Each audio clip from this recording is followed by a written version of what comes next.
East versus West 23. It's about to start in about 1 hour time from now. Devon Larratt versus Vitaly Laletin. Finally, this match is happening on the right arm. We'll be doing some live stream commentary here, going live on this channel after a long time. 39 viewers and 39 likes. Super awesome. If you're religious, make sure to pray. Make sure to pray deeply, like pray deep. That's cool. Many comments already. The Drew has pinned the pay-per-view link. I'll pin it at the top of the chat. He has commented it. It is real match, but will start late. There are going to be other matches first. Yes, you are right. Please let me know if the audio and video are both cool and we are good to go.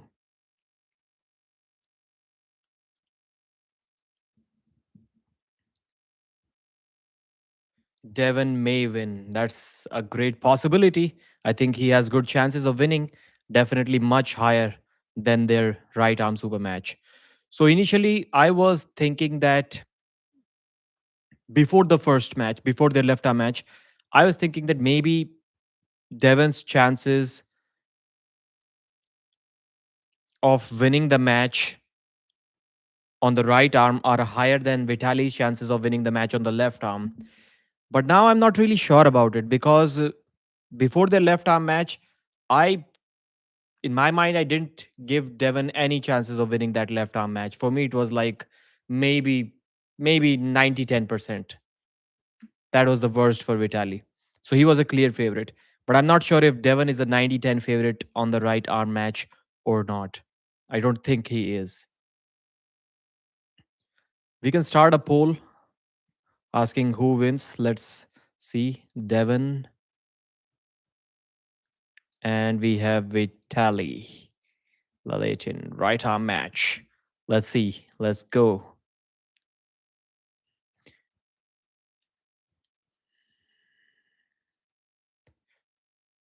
80-20. Okay. New house. No, I'm in a hotel room. You know what, Pradeep? Vitaly will win 4-0 or 4-1. And I honestly forgot all main events from now on. A best of seven. Yes, it is. It is a best of seven. Jordan versus Ivan Mitchenko. Good match. Good match. I would say, yeah, man, that's a great match. That's a great match. I cannot predict a winner. What time does event start?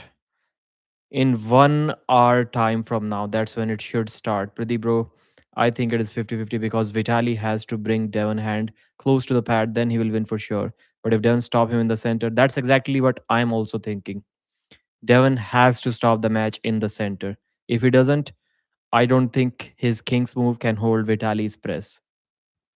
Devon's top roll can hold Vitaly's press, his center table top roll, where his forearm is almost perpendicular. He can stop Vitaly's press there, but he cannot stop Vitaly's press here, the way he was stopping Levan for a moment. Can Brian win?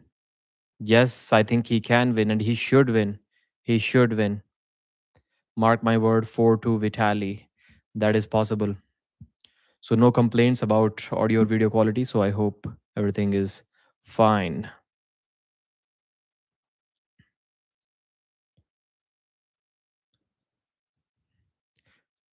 Yes, because soon I'll remove this link that is pinned at the top of the chat that says purchase the pay-per-view, because I'm planning on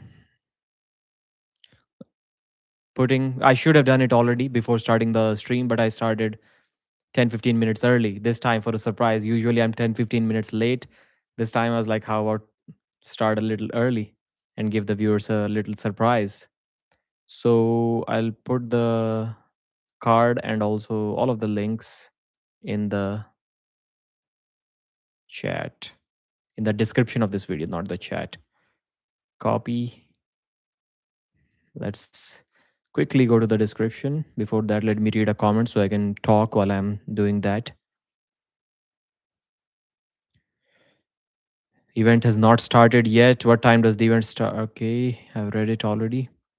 Arm Wrestling Lions. Do you think Morozov will get flash pinned 3 times? It has to be that way because I don't see any other way for Alijan to win this match. He has to flash pin Morozov 3 times, and I think he can do that. I think so. Yep, Alijan has not lost a single round. You are right. And Morozov has, and they have some common opponents. If Vitaly posts like Hermes, he's gonna beat Devon. I don't think he's going to be able to do that. He still has a longer forearm, even in this match, when he's arm wrestling a guy who's almost 6'6". Morozov right arm, it looks insane. Yes, that's all I've been seeing for the past couple of days. Big arms. Do you have a promo code, brother? That is the question that I need to pin at the top of the chat. Use code Pradeep, Pradeep. Man, I think my channel, since I keep on saying that there is a chance that Vitaly is going to win, that's why I would say on my channel the poll is only 56% in favor of Devon. I don't think it will be like that anywhere else. Maybe on a Russian channel, but definitely not on a English speaking channel. Devon will be a much bigger favorite on all of the other channels. That's my guess. Channel dashboard, content.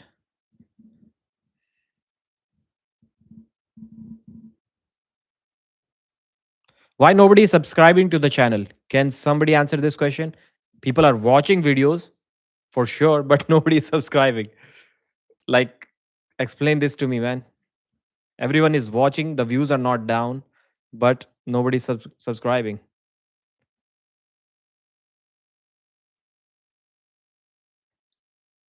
East versus West 23 card. I've pasted. Okay. Prelims. Yep. The description looks awesome. Use code Pradeep. The pay per view link is also there. And now I've saved it.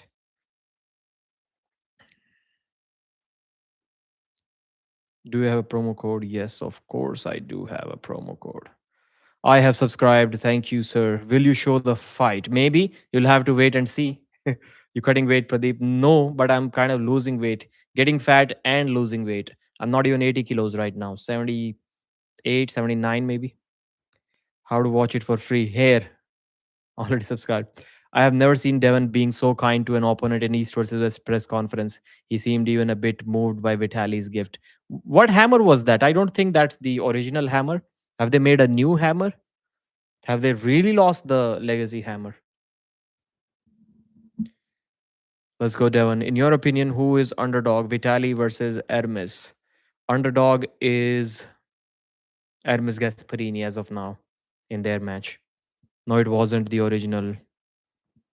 How to watch? You can go to the link in the description. Purchase the pay per view using the code Pradeep. That's how you can watch the pay per view. You'll get 5% off. And I will get $1 for one pay per view sale. I'll get rich. MTSVK 59. I always forget this currency, brother. But, anyways, thanks for the support. Do you think Morozov will pull out a king's move? He has been hinting it, kind of calling himself Devon this whole time. Can you imagine? Morozov, King's move. I think he's planning on like doing this low hand top roll, and maybe if Alijan hits sideways and he cannot curl Morozov in, it will eventually start looking like a King's move.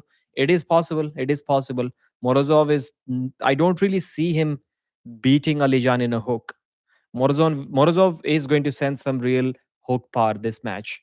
Like he will feel it the way he felt it in the Dadikian match in the first 2 3 rounds when Dadikian was smashing him around. I think that is going to happen again. The only way I see Morozov winning this match is if he makes a comeback. Whether that comeback is in a hook or with a top roll, King's move. If he can do that, if he can top roll Alijan, he may even win the first round too.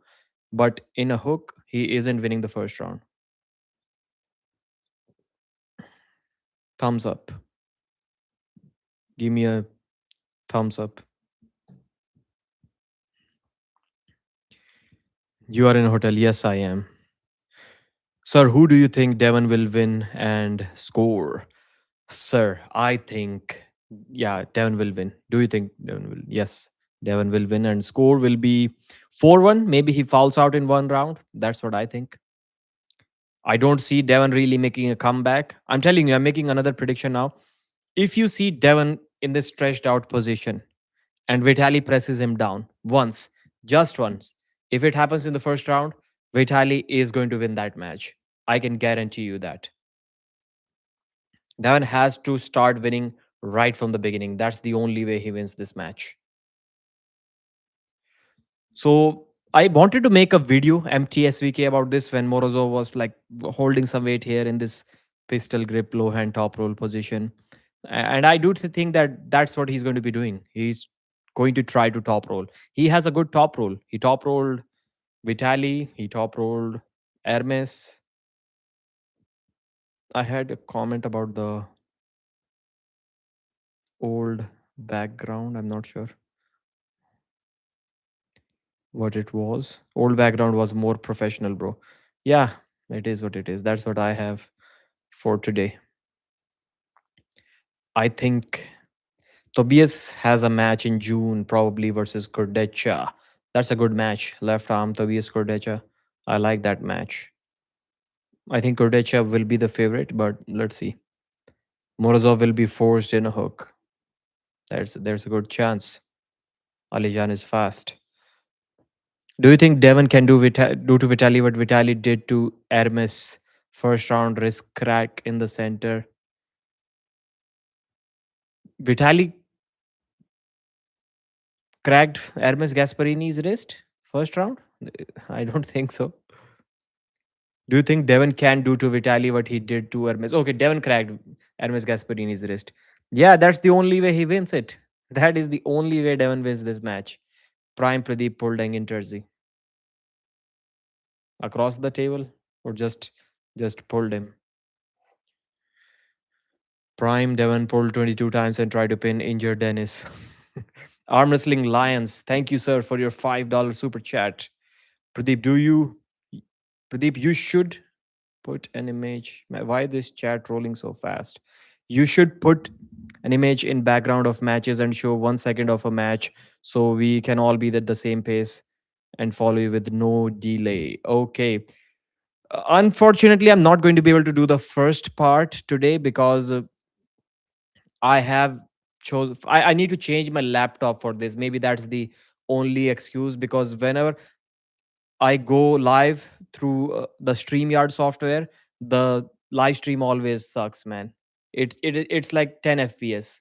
I don't know why. I don't know why. The network connection is not an issue. I've seen online that you need at most 5 to 10 Mbps upload speed for good 1440p or at least 1080p 30 fps live streaming, and I have like 30-40 mbps speed, so that's not a problem.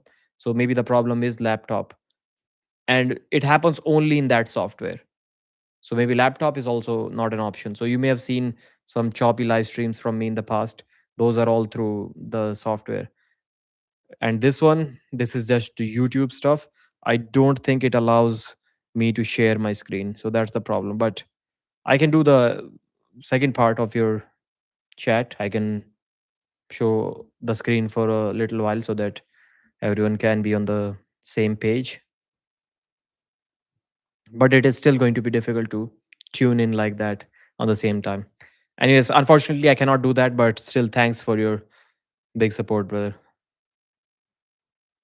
Matches today, you can check the description of this video or else the community post, the latest community post, which I did about 9 10 hours ago. I'll read the matches to you. Duvan Bornman from South Africa versus Andrei Nykonenko. It's a super heavyweight right arm match. Usually, these guys will be competing in a different category. They'll be, uh, I think Andre is also under, maybe not under 18, but definitely under 23. And for that age, the heaviest category is 90 plus. It doesn't really matter, but a little bit of information that some people might appreciate. But since it is East versus West, it will be a super heavyweight 115 plus category match. And Duvan Bornman is weighing 119 kilos. Andre weighs around 131 kilos, 132 kilos. That's the first match. Who do we have in this one? Andre definitely has the experience. If he became the WAF champion, WAF youth champion or junior champion, whatever he is, he definitely has the experience on Duan. So, but Duan is looking massive, man. His forearm, his bicep still looks bigger than Andre, even though he's weighing less and he's taller. That's a difficult one. We'll have to guess again. Artem Samson versus Aleksi Zavrashvili. Artem Samson is a tall top roller. Aleksi Zavrashvili is a hooker. That's a right arm match in the 77 kg class. I'm going to go with Alexei Zavrashvili just because he's Georgian. And Artem Samson, I never really saw him arm wrestle. Like I've been watching the videos on his channel for God knows how many years. That's a very popular YouTube channel, over 100,000 subscribers. But first time, not the first time, now I've seen him compete. But before this match announcement, I never really saw him compete. So Artem versus Alexei Zavrashvili. I'm going to go with Alexei in this one, in this 77 kg right arm match. Maayan Stringas versus Zurab Taubridze, left hand 95 kilos. So Devon was saying that Maayan is going to break Zurab. He's going to injure him. That's how strong Maayan is. And this is a ridiculously one-sided match. I don't think so, man. Devon is underestimating Zurab's power. Yes, Maayan is a top roller, and Zurab's biggest weakness is obviously his wrist. But he can arm wrestle with his without his wrist too. I mean, he broke his right arm doing that, doing exactly that, arm wrestling without his wrist. So I think he can do that on the right arm.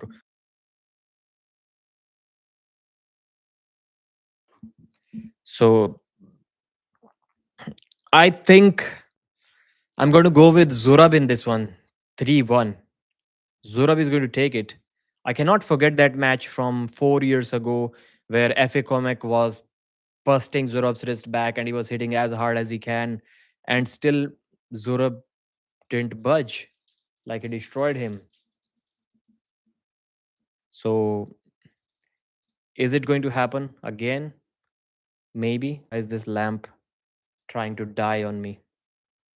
Come on, man. So Zurab Tabaridze 3-1. I think he'll jam the match somewhere here and then he'll slowly bring it towards the center. And then he'll. Zurab Tabaridze is a bigger version of Daniel Prokopchuk. That's who he is.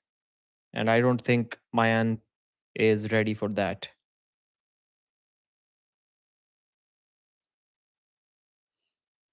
Pradeep, do you watch cricket? No, I have stopped watching cricket maybe like 15 years ago. Let's vote concrete.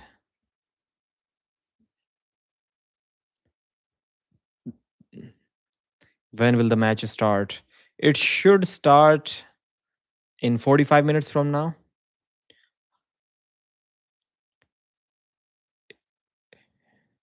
In Morozov versus Muratov match, what happens when the match doesn't go in a hook? Match doesn't go in a hook, then Artem Morozov wins. It's pretty simple. Do you think Devon or Vitaly, whoever wins, can defeat Levan for now because he is not in a good shape right now? Now, today, yeah, I think both of them can beat Levan. Levan is off cycle clearly. Is this live delayed? What do you mean delayed? I don't think so. I hope not. Let me fix this lamp.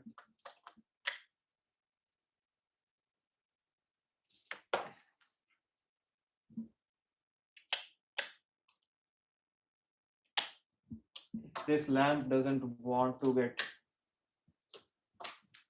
fixed. Okay, not a problem. We can do it without the lamp. I hope it's okay. Denik not ready for Ustinov. Yes, yes. Denik, PPL, and I, we discussed this Denik versus Ustinov match maybe. But I don't think he is ready. Because it's not like Denik is a beginner and somehow suddenly he magically improved so much in 1 year that he's going to beat Ustinov now. He's not a beginner. And Ustinov is pretty young. He's like 22 years old, I think. So he probably is improving more than Nick is. So that's why I don't think that match makes sense, at least not now. Did you think that Devon can win this match? Yes, I think he's going to win this match. Fuel prices gone up? Nope. Fuel prices were already so ridiculously high here that they cannot go any further up. Meghalaya is also growing northeast India. And the government is like, the world is increasing fuel prices, but we aren't. Bro, you already increased it like 15 years ago. Come on, man.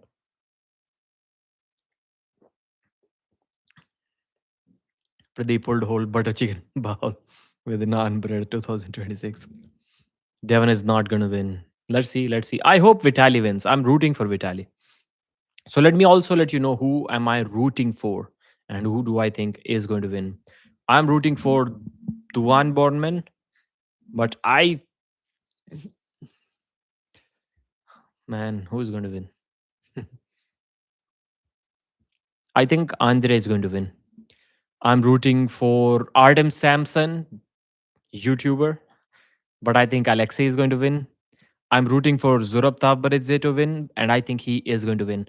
Now the main card. Obviously, I'm rooting for Riekerd Bornman to win, and him versus Lars Rorbakken. I think Riekerd is going to win. I think he will win this match. I think he can stop the flop press. So that's a right arm super heavyweight match. Egle Vaitkute versus Azra Sari.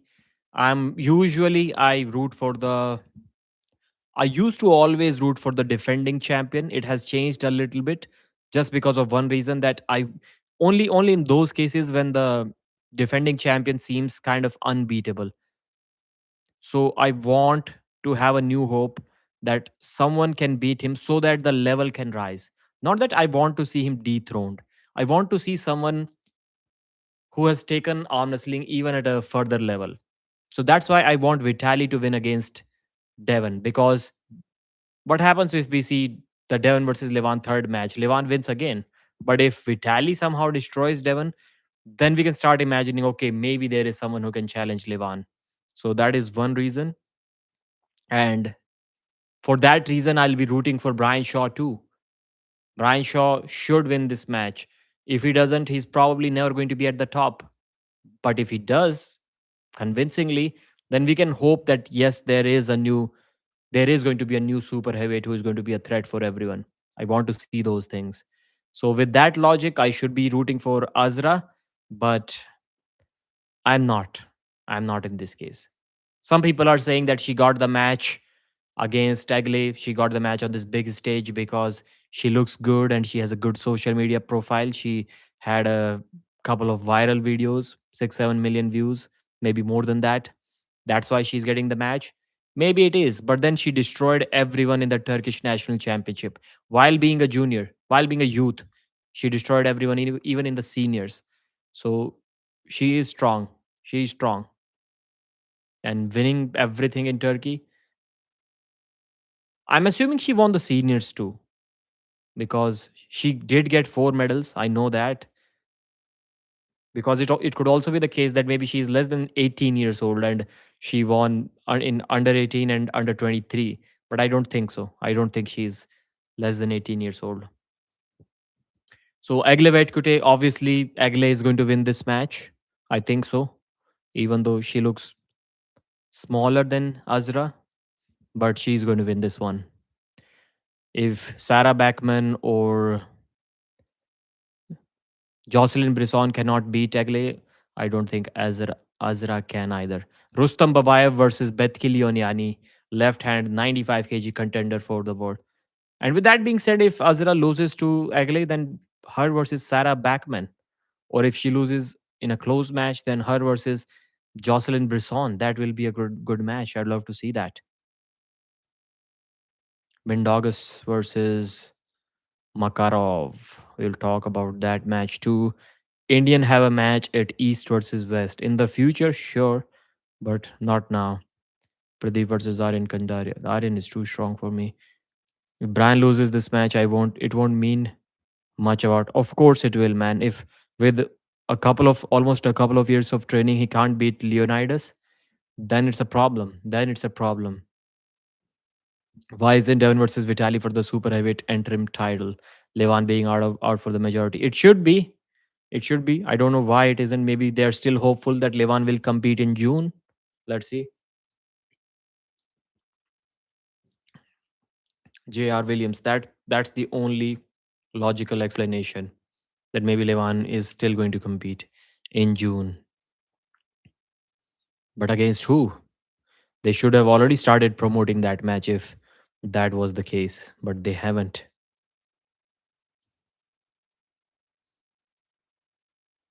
So the stream says it starts in 30 minutes, 27 seconds.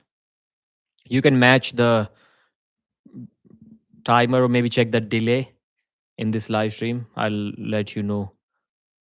So for me right now it is 30 minutes 12 seconds.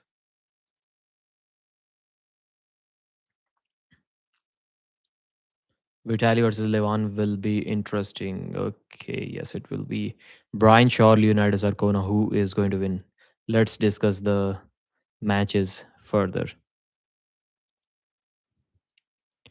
Rustam Babayev versus Betkili Oniani. Rustam's hook used to be insane. If he puts anyone in a hook, the match is over. But in the GVW match, and I forgot who it was against, Rustam went in a hook in the first round and he lost the match. He lost that round. And in the second round, he switched to a top roll and won the entire match easy using the top roll. So, what does that mean? Does that mean his hook is not strong anymore? That's what I'm getting from it. And that match was in what, November, December? So, not so long ago. So, that's why I think that Betkili is going to be able to get in a hook against Rustam. And if he cannot beat that Georgian guy, I think he was a Georgian guy, he cannot beat Betkili either. And in a hook, Betkili is going to beat him. And in this match, Rustam will not be able to top roll too. So let's see how it goes. Then the next match will be, I'm going to go with Betkili Oniani 3-0 or 4-1. And this is for the number one contender for a world title. The winner will be facing Petrenko. Or if Petrenko is going to give up his world title, if he's not going to compete in 95, then maybe the winner of this match should be the champion.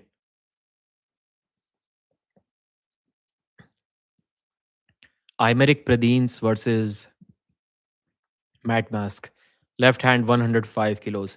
So I was writing some points for the script of a future video. And in that video, I mentioned something about weight categories. Like, why do I keep on saying that everyone should be? You must have seen my go to move whenever somebody gets destroyed is drop a weight category, bro. You're not that big. And why this is the logical step? Imagine there was a time when we saw Matt Mask compete against Morozov, Matt Mask compete against Philip Larson, Matt Mask compete against, who did he lose to?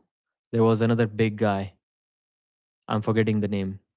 Why? The guy just walks around like 105, 106 kilos. So right now he has made his decision. He competes at 105. He shouldn't be competing even at 115. So that's why many guys, they should be dropping weight. The problem here is the competition level.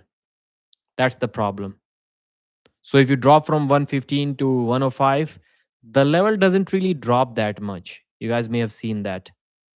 If you drop from 105 to 95, then the level kind of drops, because even percentage wise, the difference between 95 and 105 is bigger than the difference between 105 and 115. I hope I'm able to make my point clear. Anyone who is really, really bad at math, only that person will not understand the logic. With the same logic, the power drop will be even more.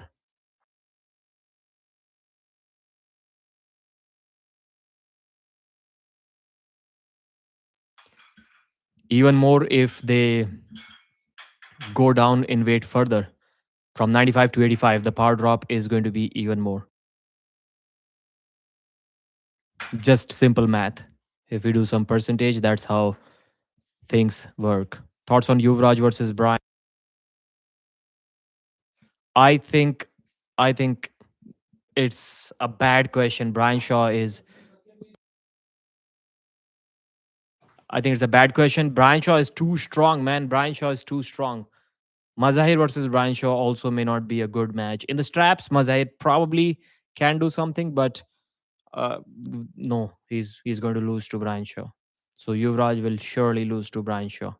Brian is I criticize Brian's videos more than anyone else, and even I wouldn't say that Yuvraj versus Brian is a good match.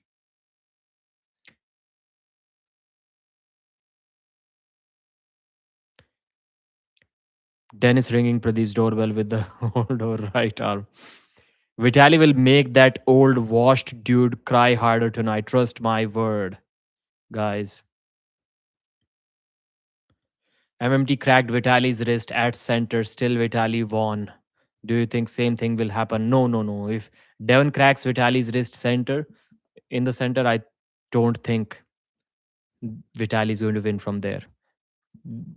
Devon's arm is much, much more stronger than Vitaly, than Michael Todd. Who do you have winning, Alijan or Morozov? I have Alijan Morozov winning that match. Maybe he can foul. Alijan tends to foul when he gets stuck somewhere. Maybe he can lose a round this time, but I have him winning like 3-0, 3-1. Second strongest arm wrestler, Gora, Hermes. Devon under the table, Larratt.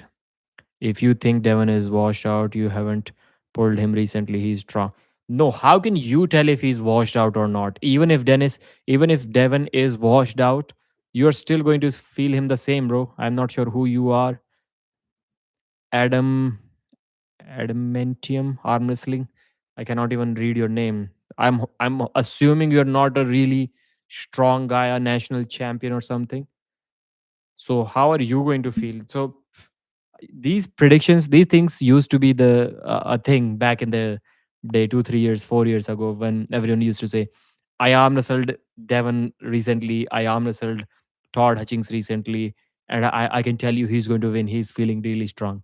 And I'm like, no, nobody in my comment section is strong enough to differentiate between a really strong Todd Hutchings and a lesser or a less really strong Todd Hutchings. So I don't get these comments, man. I don't understand these comments. How can you tell if Devon is really strong or not? Any more than than we can tell sitting here.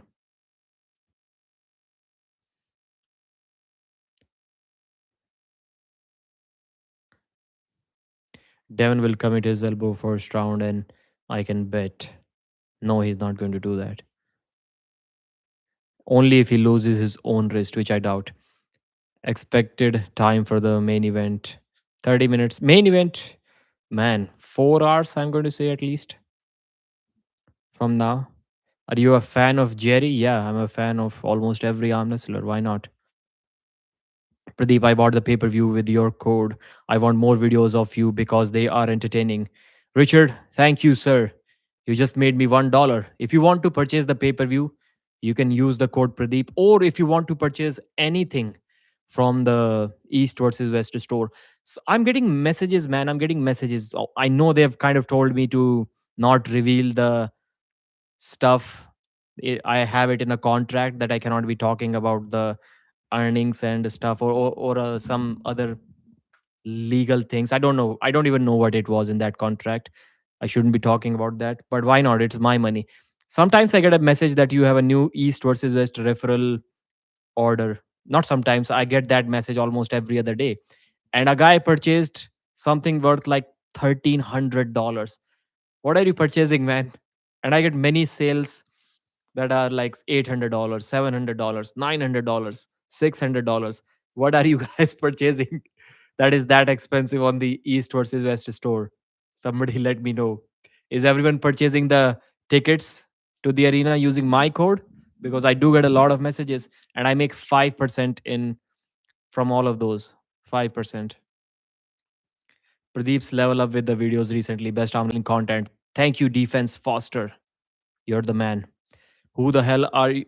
Who the hell are you spending $1,300? That's crazy, man. What are you purchasing? I want to know. Why don't those guys let me know that they are the man? They purchased something worth $1,300 using my link. I'm glad they finally included you in the East versus West, Pradeep. You have earned it. That's a People talk about YouTube videos sometimes being a passive income.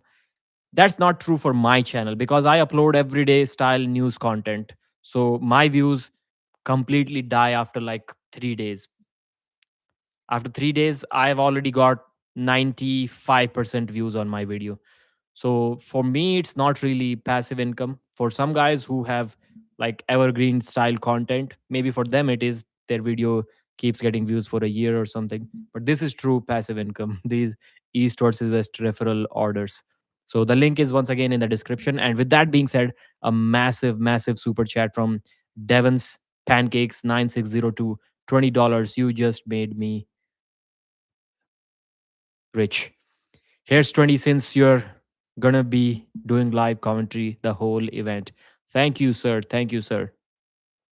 Thank you.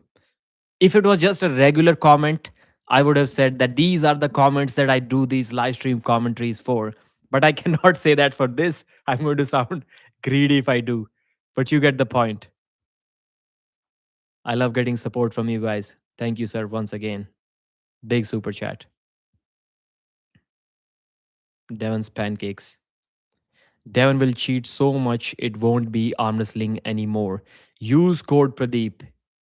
That's the thing. Use code Pradeep. 5% off. And do you take dinner? I've already had my dinner.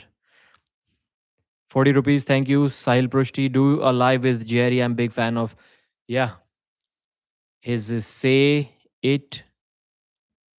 What's that? I cannot even read that word. Yeah, live, man, I should be doing them with the athletes. First should be with Michael Todd.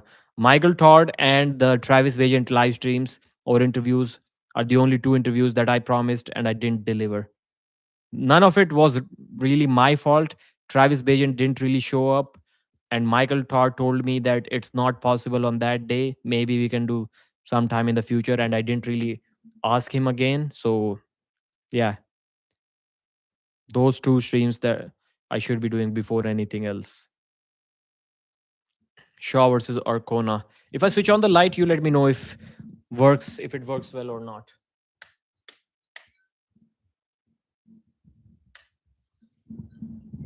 How does that look now? Is it better or worse?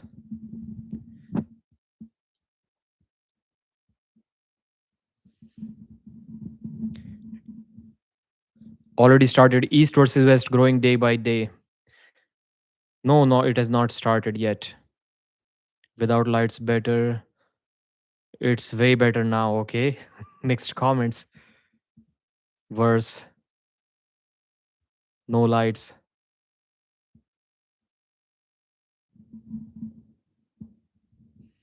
Yes, very handsome.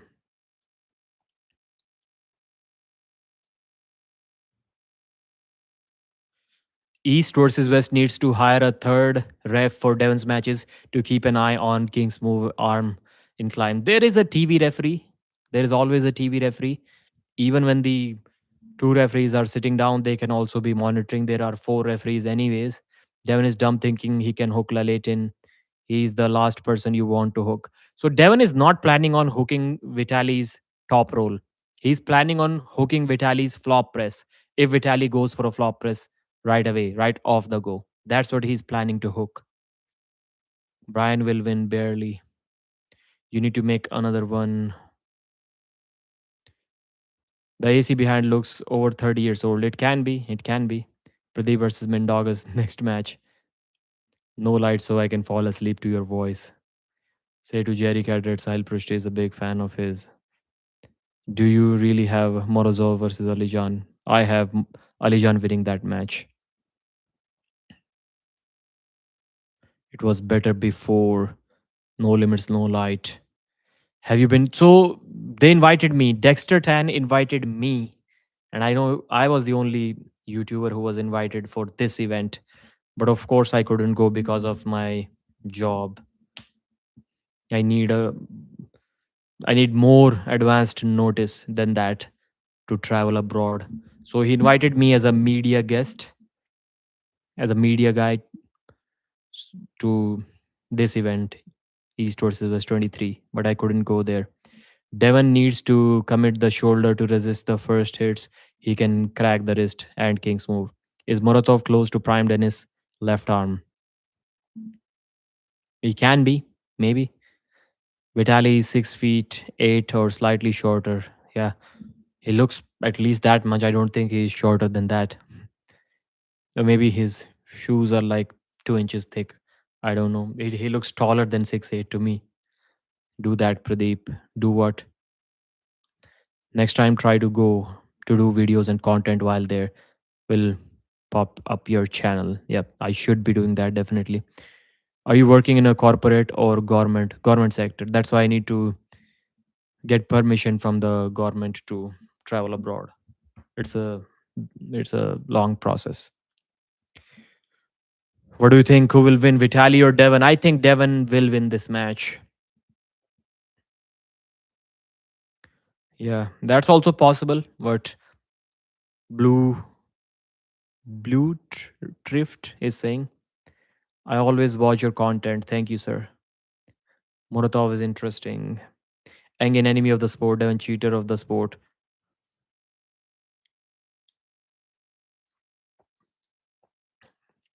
Just ask your mom like the rest of us. Yeah. I think Devon loses and moves to heavyweight. He has to. He has to. Then there is no point really in him competing there again because he can actually be the champion in 115 and 105. So he must drop weight because the only thing that he hasn't achieved yet is beat Levan. If he loses to Vitali, there is no way he's going to defeat Levan. Maybe then his only hope will be that somehow Vitali defeats Levan too. Then he can start thinking about, okay, Vitali beat me, but he beat Levan too. Maybe I should try one more time at least against Levan, if not Vitali. But I don't really see that happening. So then the only logical step because let's say for someone like Hermes, even though he lost to Levan a couple of times, he still has Devon Laird that he can look forward to. He can try to beat Devon. But and he's young too. Devon is old. So Devon doesn't have anyone else that he wants to beat there. So the only option left for him will be to cut weight and go to the heavyweight division. To me, Vitali next to clean lost Hermes. Why are you rooting for Vitali? Vitali will continue super heavyweight even if he loses, but Devon won't. I'm rooting for Vitali because then we have a challenger for Levan. Anyone who can anyone who can beat Devon, Levan should be worried about him too. Because I don't care what the conditions were, if how strong Levan's wrist was in that match, but Devon did stop Levan in that one round. So if somebody is like 5% stronger than Devon, maybe he can also stop Levan and work from there.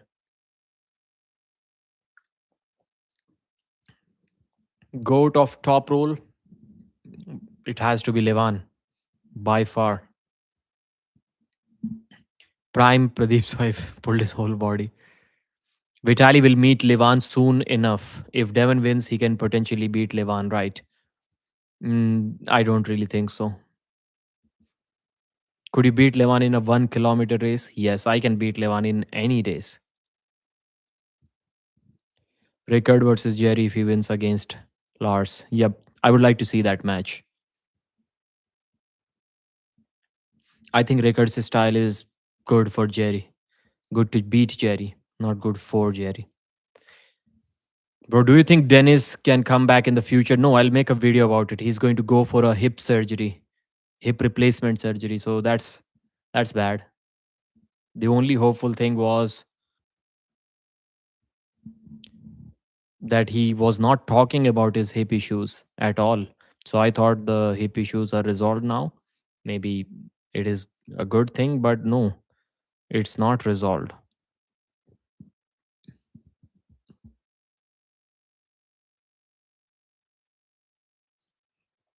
Devon should pull Kamil next if he loses. Pradeep, train your son. He will beat Levan.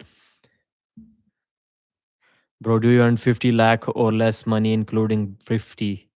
Is way too much, man. 50. I don't want to say I won't be doing YouTube if I earn 50 lakh because the money will come from YouTube. But no, way less than that. Way less than that, including both my job and YouTube. Move on, guys. Do you think is going to be a second strongest arm wrestler after Levan? Everyone has reached there. Vitaly Laletin, I think he should be that guy. Or hopefully Brian Shaw. Who knows? If Devon loses, goes down in weight, no competition, and there will be competition. Like there will definitely be competition, at least in the 105 kg category. Because I hope the weighing rules will be more strict. Like in the will be better, not more strict. Will be better in the future. They won't allow 40-hour veins before the main event time.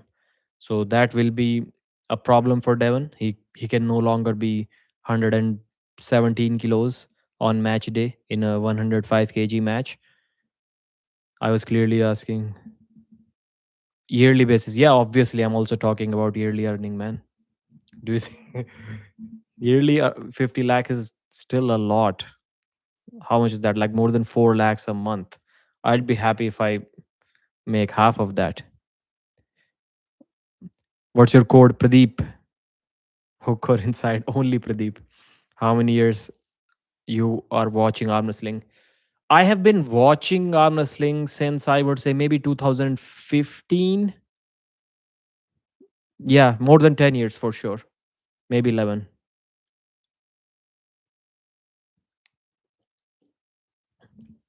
Because around 2017, 18, at that time I was watching everything. Like if a podcast drops in 2017, I am watching it. So 2017, 18, I do have that memory that around that time I was watching everything, not just matches, but just everything, podcasts and stuff like that. 2015, I was watching matches, Game of Arm matches, and Devon Larratt's old matches like gym workout videos, stuff like that. Do you have a dad board you are lying to him? Why? Like, what am I lying about having a dad board? Arthritis definitely made him stiffer.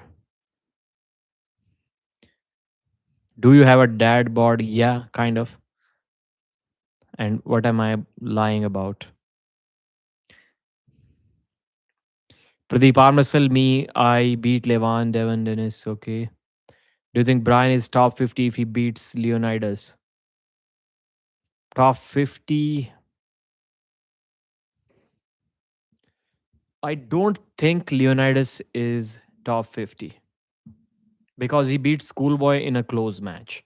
Now, if you ask where is Schoolboy, some people won't even put him in top 100, I think. So Brian still may not be top 50 if he beats Leonidas. But there certainly will be some guys in top 50 that maybe he can challenge if he wins this match convincingly. That's the point. He cannot be winning in a war against Leonidas and then be in the top 50. That won't happen. Brute force alone makes Brian. Can I put this microphone here for some time so that I don't have to like always hold it? I ordered a microphone stand. I hope the audio is not so bad after all when I'm that far away from the microphone. I ordered a microphone stand. I didn't pay attention, man. I ordered a mobile phone stand instead. I checked it. I was like, where is the thing that you screw at the bottom of the microphone? You are from India, and how can you learn English? Almost everyone in India knows English. Hello from Germany, 65 Junior, who was the champion. 65 kg junior medalist, gold medalist from Frankfurt. Okay. EST Bilal. Thanks for joining the stream, young guy. Doesn't sound near as good, but I can hear you. The voice is stable though. Pradeep, you can. So it was not stable before this? Devon is my idol. If he wins, I will start going to gym. Bro, that's a weird comment. Just go to the gym already. And that's coming from a guy who does not go to the gym at all. You won't believe, man. You won't believe. I did a bunch of curls with 5 kilo dumbbells. What is it? Like 12 pounds? And I did maybe that day like 100 curls, 120. Not in a single set, but like in 3 or 4 sets. Maybe I did 120 curls with 5 kilo dumbbells. And for the next 3 days, my arms hurt like I just had a long, grueling arm wrestling match. I couldn't straighten my arms. And that's when I worked with a 5 kilo dumbbell. Come on, man. You can't scam Americans if you don't speak English. That is true. That is true defense, Foster. Bro Max is 3 by 12. Code Pradeep used. Looking forward to watching the event with you. Thank you, sir. And the last time, your boy Arm Wrestling News sold more pay per views, obviously, than any other YouTuber. And my guess will be there were not more than at most 3 guys who sold more pay per views than me. Devon obviously did it. Michael Todd did it, maybe. I'm not entirely sure about Michael Todd too, because I do put lot more content out than him. Who else do you think sold more pay per views than me?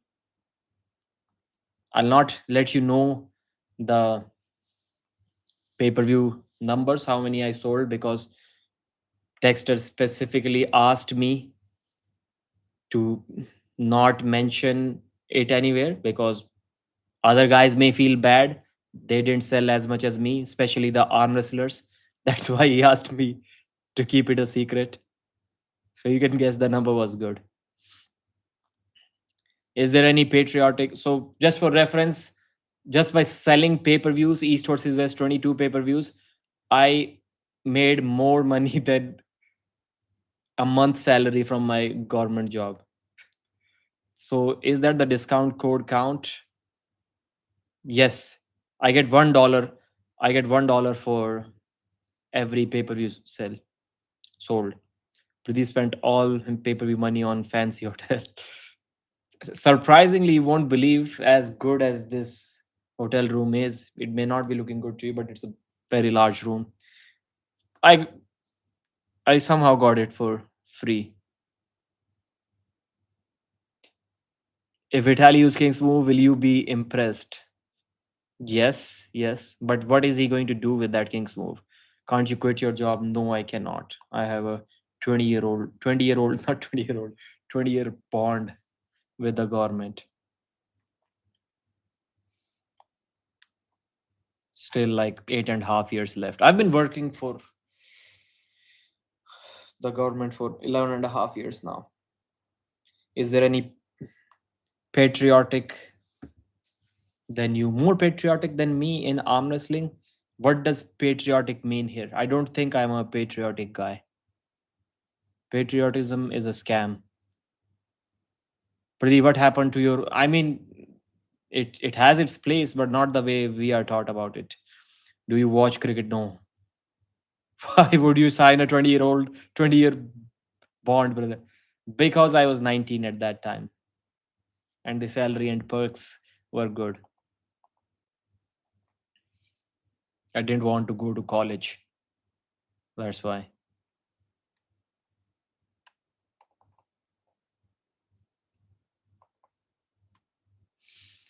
Pradeep, bro, what do you think if Vitaly loses wrist? Can he flop press?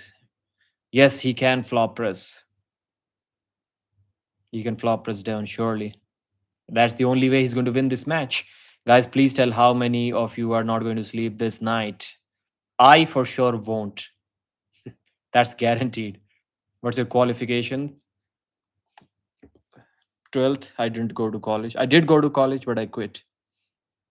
Job plus having that level of interest in arm wrestling and giving time.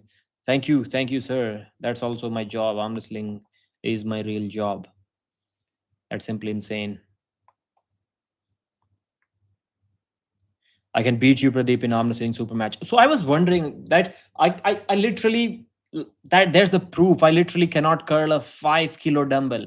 I mean, I did it like 120 times in different sets, but I couldn't straighten my arms. So that tells you that my arms, my biceps, or my elbows are not conditioned to lift 5 kilo weight. And still, I can beat almost every non-arm wrestler out there in a match. Like I won't be able to do anything the next day, but I can beat them. So that kind of tells you that these curls and stuff like that, they are kind of useless.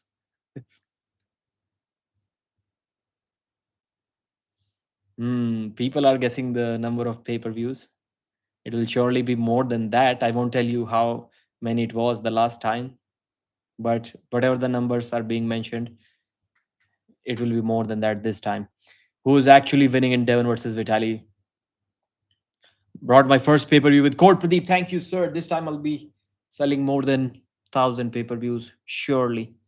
Eddie Hall has called you out to a boxing event, brother.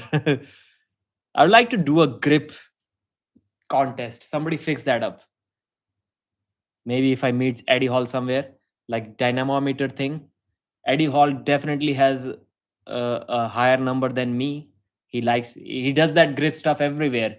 He has it on his podcast. He likes his guests to do that podcast thing, that gripper thing. So he's obviously interested in it, and he's the former world's strongest man. Use code PRADEEP. That's not the correct spelling. PWP. But I still think if like you give me 3 months to train just for that gripping thing, dynamometer thing, I can beat Eddie Hall in that. Just tell why Indians lack behind when it comes to international arm wrestling. Not strong enough. Not strong enough. Don't be scared, but I punch metal for fun. How difficult would it be for you to move to America, Pradeep? I won't be moving to America. Let's say if I'm making $2,000 here, I can live a pretty good life in India. If I move there, I'll have to work a job again. In India, I can quit my job and I can just sit live for an hour or a couple of hours every day on YouTube, and I can make a living from that. But then I'll have to go there. Maybe there I'll make $5,000 a month. I think I should be able to make that much if I work hard. But then it will still be the same. I'll have to work a job, and those $5,000 are probably worth less than $2,000 here, or maybe the same. Best captains of Crush, like I would say I'm nowhere near close to closing 2.5. 2.5 feels like impossible, but 2 I can close almost every day. But I cannot close the 2 a couple of times, only once. So 2 is my level. Even 5K a month isn't great over here. Yeah. 5K a month is what, $60,000 a year? I should be able to make that much. I think so. I believe I'm smarter than, even though I do not have the qualifications, but still I would like to think I'm smarter than at least 60%, 70% population on this planet. And I think top 30% may be making more than 60,000. What's your height? 179. The nickname of Michael Todd is Synthol Todd. What time? Probably the less than 4 hours from now it should start. It says the event is live. Let's see if it is actually live or not. Start over. Indian League banned roids. No, yes, they have. Let's see how strict they are. They've also banned a few arm wrestlers for taking some stuff. The live stream will start soon. That's what they are saying. Vitaly versus Devon and all the referees. One video you closed 136.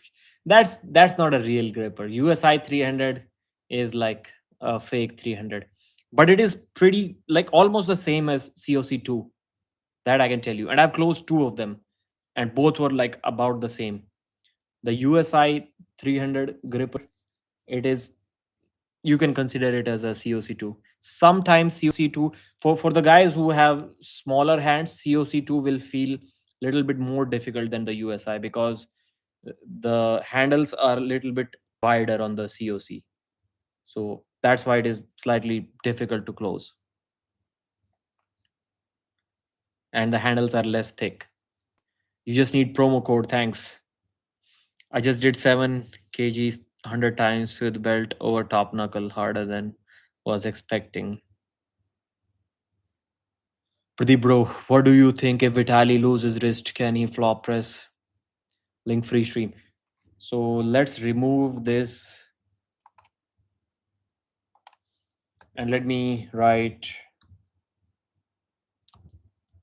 If somebody wants to purchase the pay-per-view, let me write use code Pradeep.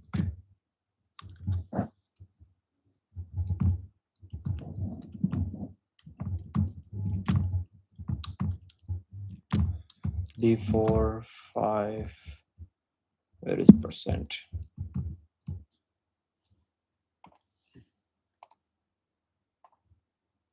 Pin message. You need a Mexican wife to get you a green card in USA. Why Mexican?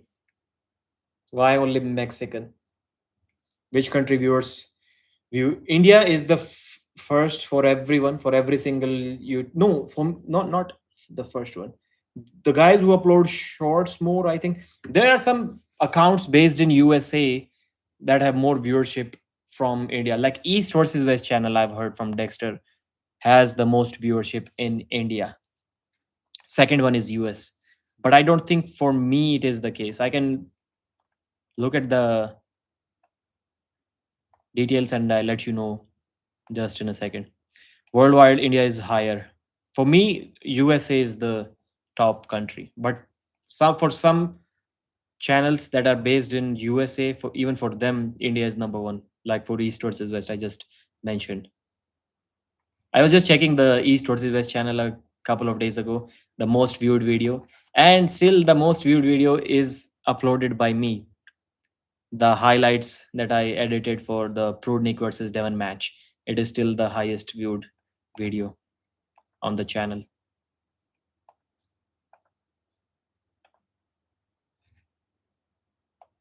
And I would always like take a little bit pride in that, always feeling knowing that whenever I see the East versus West channel grow, a part of my memory tells me that it was kind of my idea. Engin had no intentions to start the East versus West channel. So there's little arm wrestling quiz trivia for you guys. Who created the East versus West channel? Whose idea was it? It was this guy. My idea to create the East versus West arm wrestling channel. I told that to Engin. I got it monetized.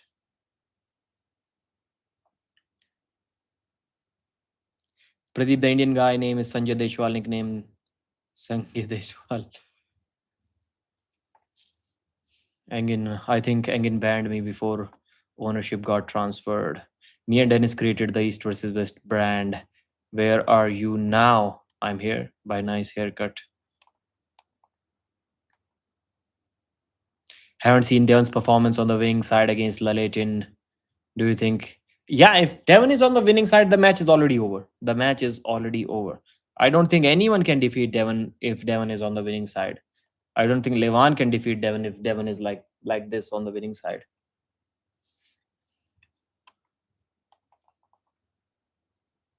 Do you make more than Devon, bro? Come on, man. Devon can go live 4 times a week and he can make more than me, more than I make in a month in those 4 lives through super chats. Your final prediction on Vitaly versus Devon. If, even I don't really see Devon trying too hard to make a lot of money. Still, Devon must be making. I'm not even counting the fees that he gets for arm wrestling. He still must be making like $10,000 a month. I mean, he has to be, without including his super match fees, which is anywhere between $50,000 to $70,000 or maybe $80,000. How will you stream till 5 a.m. without sleeping? I'm in a hotel room. That's what I do. How have I done it for the past 30 times? That's exactly how I'm going to do.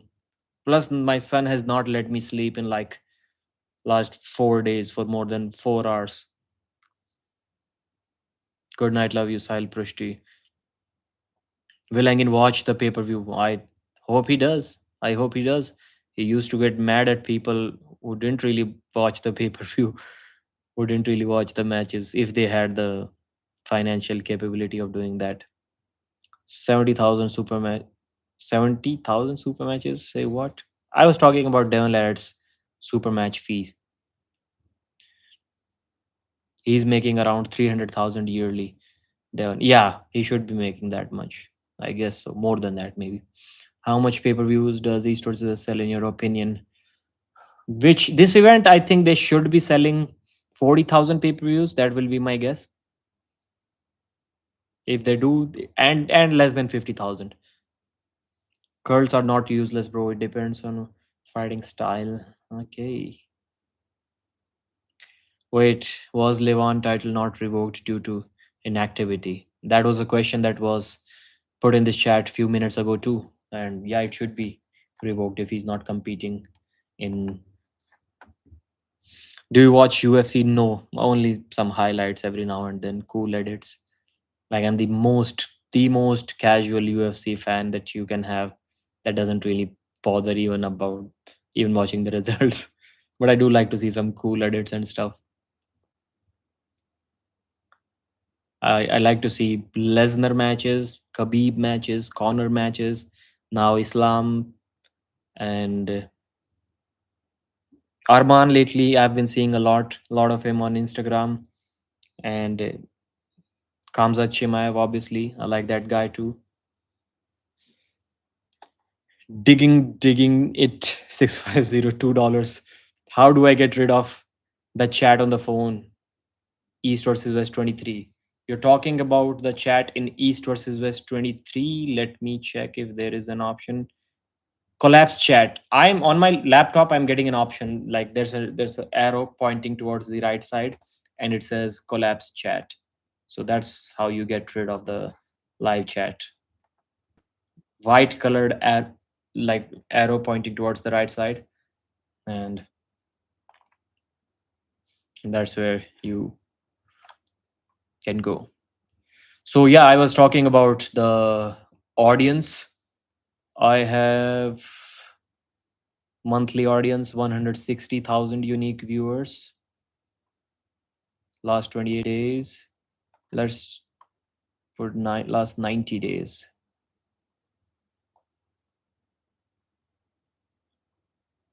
Okay, new viewers, casual viewers, regular viewers 46%. Where is my audience from? How do I watch it? What time the audience is? Not subscribed 55.2%, subscribed 44.8%. Watch time from subscribers, age and gender. So my channel has 13 to 17 year olds 2.5%, 18 to 24 14.7%, 25 to 34 32.8%. That's the biggest audience I have, 25 to 34 years. And then the second biggest audience is 35 to 44, that is 26.8. Third biggest audience is 45 to 54 years old. Damn, you guys are old. 16%. So I how much is that? 14 and 2. So that's 17.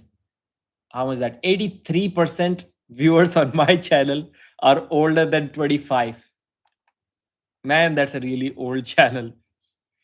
83% viewers older than 25 years. That's insane. I did not expect that. I'm talking to a bunch of uncles in the chat. And I'm like 30, 31. You're too old for the 40 here. We just love the spirit. Thank you, sir. Angiter Ziva Pradeep's high school love. If Vitaly beats Devon dominantly, why does India like Israel so much? I don't know. All are good. East versus was so slow. Actually, start the live every time. Every 44 from USA. Thank you. Those uncles are 7 year olds on their dad's phones. I don't think a 7 year old is ever going to watch my channel. 19 here. I'm 58, but I'm immature. So, yeah. Thank you, Paul Wilson. 90 years old. Nah, you're lying. Doretto. 15 and 15 guys. 250 years old. 80, 85 kg, home country. What was the comment? Satnam is a beast, man. Satnam is looking really strong. He's really unstoppable these days. Prime Dennis defeat everyone except Levan. Just a question out of it's possible. Definitely on the left arm. White hair still commentating. I do have like 3 or 4 white hair on my head, and they have been there since like last 15 years. How many matches have happened so far? Zero, -1, -1 minute sleep. And Pradeep, I all are good. That's how much sleep I'm going to get today. -1 minute sleep. Vitaly versus Devon is for the world title. No, it is not. It is for the maybe for the number one contender for the world title. But I've heard that Vitaly may get that shot against Levan anyways, even if he loses. But I doubt if he gets destroyed by Devon, if he loses like really badly 4-0. At that point, he shouldn't be getting a match against Levan, in my opinion. Maybe if he defeats Hermes after that, then he gets a match against Levan. Maybe Vitaly starts getting more and more chances like Michael Todd used to get after that. What's your forearm measurement, Pradeep? I have no idea. Maybe like 12 inches, maybe a little bit more than that. Like if it is straight like that. Like this, I don't know, maybe 13. Do you know what happened to King of the Table and when will be the next one? There is going to be a tournament in Arkansas. In June it is, I think. King of the Table. There is a King of the Table event. It's not a super match event, but Dave versus Ivan. Yeah, let's talk about the next matches before the event starts. Now the audio is going to be really good. And I didn't really tell you the full analytics. Yeah, I have it right here, man. Nobody like the data is not significant for them to even mention. Under 13 years, they don't mention anything. Nobody's under 13 years. Or if they are, they're like less than 0.1%. So that's why they have not mentioned. So 2.5 below 17 and 14.7% below 24 years of age or below 25 years of age. And everyone else is above 25. There are a few guys, 2.1% guys are over 65 years of age. So the number of 65 plus year old guys on the channel is as much as the guys who are below 17 or below 18 on my channel. Yeah, top geographics. USA is 26.5, India is 14.7. In shorts, India is always number one. Indians just watch shorts. 37.7% shorts from India and 16% from USA. Third country is Canada. Fourth is Germany. Fifth is UK. These are my channel analytics. Let's see how many subscribers I have today and how many I can get by the end of this stream. Live subscriber count is 5835. I'm assuming I've already gained like 15-20 subscribers today because the last time I refreshed it, it says 58826. Now 58835. So the event has not started yet. Pradeep Bhai, how tall are you? 179. Let's discuss the matches, more matches. Let me refresh all of them once again.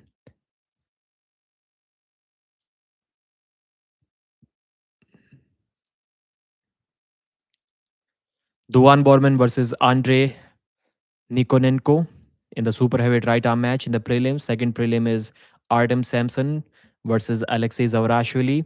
Then we have Maayan versus Zurab left hand 95 kilos. The Artem Samson and Zavrashvili match was right hand 77 kilos. Then the main card starts. Riekerd Bornman against Lars Rorbakken, super heavyweight right arm match. Egle Vaitkute versus Azra, super heavyweight left arm match. That's a left arm match. I didn't even know about that. Rustam Babaiev versus Betkili Oniani, left hand 95 kg for the world title shot. It is not a world title match, but the winner will get a world title shot. Then seventh match is Aymeric Pradines versus Matt Mask. I'm gonna have to go with who did Aymeric Pradines beat after Jonathan Breda? I think he's competed twice at East versus West, or just once. Aymeric Pradines. Does anyone remember? I need to know his second match before saying that Matt Mask is going to win this match. Has he beaten any big name? That's a left-handed 105 kg match. Ayani Takanaka versus Melek Sahin. That's right-hand 60 kg match. Ayane has proven that she was almost about to become the right-handed world champion. So that's why I'm going to go with her in this match in a victory over Sahin. And I like the trash talk from Azra Sari too. She was saying Egle is she's too old. She's my mom's age. Her time is gone. My time is now. So Ayane with the win. Artem Morozov versus Alijan Muratov, super heavyweight left arm super match. I have Alijan Muratov winning that match 3-0, let me say. Mindaugas Thersitis versus Arthur Makarov, right-handed 77 kg world title match. The Is this the first world title match of the night? Yes, it is. No, Ayane Takanaka versus Melek Sahin is the first title match. This one is second. Mindaugas versus Arthur Makarov. I'm going to go with. I mean, we have to go with Arthur, right? He did beat Mindaugas last time. But it's like when the match is stuck somewhere in the center between a hook and a top roll, and then eventually in the first round, Arthur was able to curl him in. That kind of match can go either way. If his wrist gets flopped once, Arthur does not have a flop press. Even the guy who had a flop press, Daniel Prokopchuk, Mindaugas beat him twice, like comfortably. So if his wrist gets cracked slightly, the match is already over right then and there. Samusha versus Alexander Manifester, right hand title match, 85 kilos. People are saying Manifester is the favorite. You cannot go against Samusha, especially when Manifester is a hooker. I mean, Samusha forced Sasho Andreev to top roll. And Sasho has been top rolling his entire life. He has been hooking his entire life. He has won like 20 WAF gold medals with a hook, and he was forced to top roll. So, Manifester being a hooker, I don't really see him winning this match. And just out of respect for everyone else who is predicting him to win, I'm going to go with 4-2 Samusha. I think Manifester flash pins Samusha a couple of times. Dave Chaffee versus Ivan Metishenko. Everyone is saying that Dave Chaffee's style is perfect against Ivan. He has that sweeping hook that looks almost like a top roll, or a sweeping top roll that looks almost like a hook, whatever you want to call it.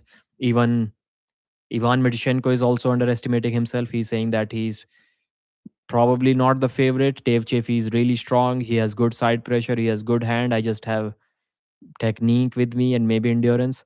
I think Ivan is going to win that match. Even the Russian Ibrahim Sagov, he was almost about to turn the match around in the fourth round. He did stop Dave Chaffee for quite some time near the pin pad. Like, that match was almost about to turn around. And I think Ivan Metishenko will stop the match higher than that. And from there, he will beat Dave Chaffee. So 4-1 Ivan Metishenko, the new champion of East versus West. Dave Chaffee is going down. And huge respect for Dave Chaffee. Like, the guy has been a WAF champion. The guy has been WL champion, hammer holder. And now he's East versus West champion. What else is there left to win? I don't think he was ever the Zloty champion. He didn't win Zloty. He was second to Dennis in one event, I think. Has Chafee ever won Zloty? I don't think so. I don't think so. So that's the only thing that is left. He has won WAF, he has won WL, he has won East versus West. Only Zloty is left.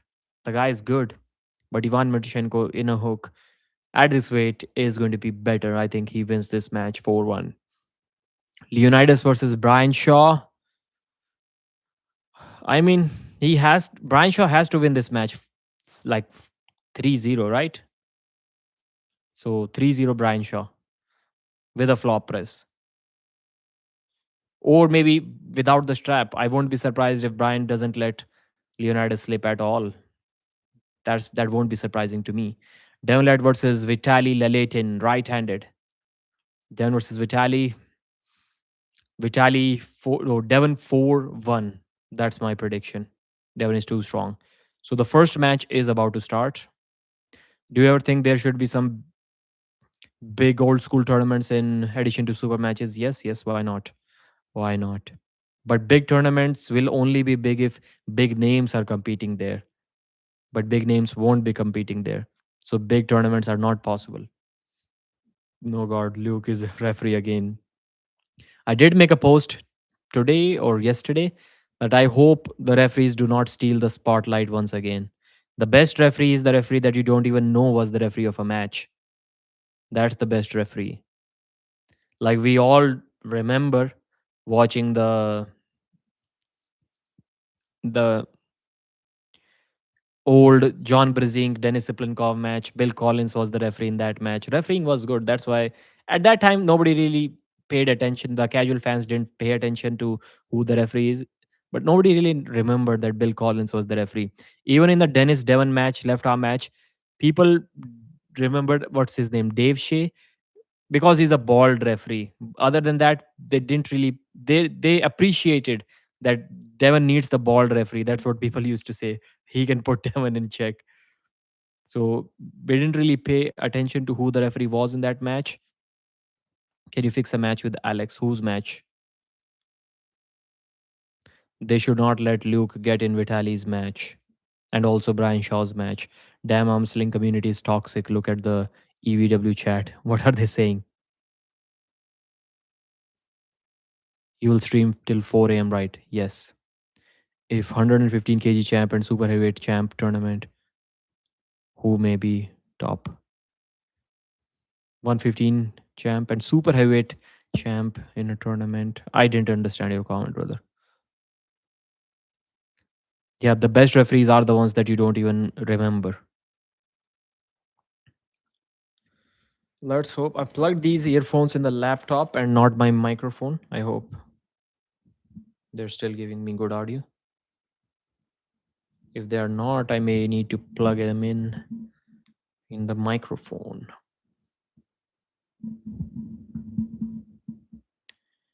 Do I have an option to select a speaker? Headphones 32%, but why am I not hearing anything?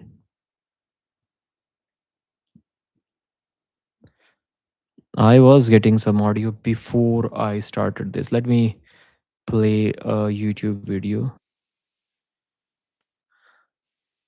Like I'll have to.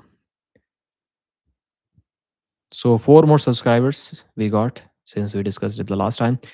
We have Andre, 17 years of age, 186. So he's also 17, okay, 186 centimeters, 130 kilos, 50 centimeter biceps, 44 centimeter forearms, 22 centimeter wrist.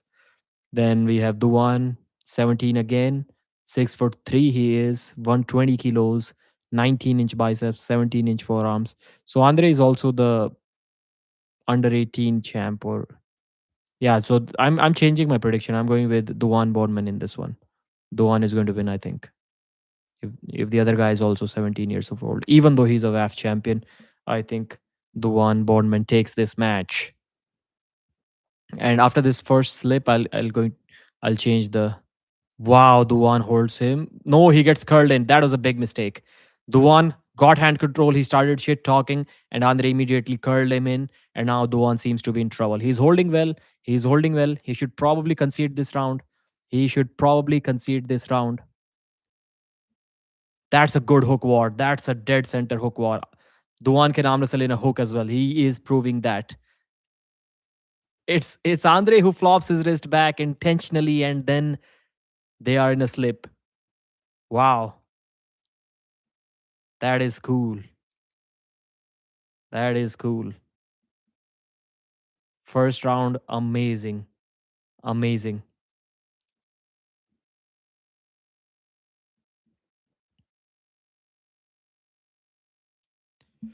Now let me plug in the earphone in this thing. I hope that I didn't mess anything up. I can hear myself now. I can hear the East versus West chat. Duan celebrated too early. Yeah, that was a mistake. He got hand control. He should have flopped his wrist back, but he decided to stay in the center. I think he could have flopped his wrist back if he wanted to. And the strap is clearly going to favor the big kid from which country he is. Let me check again. Man, my laptop doesn't even show the flag symbols. It says DE. Is it Denmark? Wow, Duvan gets curled in. Duvan's top roll is not working without the strap, and he almost gets pinned. Is about to get pinned. Andre pins Duvan. Duvan gets him back, but yeah, that it's over, man. It's over.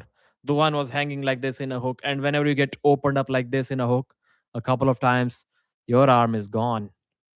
Your arm is gone. A big fatal mistake from Bornman in the first round. He should have flopped his wrist back when he still had the chance. In the strap, he has no chance. Hooks don't work like that. He was leaning back in a hook. That was a beginner mistake. You can see the inexperience there. He was not trying to top roll out of the wrist. He was in a hook and he was just leaning back. That's a typical beginner's mistake. You lean forward when you're defending in a hook.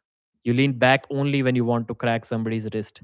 He was not trying to crack the wrist. He was trying to defend in a hook. He was trying to bicep curl him up. You don't bicep curl somebody up like that. You first hold them uh, by leaning forward, and then maybe you decide to swing back a little bit. So, who is this guy with this red colored chat making me rich here again? Solo Cristo Salva 3, 70 Canadian dollars, 69.99. Thank you, sir. Cheering for Devon and Morozov. Jesus is Lord. Lord God, enjoy and have a great night, Pradeep. Thank you, sir. You are the man. 70 Canadian dollars. That is amazing. That is amazing. I'm ending this live stream. I'm quitting this right now and I'm going home. That's enough for the night. Good match right off the bat.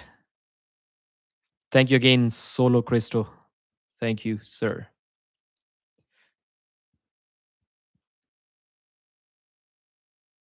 Let's get back to the match. A warning for Andre. Duvan needs to stay outside of the strap.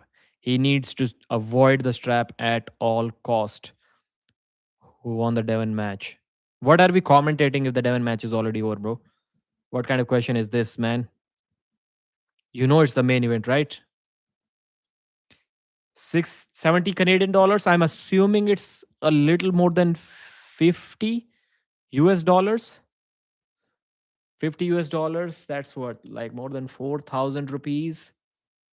I would say 4,000 rupees. What can I buy? That will cover my either my electricity expenses for the entire month or my fuel expenses for my motorcycle and car for the month. I think these two examples are enough.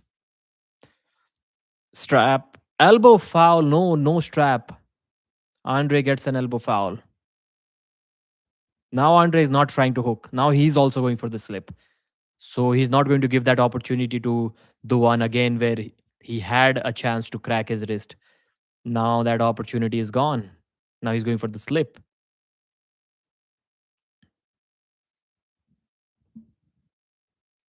Let me see again how he slipped.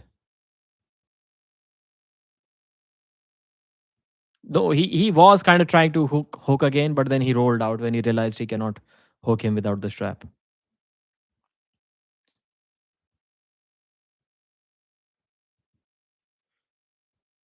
Slip, slip, strap. Finally,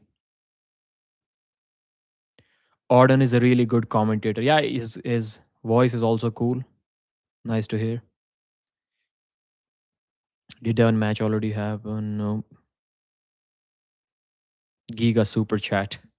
Today might be the day Devon's wrist cracks. Auden is pretty decent at the announcing gig. I am going to tell you from experience that commentating from the actual commentary booth is like 10 times easier than what I'm doing right now. Anyone who can do this live stream commentary thing, they can easily commentate a live match. Live actual commentary is much easier than this.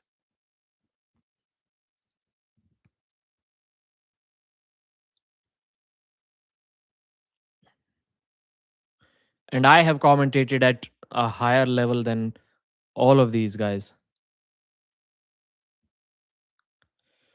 Duvan tries to top roll. Andre tries to cup him in. The match is stuck somewhere between a top roll and a hook. Duvan is not ready to go down. The wrist is slightly curled in, but Duvan is hitting sideways. An elbow foul on Duvan Bornman. By the time Andre was able to secure his hook, Duvan was already hitting sideways. He was already on the offensive. So he didn't really mind his pronation getting slightly curled in. Not too much, but just slightly curled in. And he kept hitting sideways. He was in a good position. Even though he was not able to take Andre's wrist, he definitely was in a good position.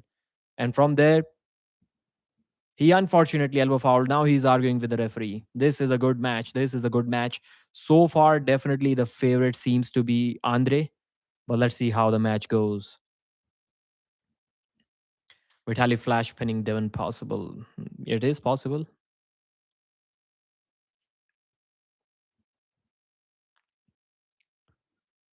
Arm wrestling snooze with Rob Deep. Pradeep Devon's match is on. No. Auden is pretty decent at the announcing. Is this an electric kettle? I even forgot that the guy brought some coffee for me. How can I forget coffee, man? I do have an electric kettle in the room, so I can probably use that, but only after this round. And that the AC remote is also not working. It's like chilled. It's probably 20 degrees Celsius in the room, maybe even less than that. I can't even put my feet on the floor. That's how cold it is. Again, Duvan goes for that top roll posting style. Not enough. Now he curls him in and goes sideways. He is about to pin Andre. Andre is holding with a defensive hook and he's leaning forward, unlike Duvan was. Duvan Boardman gets a pin. What an amazing match. What an amazing match.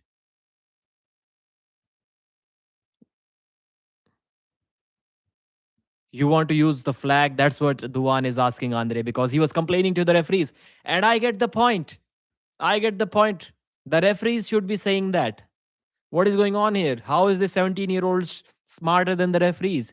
So, I even also didn't think about it. Whenever an arm wrestler is complaining to the referees, for whatever reason, the first thing that the referee should be saying, do you want to use a challenge flag? Do you want to review? That's it. Then don't talk. Arm wrestle. Duan is smart.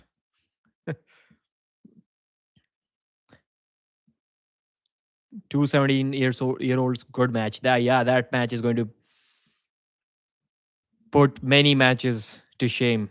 Many other matches that are going to be not as entertaining as this one.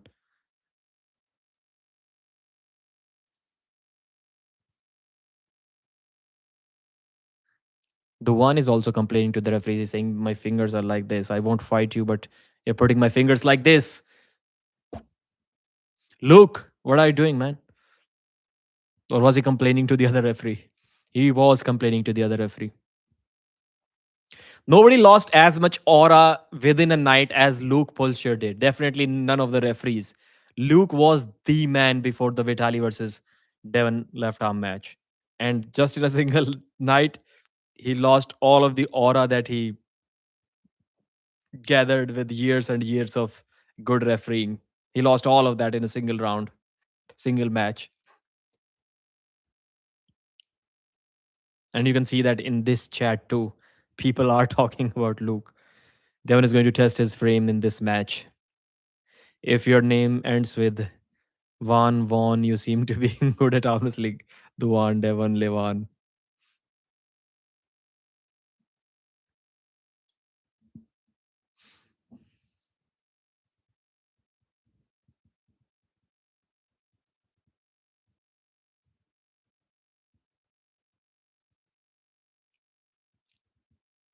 Referee's grip in the strap for the third round in this undercard match. Usually, I want the matches to end quickly so that we can get to the main event.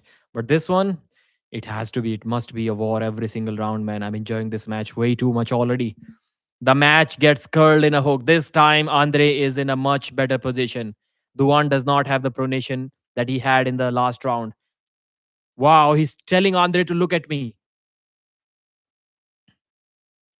Wow. He cannot open up Andre's arm and he's trash talking. Is this going to be a mistake again? Now he commits his shoulder. Now the young guy commits his shoulder and does an elbow foul. That can be a mistake, man. That can be a mistake. Andre was in a better offensive position and Duvan was stopping him on his bicep and he's telling him, Andre, look at me. Look at me. You guys are telling me he's going to beat me. And then after saying that, he hits sideways and the arm doesn't move. The arm does not move. Bro, kids these days. The one, win it first, man. Get in a good position, then trash talk. Don't waste your energy in such a critical moment like that. You need to preserve your even your breathing ability in such close matches, and that's not what the one. Okay, so the viewers dropped because it's a prelim. I get it. I had more than 300. Now I have only 238 because it's a prelim. I was wondering why. Why is it happening? Because the free stream is on.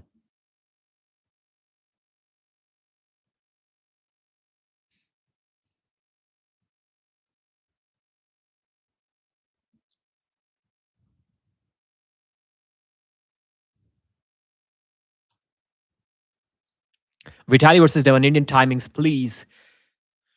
3 hours from now, at least. I would say maybe 3.5 hours. So you do the math now. One foul on Duvan Bornman. Third round. Referee is about to say, ready, go. Duvan gets curled in once again. He's trying to roll out of the wrist of Andre, but he cannot. He cannot. That is a risky position. He's committing to the top roll hard. Now he's in a good position. Wow, that top roll is working. Even though the wrist is not getting cracked, somehow Duvan is getting in a good position. He has his wrist curled in and he has slight pronation to it. It's a weird position where Duvan has pronation, but Andre also has slight cup in his wrist. It looked like another foul on him, but now Duvan tricep presses. It looked like a foul, man. Come on. It looked like a foul on Duvan. And Andre is complaining. But Duvan once again told him that you can use your flag. And they are using the flag. No or no? Why wouldn't you use a review if you think it was a foul?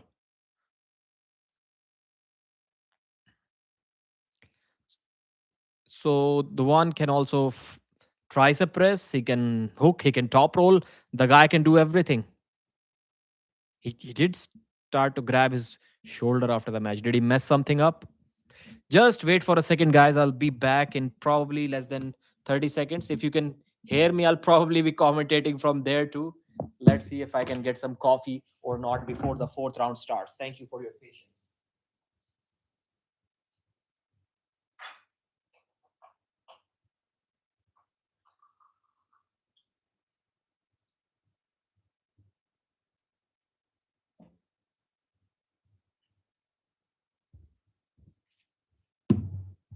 It's not too cold. It's not too cold. I can have this coffee.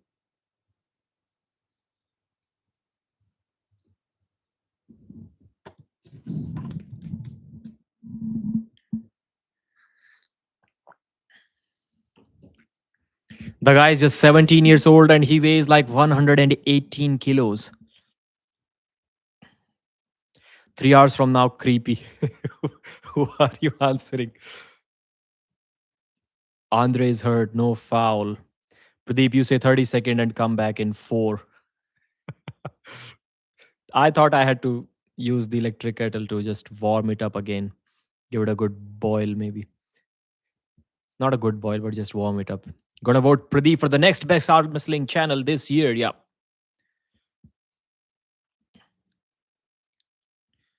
I hope they have some rule how they are going to count the views on shorts, because there are some YouTube channels that are just taking shots from east versus west and putting their own channel. Duvan goes sideways and this time easily pins Andre. Wow. Andre's side pressure is done for some reason.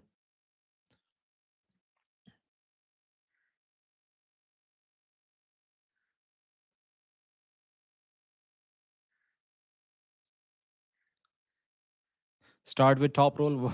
The match is over. So Duvan Bornman beats a WAF champion. How good is that? The guy basically has almost no arm wrestling level at a higher level, and he beats the WAF champion. Wow. Such confident young guy. Morozov Alijan match win. What do you think about the potential of Artem Morozov in right arm, please? Now, these are the guys that we say have good potential in arm wrestling. So, whenever we see a big guy, we say that this guy has a lot of potential, that guy has a lot of potential, but not really. We saw Riekerd Borman's potential a couple of years ago in that 8-man tournament in Australia. That's what we call potential. Hooking Matai Varangi Heta Morris's King's move. That's what we call potential. With less than 2 years of arm wrestling, hooking Heta Morris's King's move. That's what we call potential.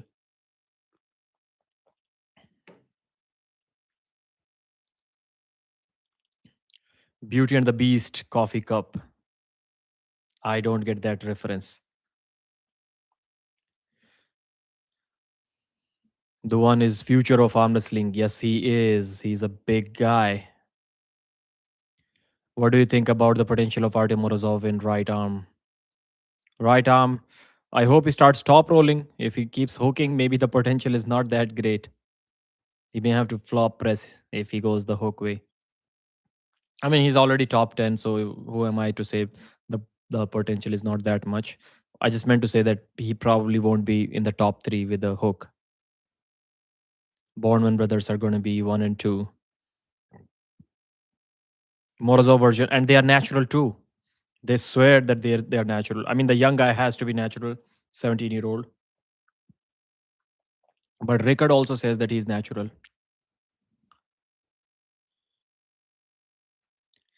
And I like that their South African accent too. It sounds cool.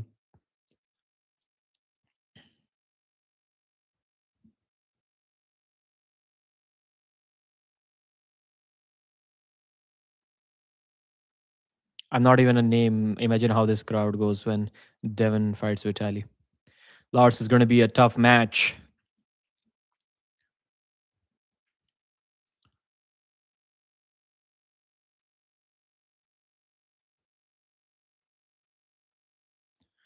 Lars is going to be a tough match. Yes, Riekerd is not natty. Pradeep, the channel name for Fox Streaming is doing live of East vs 23 pay-per-view. The channel name Fox is streaming. I'm not sure what that. How many subscribers do they have? Already sleepy me? No, I don't think so. I hope not.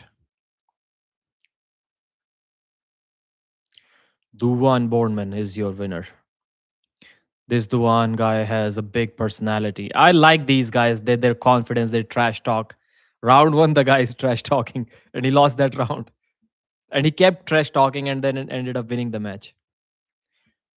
Artem Samson versus Aleksi is the match now. What time is it where you live? 11 p.m. Pradeep will have to stay up until 5 a.m. again. That's the least, man. I don't. That's the thing that The fans, they go to sleep when the event is over. My work is only half done. I still have to record more videos.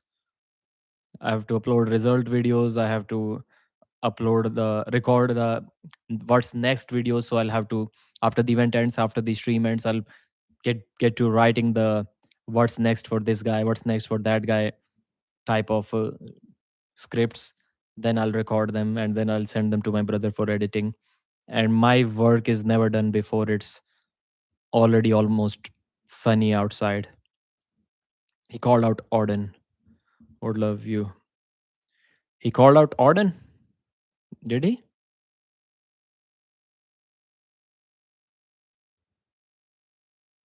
Let me go back and watch again. Are you sure? Do I need to watch that again? What exactly did he say? Can somebody tell me? You don't use AI for no. If AI was smart enough to write scripts for me, I would definitely use it, but no. I don't think anyone is using AI to write scripts of videos. And I don't write the entire script anyways, just the bullet points. But if it is a really small video, like a 2-minute video, then I may write the entire script too. But writing the entire script, it definitely does pay off. The views are higher. I mean, the fans can sense that there is a lot of work that is put in. So if I'm just talking whatever comes to my mind with just some bullet points, it's good, but it's the result is not as good as if I write the entire script. But writing an 8-minute script takes like 2-3 hours, man. It's not an easy thing. The channel just take down by EVW. He just told Auden is too weak. So was that a call out, or was he saying that I don't want that match because he's too weak? Alijan Siplankov left arm prime for prime. I'd have to go with Denis Siplankov, man. I would have to go with Siplankov in that. Is it Morozov is taking steroids? Is it possible? Of course, he is. He has openly talked about it.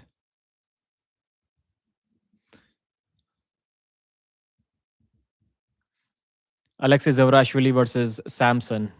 I'm going to go with. So I did change the prediction of the first match before the match started. So first prediction was correct. This one I'm going to go with Zavrashvili.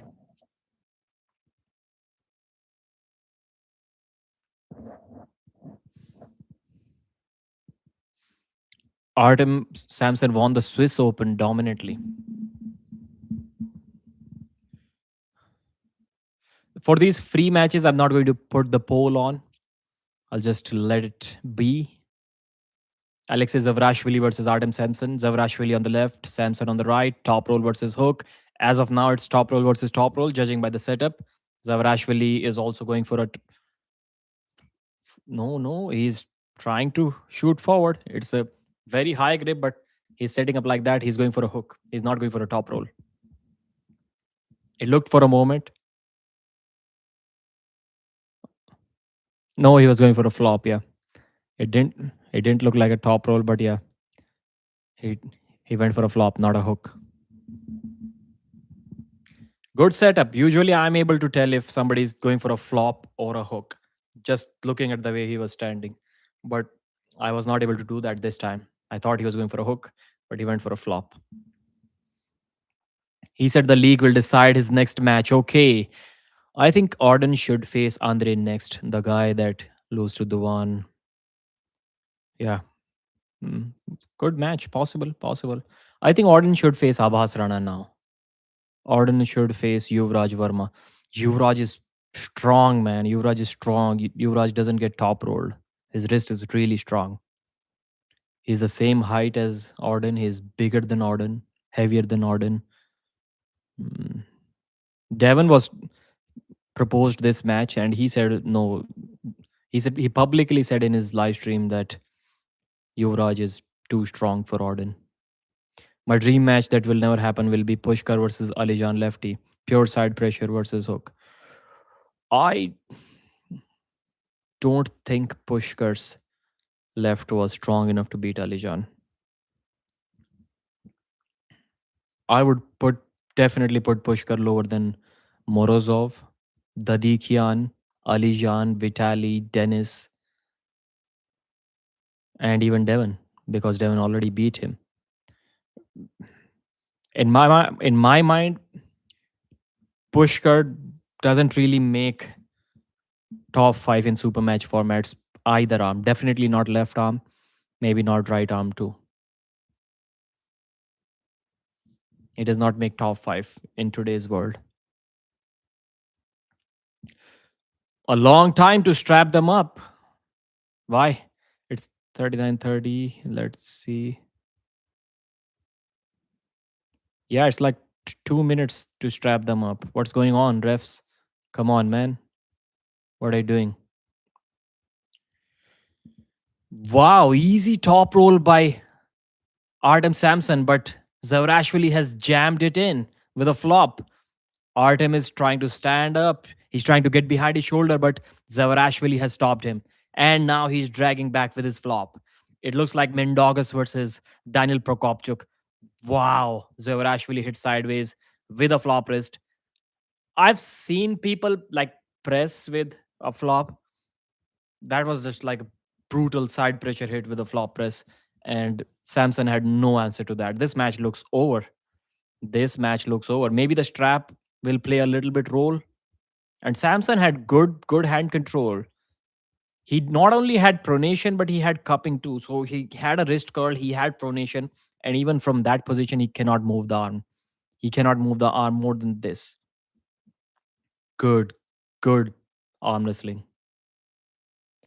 Order needs to beat lighter pullers first. Artem Ternenko, Coach Ray, Storm Shalino, Mindogas, etc. Yeah, man. Mindogas is a different level. Mindogas is a different level. If Prime Dennis didn't get injured and kept on training till 2026, he would have flash win Vitaly left hand. Yeah, we should definitely assume that if Devon can get better after that many years of arm wrestling, then Dennis can too. But we sometimes forget why an arm wrestler is getting bigger, getting better. Devon self-admittedly did not use steroids for a very long time, or maybe he used very little of it. So that played a factor. And we cannot say that Devon's strength gains slip are not because of his size gain too. Yes, he's much stronger in the 105 kg division too, but even when he's like 110 kilos, he's holding more muscle than before. His wrist is thicker, his hand is thicker. That's why. So Devon's improvement can be attributed. I mean, you have to give a lot of percentage for that to his size gain as well. Dennis was not going to have any size gain. He already was over 140 kilos, jacked. So that's why I believe the potential to grow is not that much. That's why I also say that even though Brian Shaw is pretty new in the sport, his potential may not be as much as some of the other guys. His potential to grow from where he already is, because the guy is not getting any bigger.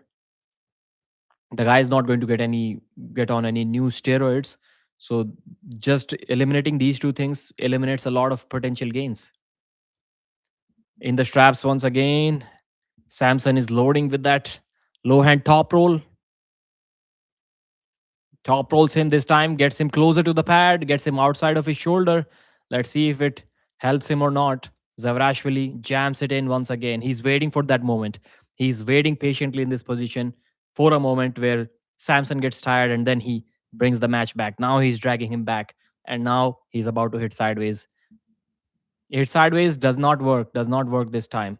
Samson is trying to. Wow, too much power from Zavrashvili. Too much power from Zavrashvili. The top roll is not working. Samson at this moment needs to be a little bit more brave and prevent the flop. Maybe just keep him somewhere between a hook and a flop. Maybe that is going to be better. But even from that position, I think Zavrashvili will hit sideways or he will curl him in. Let's see. Let's see what happens this time. Or maybe Samson immediately needs to commit to a shoulder press. It doesn't look like he has him. He has it in his game as of now. Let's see what he does. 2-0. Good match, still good match. Mark with the 18 dirham super chat. Thank you, Pradeep Bhai, for another live. Thank you, sir. Thank you, sir. Mark lives in Dubai. He has been going through a time that is not so good for the people living over there because of the war and stuff. And yet he's out here supporting the channel. Thank you, brother. Thank you. You did not need to do that, but you do that anyways. Why can't I pay with ideal? What is ideal? Remember the human flag at over 300 pounds. Who did that? Smile? 2 a.m. Vovoda would be number 1 through 5. He was possibly the greatest athlete of all of them, but he got bored with arm wrestling. Nah, Vovoda wouldn't be anywhere near top 1 to 5. Vovoda needed like 70 seconds to beat a 19-year-old Pushkar. Again, not in a very good position. I mean, he's in a good position, Samson, but that's not a good position against Zavrashvili to win a match. Zavrashvili hit sideways. I don't know how Coach Ray is saying much better. It is not much better. It is a worse position than the previous one. 3-0, Aleksi Zavrashvili. Dominant win. Dominant victory for the Georgian. Couple of predictions correct. Let me take a look at the super chats once again. First one was MTSVK, then Arm Wrestling Lions, then Devon Pancakes, $20. Sahil Prishti, Digging, $2. Mark. Why am I not seeing that $70 super chat in the fan funding option? That was the biggest super chat, and now it's not showing here. Anyways, that was awesome to have. Aleksi swept. Yes, he did. 2 predictions correct so far. Devon versus Vitaly, wait 4 hours at least for the match. Now, since 2 matches are already over, maybe it's less than 4 hours. Maybe it's like 3 hours, 3.5 hours. Concrete Elbow is also doing live today. 25 watching, it says. Zavrashvili way too strong. Last time we checked, we had 41, now 47. 6 subscribers have increased. Thank you, sir. You guys are awesome.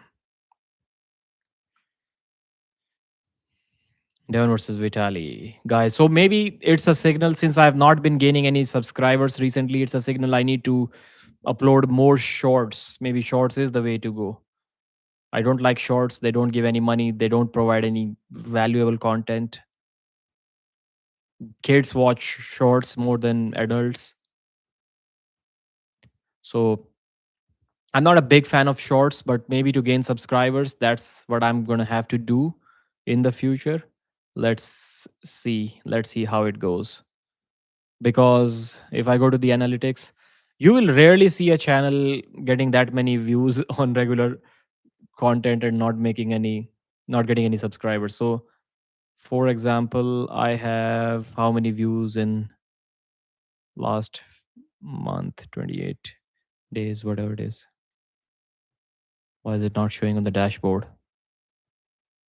Analytics. Yeah, that's where I can see it. I have about 700,000 views in last 28 days. So in 30 days, more than 700,000. And I have 155 subscribers. It used to be more than 1,000. 500, 750,000 views used to give me more than 1,000 subscribers a couple of years back, 3 years ago maybe. And now it gives me like 155 subscribers. I doubt there is any other channel that gets 155 subscribers with 700,000 views. Smile. One people get 155 subscribers with one video that hits 100k views. Maybe less than that. Even 50k views. Sometimes people get that many subscribers. Bro, that is less, isn't it? Smile just too small for super heavies.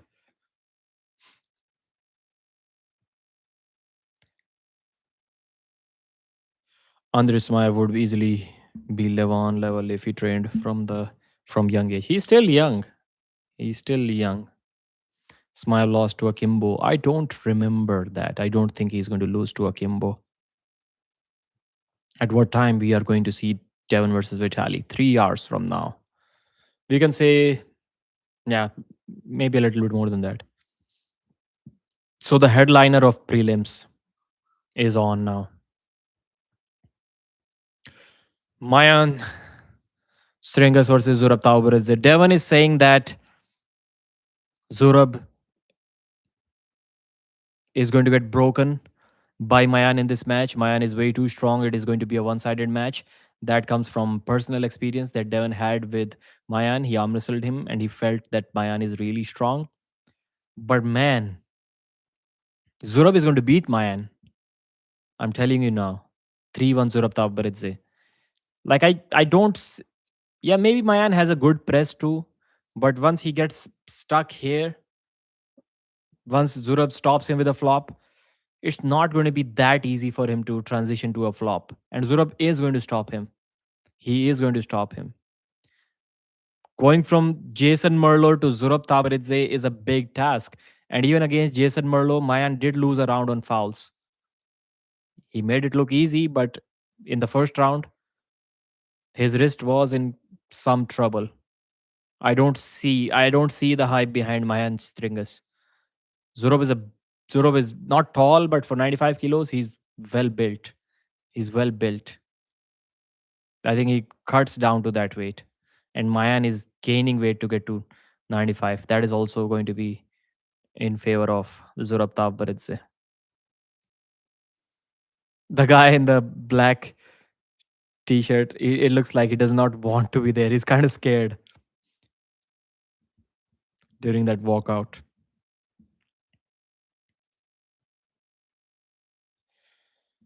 Maayan. So, since most of the viewers are from USA on this channel, I'm going to give you guys some pronunciation tips. And you might be saying, wow, an Indian who does not even know English, he's telling us how to pronounce things. I'm just talking about the names because, yeah, USA is the worst country when it comes to pronounce. I don't think anyone gets names as wrong as the Americans do. They most of the times get their, sometimes they get even their own names wrong. They cannot even pronounce their own names. So yeah, I think I can teach a few people. Most of the European names, when we're talking about them, that starts with that has an A between. It is not a single A. Most of the times it's a double A. So when Ivan is there, many they like Devon pronounces it as Ivan. It's always a double A. Ivan. So E then V double A N. That's how it's pronounced. Ivan. Zurab. Zurab Tavbaridze. Zurab is not really like not necessarily a double A, but it's like somewhere in between. It's not Zurab, a little bit more pronunciation of A than that. Zurab is not the example that I was going to give to you. Stream for us, please. And I'll let you know about more names.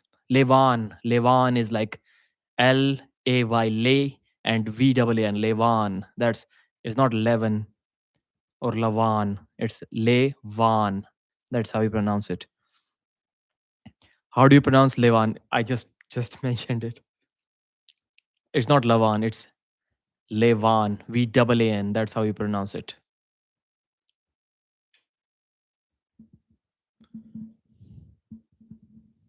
Like just like it is Ivan, same way, Levan. Like they're already almost arm wrestling even before the referee tells them to grip up. Any other names that you can ask me? I'll give you a pronunciation that is like 95% correct. Pradeep at home today. Let us watch for free. So Maayan versus Zurab Tavbaridze, that's the headliner. I'll probably create a poll for this one. I have Zurab winning. Devon thinks that Maayan is going to destroy.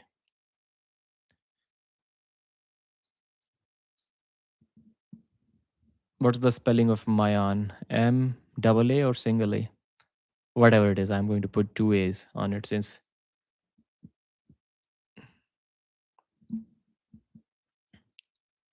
I have Zurab winning this match 3-1. Let's see. Zurab is going for a flop slip. He gets a flop slip. That's what he was going for.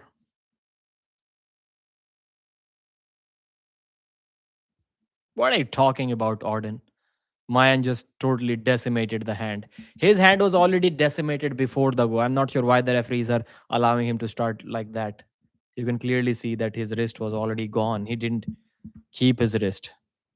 Why Indians shitting on the street? They don't. Maybe they don't have a toilet. Maybe somebody's outside and has he doesn't have a toilet near him. He cannot hold it in. I'm not sure. It used to be a thing like there were no toilets in India. I have seen uh, those times when there was no toilet in almost any house in village, so they used to go to their farmland and then drop some compost there. Please pronounce Arnold Schwarzenegger. That's one. I'm not sure if Schwarzenegger is the correct pronunciation. That's what is accept. Maayan destroys Zurab Tabaridze. That's what Devon was saying. That's what is happening here. Let's see. Let me see again what. Wow, Zurab was trying to do something and like no stoppage at all. Just total destruction. Total destruction. Wow, it was not close to getting stopped. What is he doing? New sub. Please pronounce. Okay, I've already read that. Stare. Stringus. Stringus. That's I don't know. I've heard this. Maayan Stringus. That's how they pronounce it. Staring gas. I gave a spoiler about Devon versus Vitaly. Don't forget. You said Vitaly is going to win? I forgot. I already forgot. Please reply by Levan. That shit was free for your country farmlands. Zurab cooked. Devon 4-1. Okay, that's what you said. Zurab is 67% favorite on this channel. Let's see if he can stop, man. Let's see if he can stop. So why are they going to the straps already? Did they slip? Did I miss it? Was I paying too much attention to the chat? What happened there? Maayan totally dominating Zurab. He pinned Zurab as almost as easy as Oleg Petrenko did 3 years ago. I'm not sure if I should say almost because like it couldn't have been more easier than that. That's how easy he pinned him. Can Zurab get a stop somewhere? Is he really that strong? Like that guy can cut to 85 kilos too. Oleg Zok is a difficult deal. Zurab moves early. Both move early. Maayan is feeling confident. If Zurab puts the brakes on, then it is going to be a big battle, a long battle. And Maayan is not gripping too high. He has that low grip. He can hit sideways from there too. Again, a false start. This time from Zurab. One warning. When a warning is just when a false start is just a warning, why not false start if you are scared of getting flash pinned? Why not? False start again.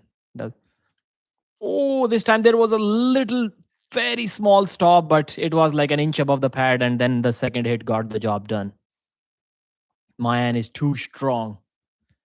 He's already celebrating the victory. Zurab is shaking his head.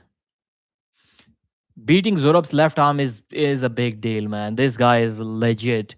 He's the manifester of the left arm. These guys are like they came in at the same time. They got popular around the same time, and he's the manifester of the left arm, and manifester is the manifester of the right arm. I like the name manifester. People think it is cringy. It fulfills my criteria to have a nickname. The first and the most important criteria for a nickname is that it should be kind of easy to pronounce, easy to remember, and also it should already be more popular than your real name. People should not remember your real name. How many in this chat remember Manifestor's real name? I doubt that more than 10% people know his real name. So you already have it. The criteria is fulfilled. I like the nickname Manifester. I don't know why people find it cringy. Let's not go behind like whether kids use that word or 60-year-olds use that word. Let's not go there. It's a name that is already popular. He has he has made it popular, and people, when they see him, the first thing that comes to their mind is Manifester. It's not his original name.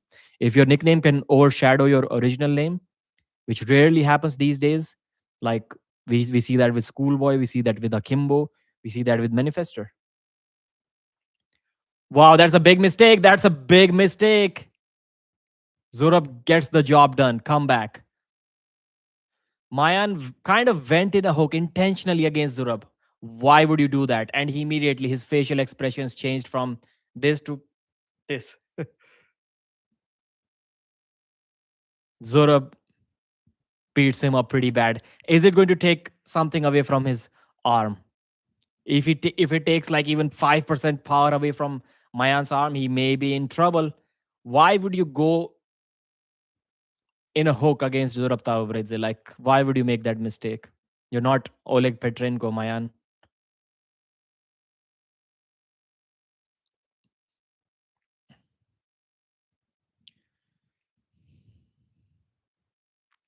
2-1, Maayan Stringers still in the lead. He still seems to be the favorite unless that battle took something away from his arm. Let's see. We could be one round away from starting the main event card. And if you have not purchased the pay-per-view of the main card yet, please go to the link in the description of this video and use code Pradeep. Use code Pradeep to purchase the pay-per-view. You'll get 5% off. So you'll get $1 off. Dexter was asking, why do you keep mentioning 5% off instead of $1 off? We have told you it's $1 off. And I'm like, not everyone understands, not everyone pays attention to $1 because the payment is in local currency. When I pay for a pay-per-view, it's in Indian currency. So why would I mention it in $1? It's 5% off in whatever currency you are purchasing the pay-per-view. They're in the strap. Oh, Zurab moves early or Maayan moves early or both moved early. Now Maayan is back to his top rolling. Zurab is feeling a little more confident now.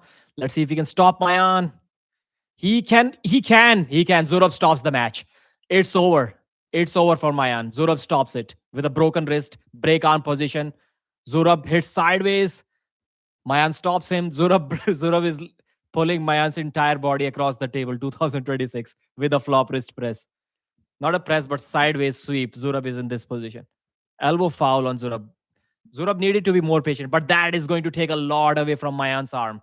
Zurab stopped it like an inch above the pad, and he brought him back. Maayan still gave him a good fight. Zurab did not. I don't think he needed to be in such a hurry when he stopped the match. Zurab should have been like more patient. He was just recklessly hitting sideways. Let's see. Now Zurab is in a hurry to start the match. Don't move, go. Wow, Zurab stops him in the center. It's over. Maayan Stringas is dead. It's over. Zurab dusts him. The match is over. The score is 2-2, but Zurab has already won it. It's over. It's not going to be close. Which part of India you are from? Close to Delhi NCR, you can say. Are you a 9 to 5 guy? No, man. My shifts are weird. Sometimes afternoon, sometimes morning, sometimes early morning, sometimes night.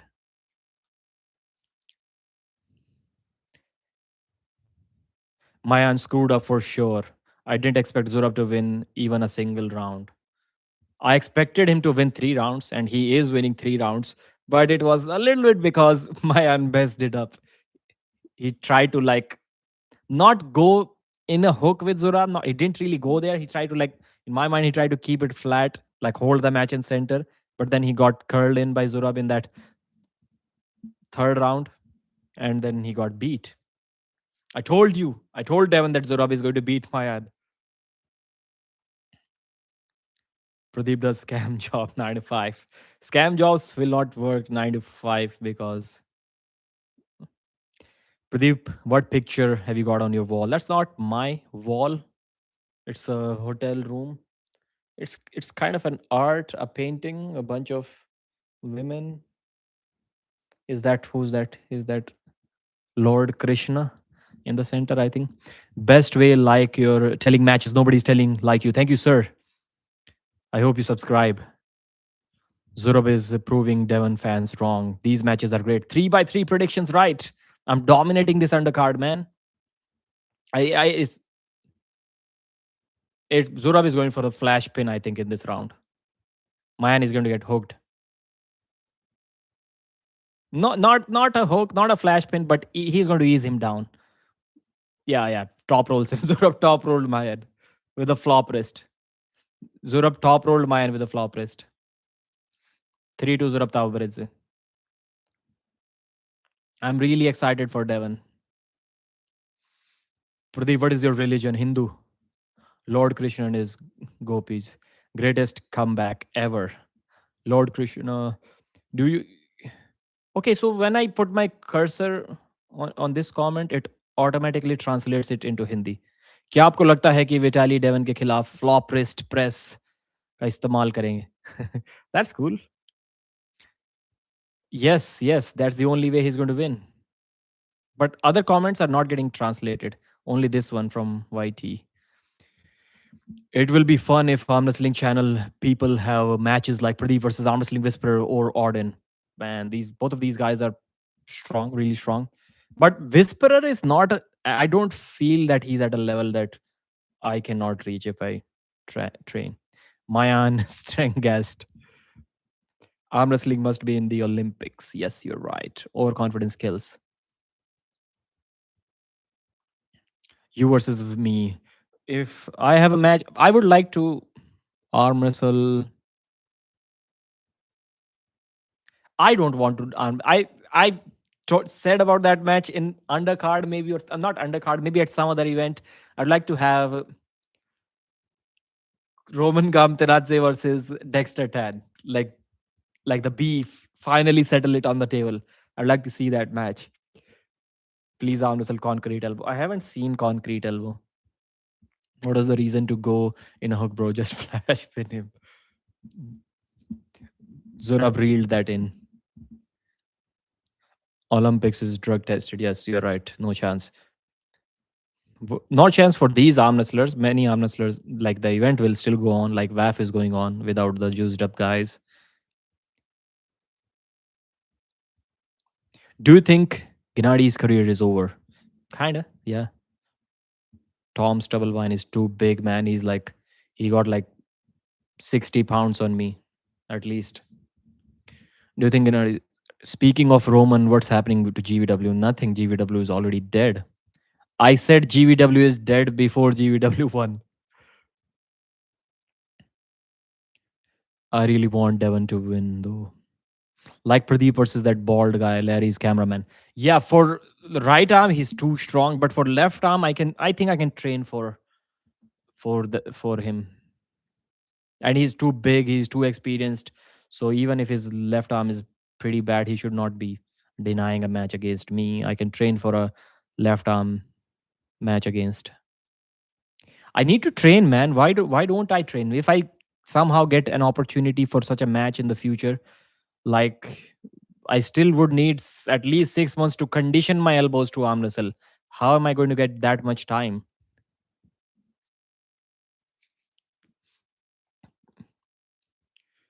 2000 Siplenkov versus 2014 versus Prime Hermes.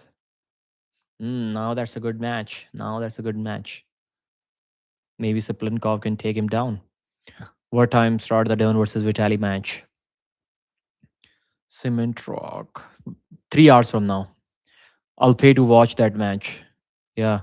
Me versus him or Paulin. Paulin was like, I've already talked to the promoters. You versus Robert Kelly. He's the camera guy. And he arm wrestles at every tournament.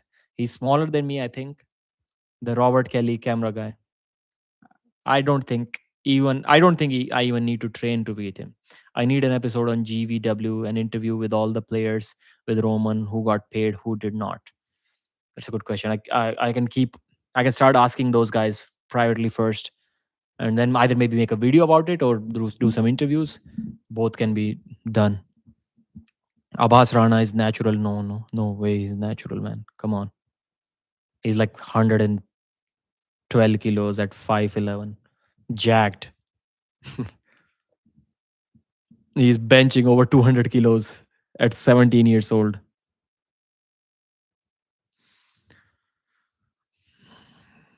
How are you, Bert? I'm good. Carefree Krita. I can't buy a live stream. Why? Use code Pradeep, 5% off. Replaced coal. Marks. Chat. 70 kg, me versus you. I think I can beat Aryan Kandari left hand and right hand and top roll Abbas first round. Come on, man. 70 kg arm wrestler from India is not going to top roll Abbas. Too many requests. They should create an arm wrestling association for only. They should do a YouTubers thing. There was an event like that where YouTubers, social media creators, they had a boxing match of some sort, and there was one guy who was like kind of fat, not really lean, and he was beating people up. He got famous. I forgot what league that was, and it pulled in some big numbers. It pulled in great numbers. Matches had millions of views. So, what is the prediction? Devon versus Vitaly, Legion versus.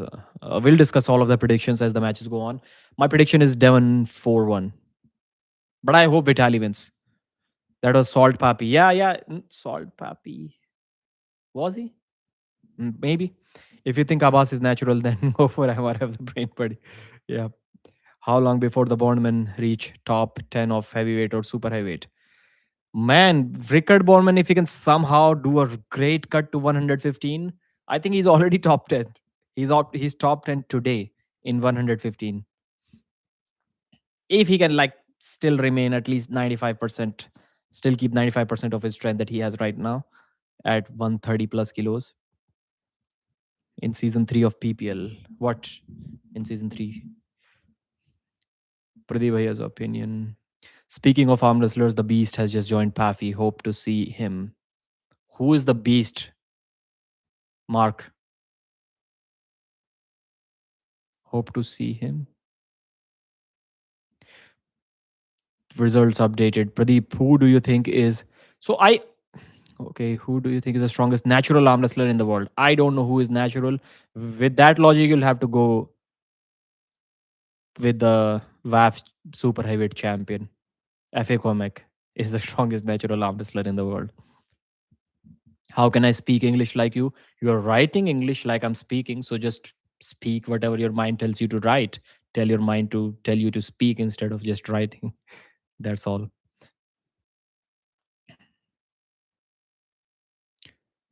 Mazahir Saidu versus Mendogas, somebody's talking about. Yeah, that's a cool match. I think so.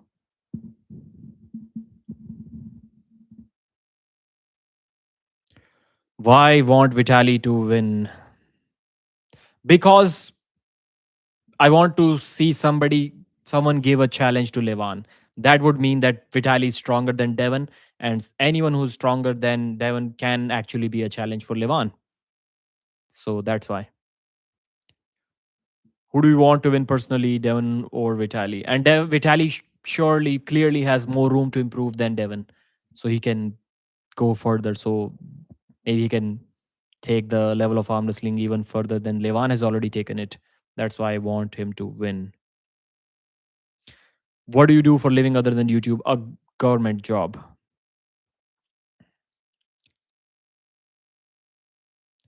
So my job is like I have when I retire, I'll have pension for life till the day I die. And when I die, my wife will get pension. Not too much money, like but enough money so that two people can comfortably live with that amount of money. Like if somebody retires today, they get like 40,000 rupees, so almost like $500, little bit less than that per month. That's enough to live in India. So I'll be getting pension for life, and I have like medical facilities, any kind of medical treatment, free for life, without any insurance at all. All of these facilities, children education free till they are 18 and stuff like that. But I still don't really want that job. I don't like waking up in the morning. That's all. And I don't the job doesn't leave me enough with enough time for my YouTube. I like this thing. No, I'm not 25. What kind of work do you do? How old are you, Pradeep? I'm 30 or 31, depending on my mood. I can tell you either age. You can guess what I am. Do you think Morozov can top roll Alijan? He can. He better be top rolling Alijan. He better be top rolling Alijan. I cannot tell anything more than that. So please don't ask about it. Where can I watch? Railways. Maybe. Maybe. Jordan Sona versus Ivan Matishenko in the same weight category. Bro is ancient. Yeah. I'm either 1994 or 1995. You don't look 30, you look 25. You're the first guy that has told me that. Some people say I'm 35. Do you think Aleksi Vovoda is doing all right? Yeah, he did good. 110 kilos, second place in Russian national. The guy still got it. Not obviously as much as he did back in the day.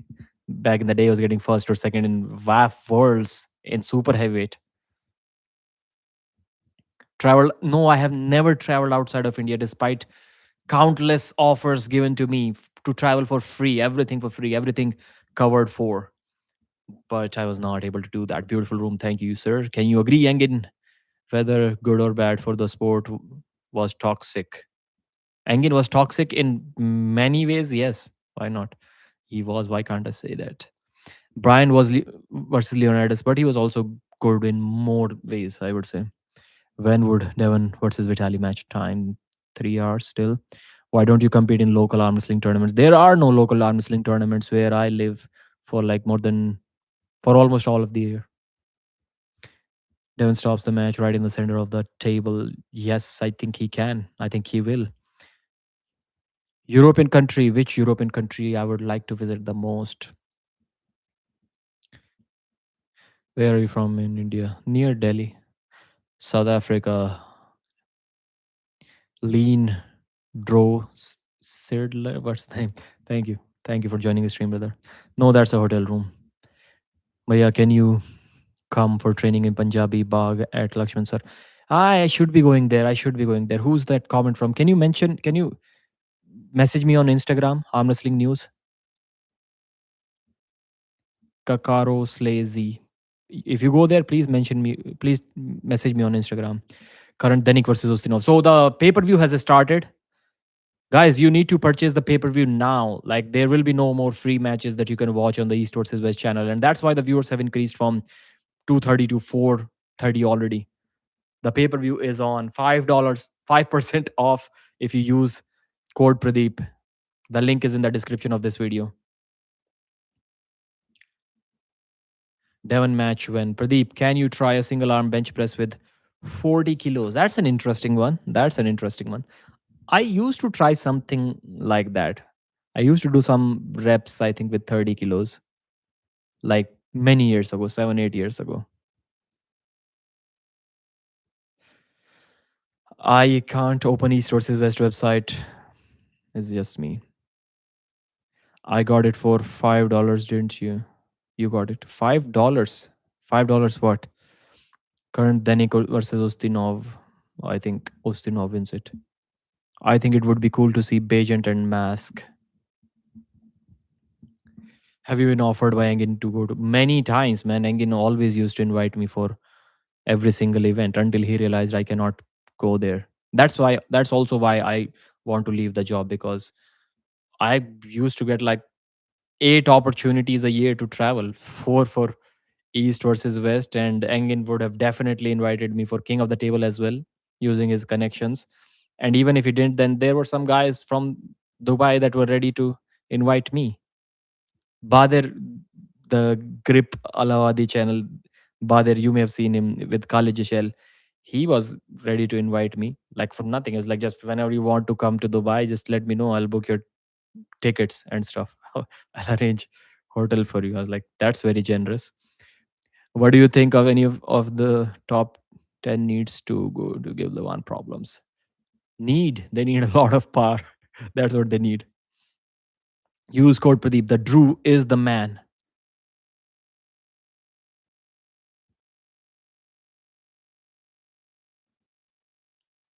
I've heard this music somewhere. The music that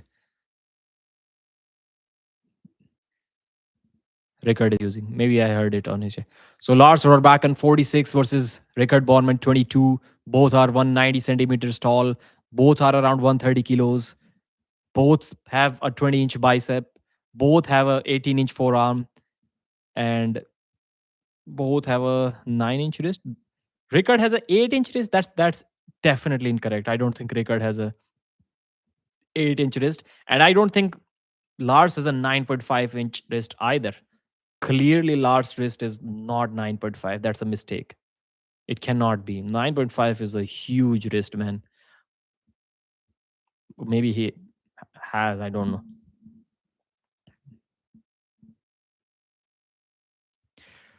Main card has started. Riekerd Bornman versus Lars Rorbakken, and they're going to the strap straight away.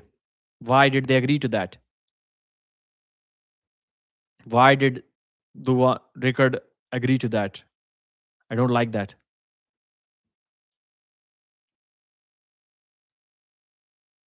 I think Riekerd Bornman is going to win this match. 3-1, I'm going to say. There may be a foul on him if he ever gets in a flop wrist position. He may have to drag his elbow back to bail out of that position and lose a round on fouls.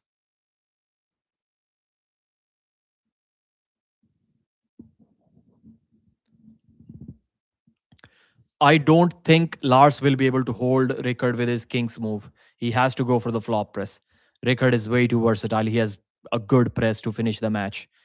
I think Riekerd may get the job done. Round 1. Can the young South African do what his brother did? Good top roll start. Riekerd, wow. Riekerd buries Lars Rorbakken with a flop. Huge elbow foul. Both by both. Okay.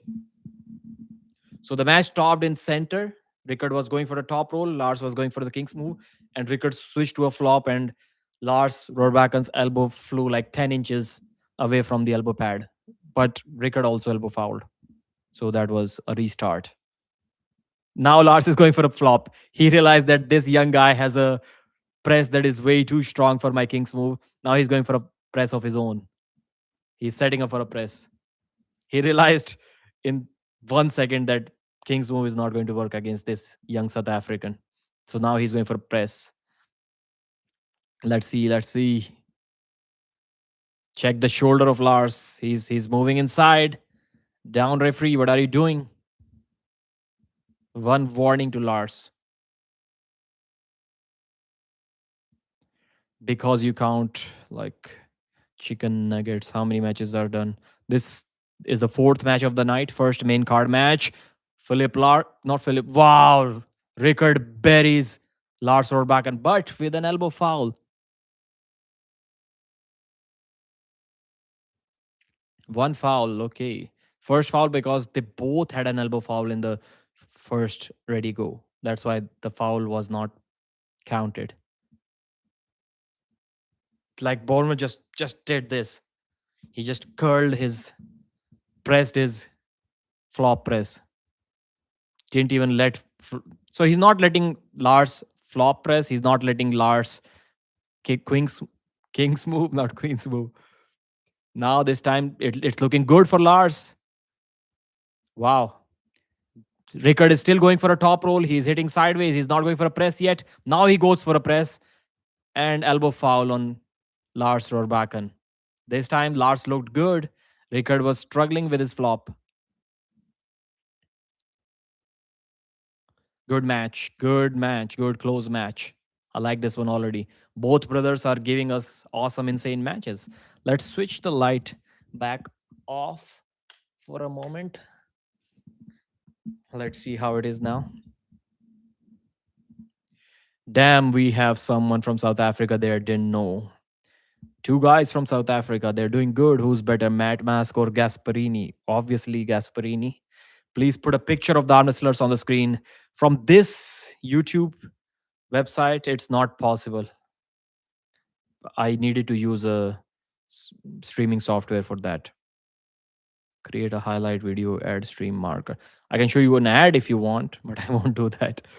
What's going on right now? Lars Rorbakken versus Riekerd Bornman, right arm super heavyweight match. First round, both on one foul. Everyone spam chicken nuggets until he notices. I've already read a comment saying chicken nugget, but what's that for? You need to explain it to me.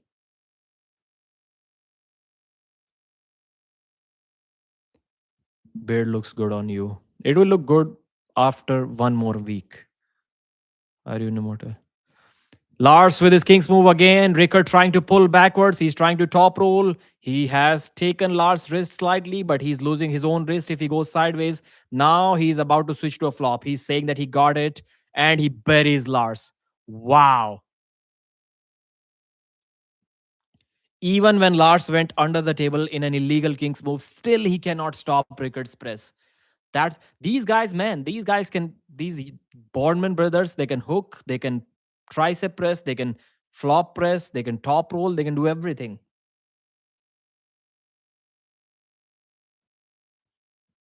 Wow.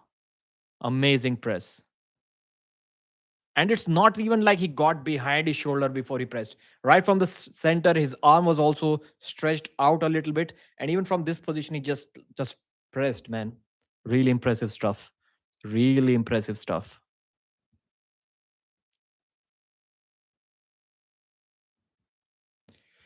Zooming in on Android 1000% to see the match in the eyeball. You cannot do that.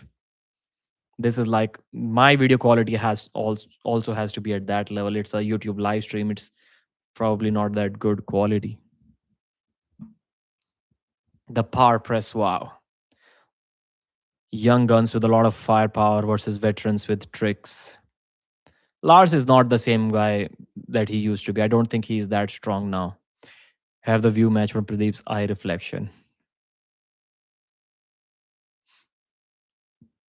If somebody can see a match in the eye reflection, that is legal. Like if I can stream something from my eyes, then that should be considered legal at this moment.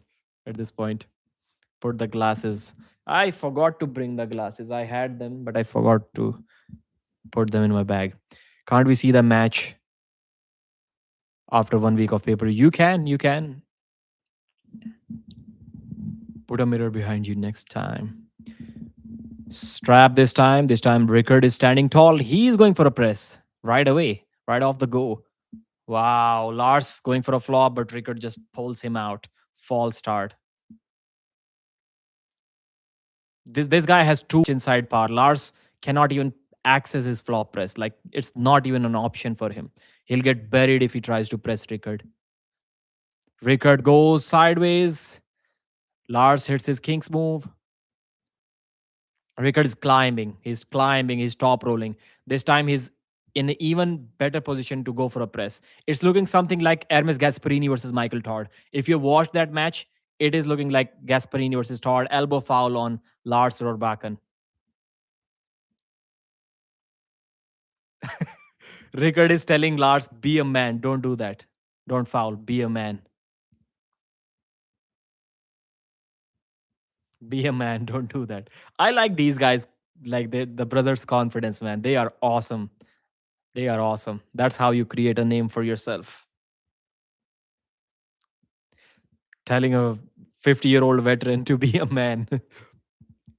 Who you got, Devon versus Vitaly? I got Devon in that match.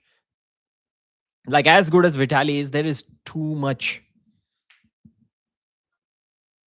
evidence that Devon is the better guy.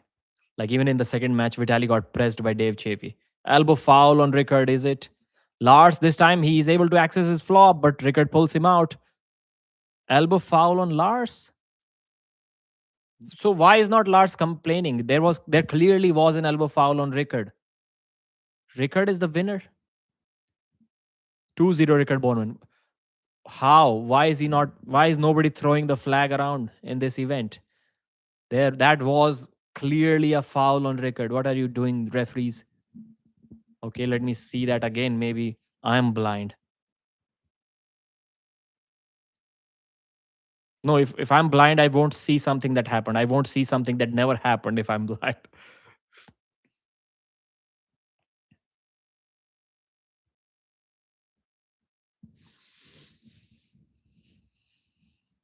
So the replay doesn't show the moment where the foul could have happened. Wow, who could have guessed that they'll be bad at showing replays?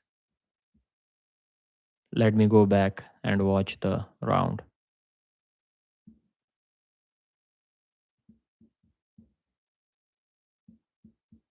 Yeah, that is a big foul, man. What are the referees doing? There's a blind referee, blind down referee. What is Lars doing? He's blind too.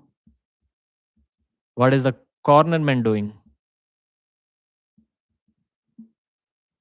Pradeep, stream with the bedroom mirror behind you. I don't think there is a mirror behind me. Check the description who wants to follow the matches. Yeah, I can now edit the description too. The results in the description of the video. Where are you?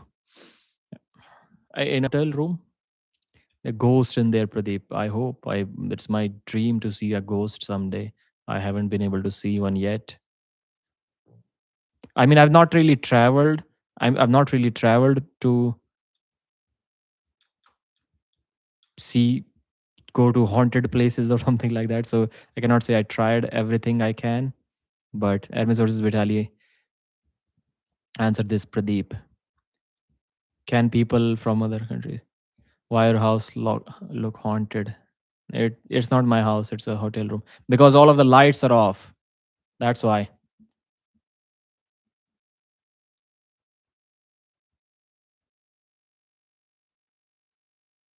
Which country? India. Lars is like starting like this in a king's move. Hits. The match stops in the center. Riekerd takes the wrist, but he cannot move sideways. He cannot move Riekerd. He cannot move Lars sideways this time. He's opening him up this time. Lars looking in pain. Riekerd looking in pain. An elbow foul on Lars Rorbakken. 2-0. He's only one foul away. Pradeep knows. That's like my grandma's bedrooms in the 80s. It's a old room, but it's a good room. Big room.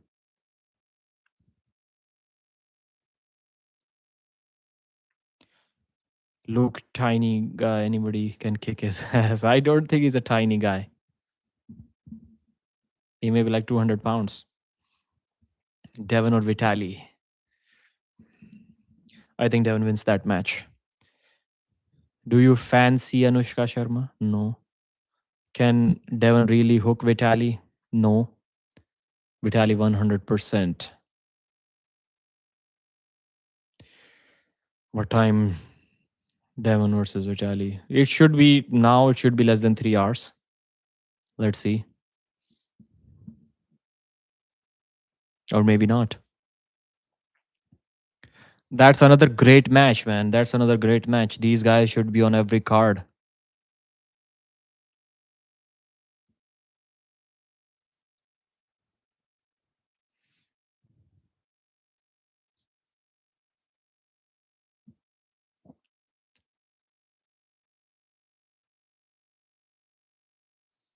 The down referee is giving one warning to Riekerd because he tightened the strap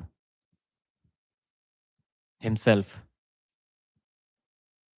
I don't really think it's the job of the down referee to do that, especially when the strap is always on the main referee side. Wow, what was that? Riekerd Bornman just buries him really fast pin. It happened like 0.2 seconds. 3-0 Riekerd Bornman destroys Lars Rorbakken.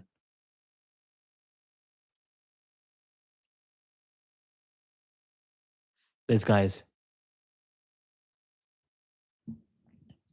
Wow. The South Africans dominated today. They dominated at East versus West. Riekerd is the man. Last event, he destroyed Schoolboy. Now he destroyed Lars Rorbakken. Both 3-0.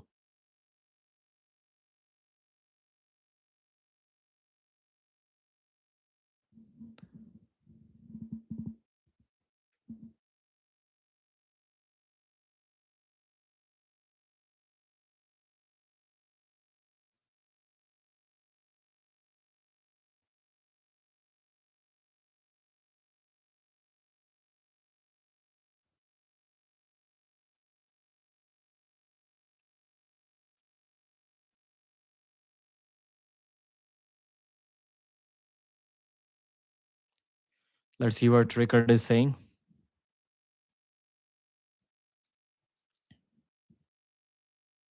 Is he crying? Like he cannot even speak.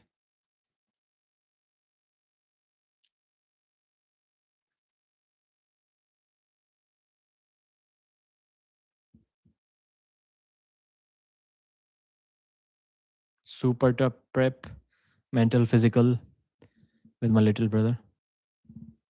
Feeling these emotions. Thanks, East versus West.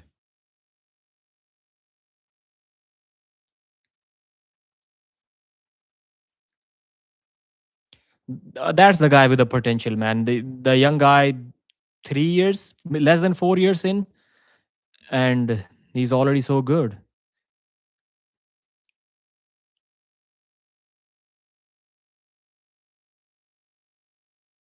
First time facing a King's move, and I don't think I did bad.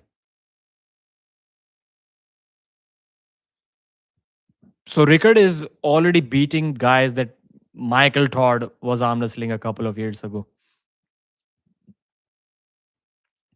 We saw Michael Todd versus Lars Rorbakken last year. No, not last year, 2024, I think it was.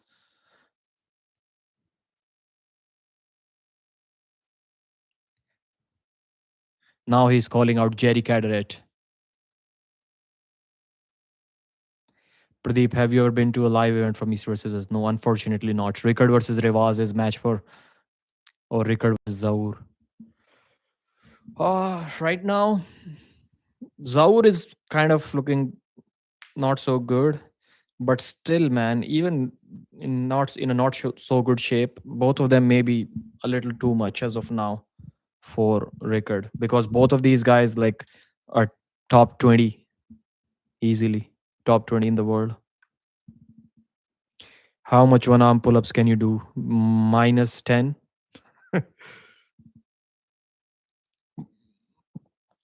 So 3-0 for Riekerd Bornman.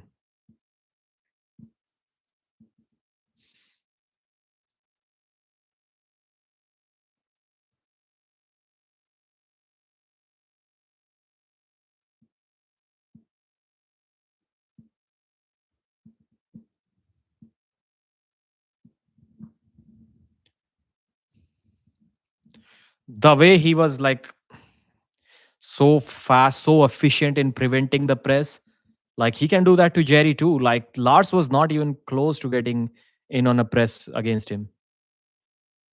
Egle Vaitkute from Lithuania. Azra Sari. I will be back in a moment. I'm here. I need to get some coffee. Azra versus Egle Vaitkute is match. That is going to happen now.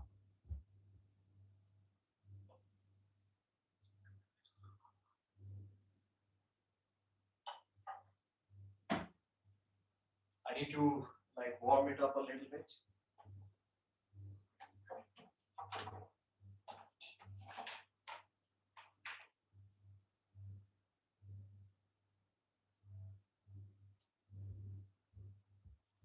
I am almost back. Thanks for being patient. So Azra is a young champion. We'll see. We'll see what her age is. She won her Turkish national championship. Her age will tell us in which category she actually won. So that will be cool to see. But it doesn't matter, man. It doesn't matter. I mean, she won her category in super heavyweight, obviously, because it's Turkish national. So still, that is not enough to beat a woman that is like number 3 in the world. So that's going to be a problem. That is definitely going to be a problem for Azra.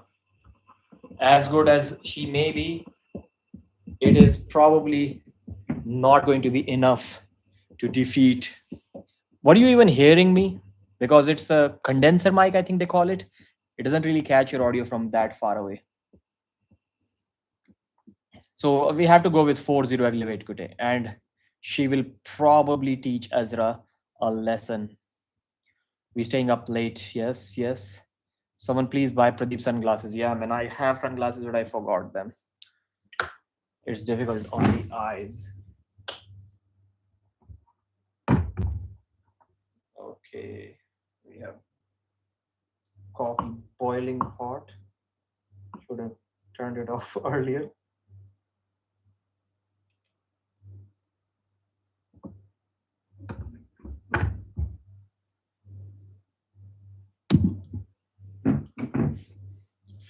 Since Dennis struggled against Michael Todd 2016, do you think a 2014 or 18 Dennis would defeat Michael easily?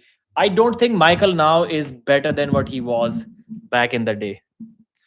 I mean, his pronation may be better now, but his arm power, I don't think it is.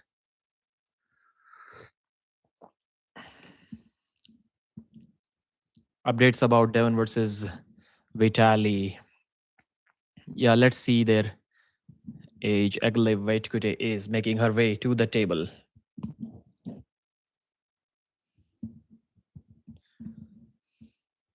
Egle Vaitkute somehow seems like a difficult name to pronounce, but everyone, I've seen almost everyone can pronounce it easily. I didn't know that Azra. I saw her interview on an Indian arm wrestling channel. I think it was KSF. Yeah, KSF Academy it was, and they were saying that she's really famous in India through her viral shorts and everything.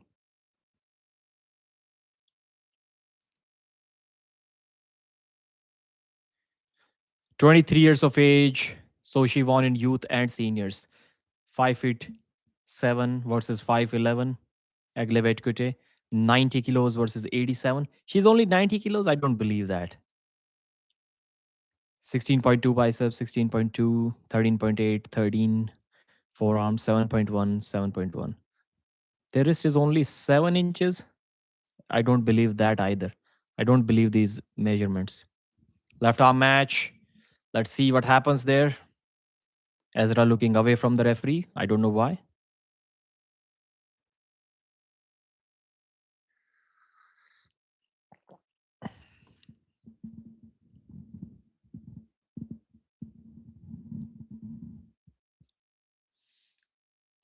I mean, it cannot be close, right?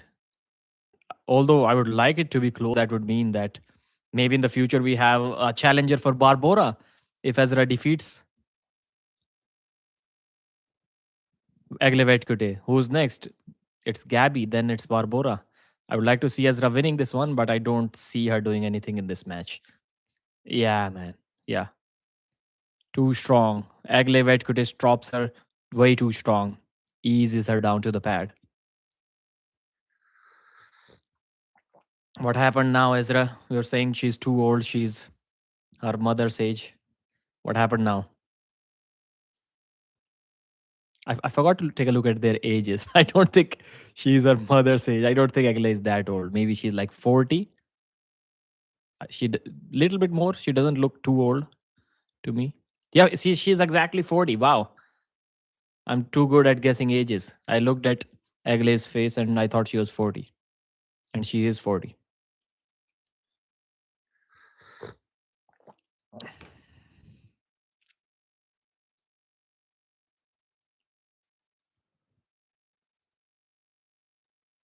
Wear glasses, Pradeep. So, oh, that's why you're saying so that you guys can watch match in a glass. I don't think you can.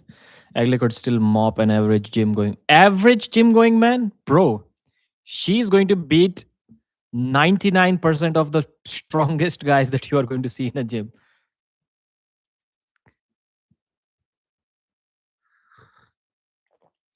There's nothing average about Egle. She's like number 3 in the world. What are you talking about?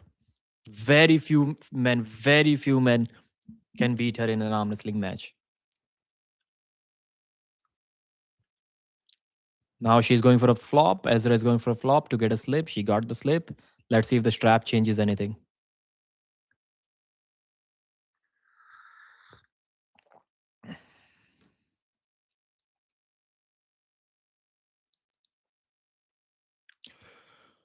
Who will be in the corner? I thought, why, man, that's so cool. People are caring about my eyes so that I don't have to stare in a ring light.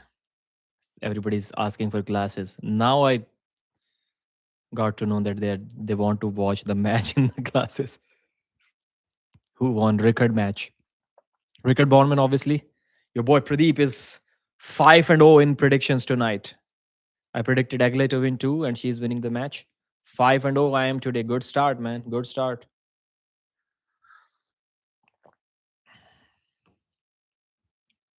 Top 10 from super heavyweight can destroy her.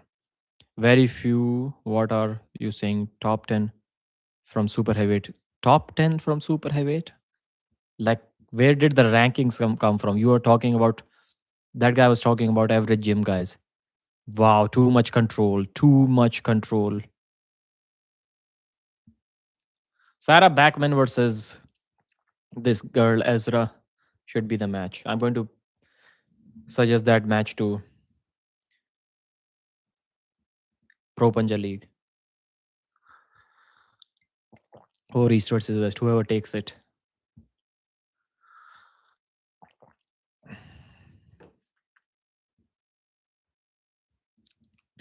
I'm going to sleep. Thanks for telling me. I can feel all my unemployed homies here. Goat Pradeep. To those who are wondering, Devon versus Vitaly is about 2 hours later, maybe before 3 a.m. Yeah, at least 2 hours, I'll say. So who is better player in your eyes, Cristiano or Messi? Messi, it has to be Messi, man. Greetings from Canada. I used your promo code to purchase the pay-per-view. Thank you, sir. You are the man. Use code Pradeep to purchase the pay-per-view. If you still haven't purchased it, you'll get 5% off. Will you update the score in the description? I should have that, but thanks for reminding me anyways.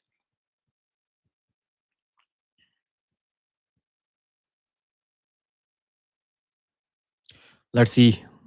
If I update now, the match may end while I'm updating it, and I don't want to miss that.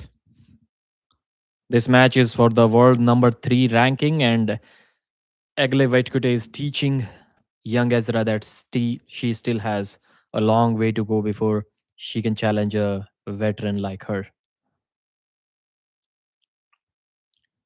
Gets her in a hook, eases her down to the pad. A big gap in strength. Big gap in strength.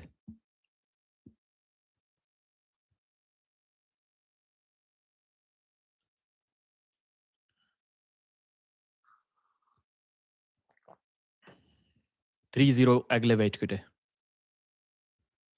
I think I've even predicted the scores correct in most of the matches. Not just the matches, but even the scores in some of them. So Duvan Bornman versus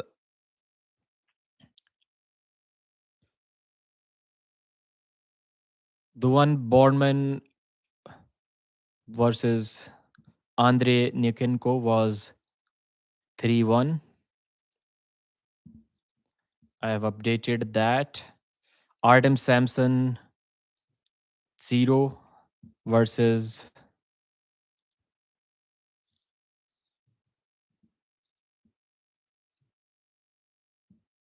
Aleksi Zavrashvili 3-0 it was.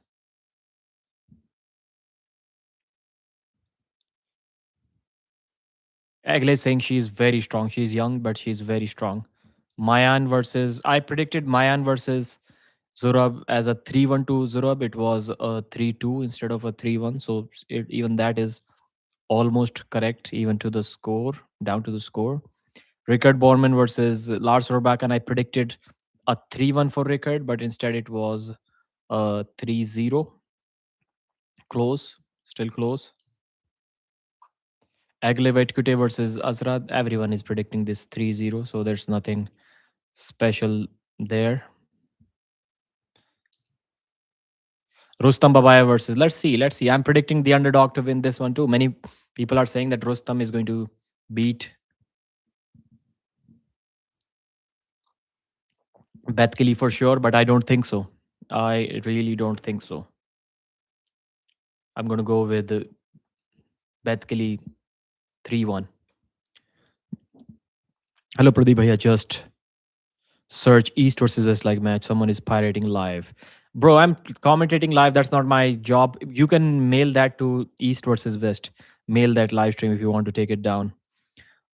I saw your answer carefree. Andres Maya versus Leonidas if he wins. What's your opinion? If Leonidas wins him versus Smaev, I think Smaev will be the underdog in that match. But I already have that match. I already have that. I prepared a little script for Smaev and Brian Shaw. What's next for them? And I've already written that probably Smaev can be a next match for both of them. If that is a close match, it doesn't matter who wins, who loses. It's a good match for both of them.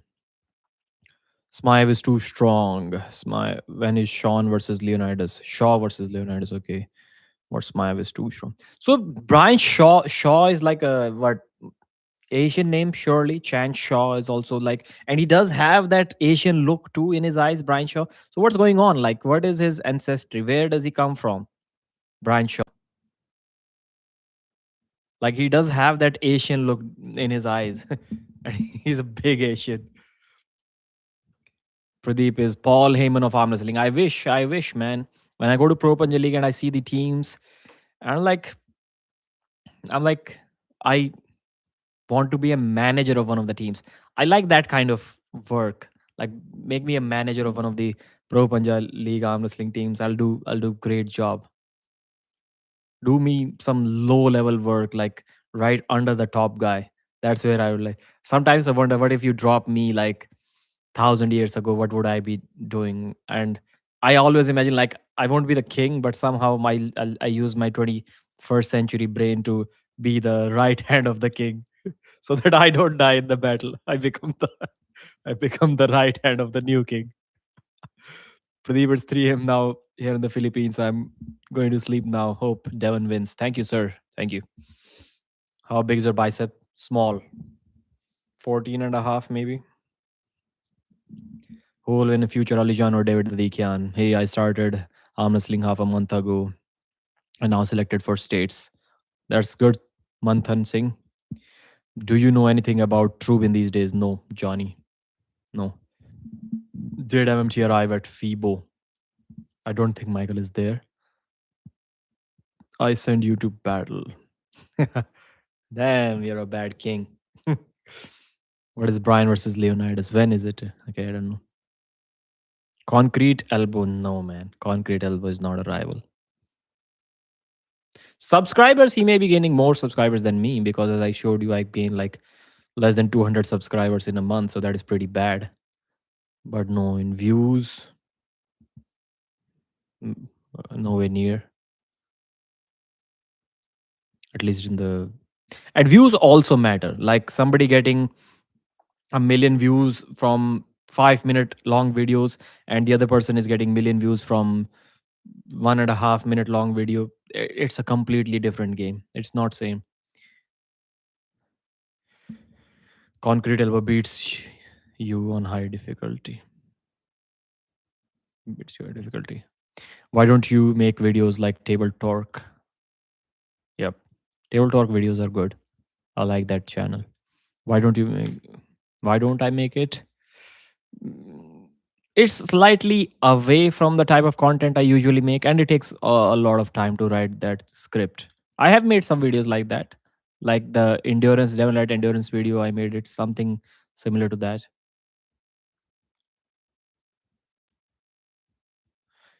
What's the price money to beat Levan? For me, I'll do it for free, man. What are you talking about? I've been following arm wrestling for a while. I used to watch Devon's walks and streams. But years look like he's been taking less and less care of himself. Do you see a change? I think he's taking more care of himself if we listen to Devon. I have one thing against Table Talk or PP channel. Their predictions generally falls short. I'm 5-0 today, and I'm predicting the underdog to win this match too. Some matches everyone predicts correctly, but it's the predictions in sometimes when the underdog wins and you predicted the underdog to win, that's when your predictions shine. That's the prediction that you're proud of. Let's create a poll.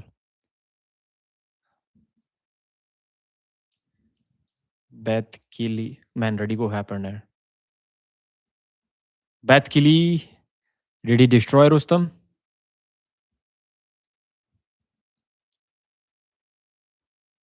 Wow, he destroyed Rustam in a hook. He put Rustam in a hook, and I thought Betkili is going to bleed him out and beat him, and he's like smashing him to the pad like Rustam isn't even there. Was it a foul or what? No.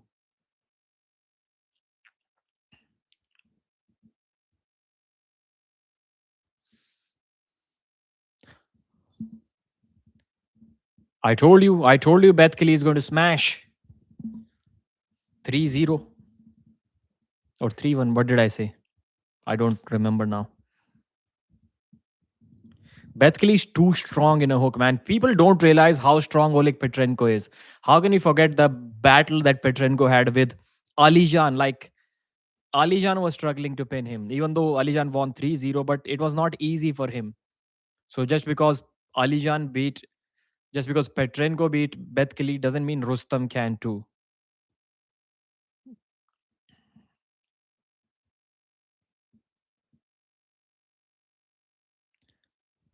Betkili on the left, Rustam on the right. Rustam going for a top roll again. This time he rolls out of the fingers of Betkili and elbow foul on Betkili. Both, elbow foul on both. This time he was able to roll out.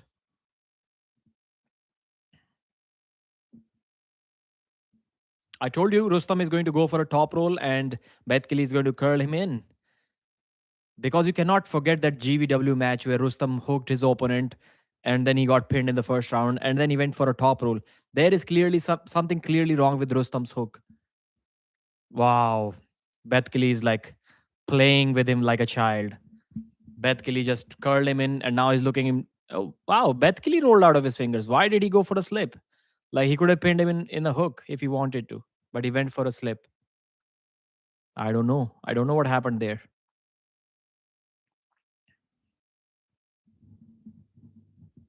He easily just snatched his top roll in. Pure wrist curl, finger containment. Too much for Rustam Babayev.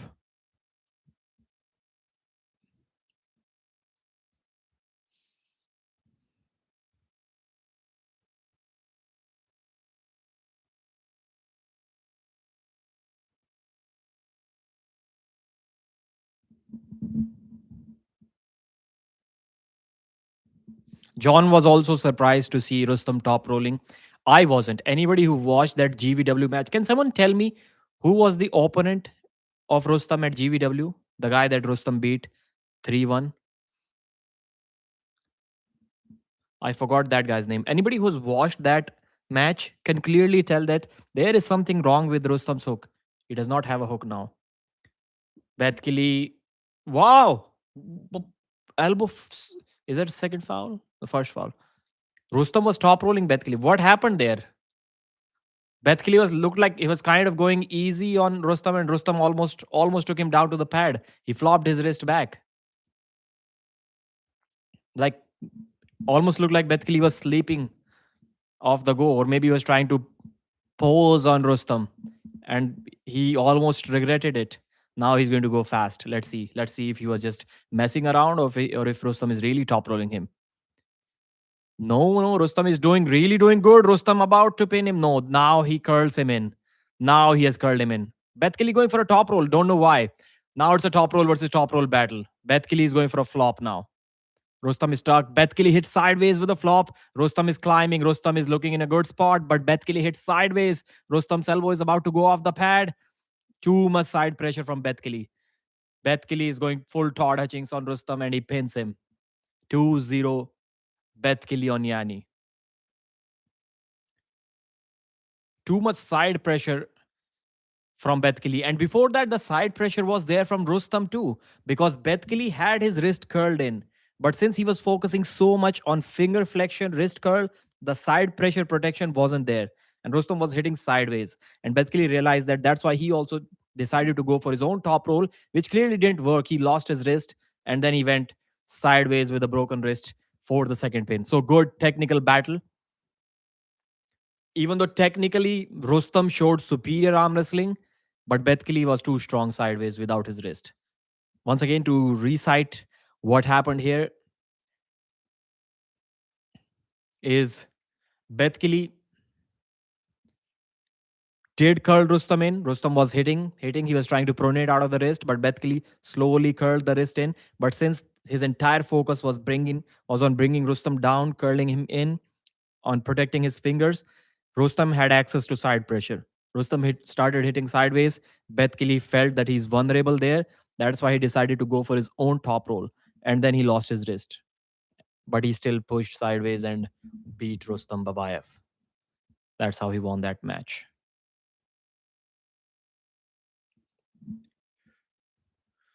How long have you been following arm wrestling? 10 years, 11 years. But I liked arm wrestling more than I remember me asking guys to arm wrestle me more than 20 years ago when I was like 10.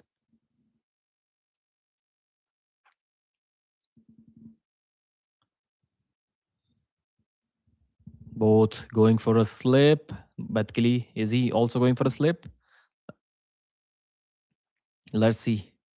First round looked really easy for Betkili. Rustam goes for a top roll. Elbow foul on Betkili. No slip, no slip. Rustam is looking good. Rustam is looking good.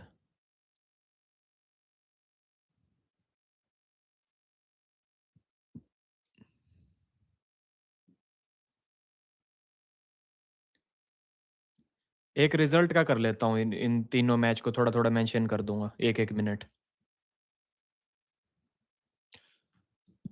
Can somebody tell me what I said? Rustam goes for a top roll. Betkili curls him in, and Betkili easily pins him. Easy win for Betkili Oniani in this third round. 3-0.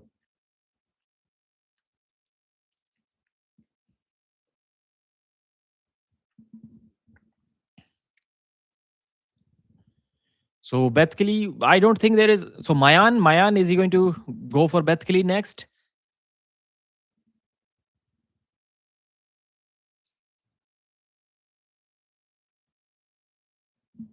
Sure.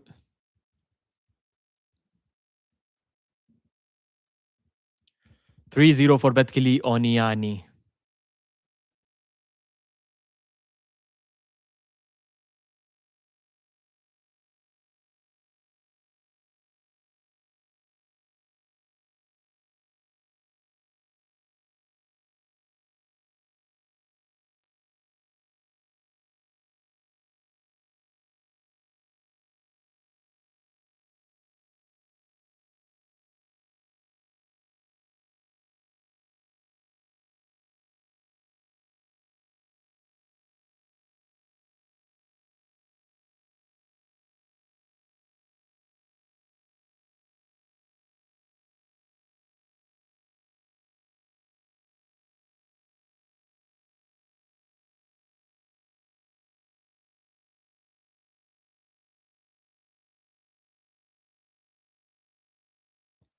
Okay, they are arm wrestling again. So there was a slip, and now they are arm wrestling once again.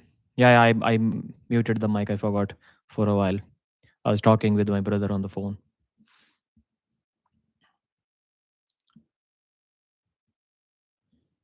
So in the strap, Rustam is definitely doing better than what he's doing without the strap, but still, I don't think he's going to win this round. I think Betkili will be strong enough.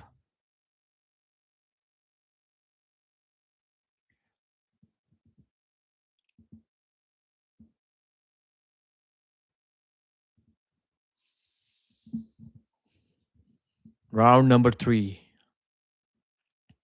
Rustam goes for the top roll. Betkili almost curls him in, but he's again vulnerable to the side pressure.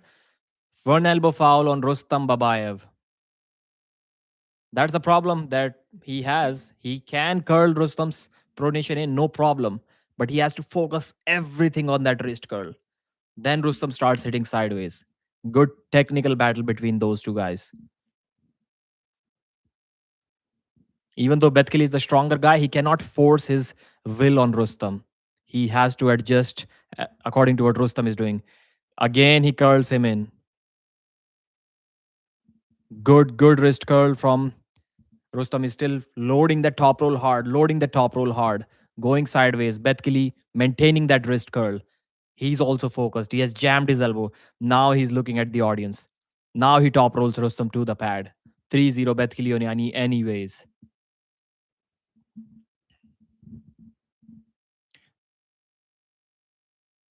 Last round was won by Rustam? What is Coach Ray saying? How? Is it 3-1, 3-0? Now the score also says 3-1. How did Betkili lose the last round? Was he on a foul or what? So yeah, I think I did predict either 3-1 or 3-0 in this match. Kind of forgot. I think I said both before the match. 3-0 and 3-1. And Paul, Dennis juiced himself up. Why do you keep mocking Dennis, bro? Let him live. Everybody is on roids.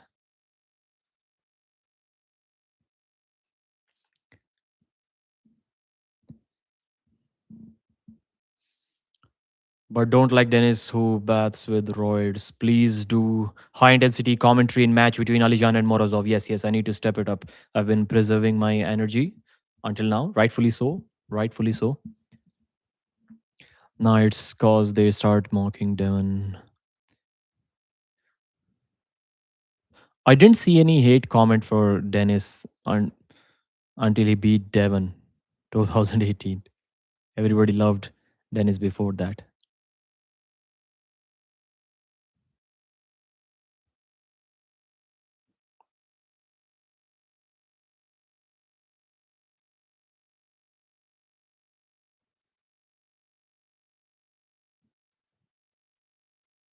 What is Betkili saying? 3-1. I need to change that score. It was 3-1. Saved the results now. Rustam used to be an elite hook puller. How come he didn't have a hook now? I don't know what happened, but he does not have a hook now. Steroids have ruined many sports. Who cares about Dennis? He isn't competing. He's so insecure.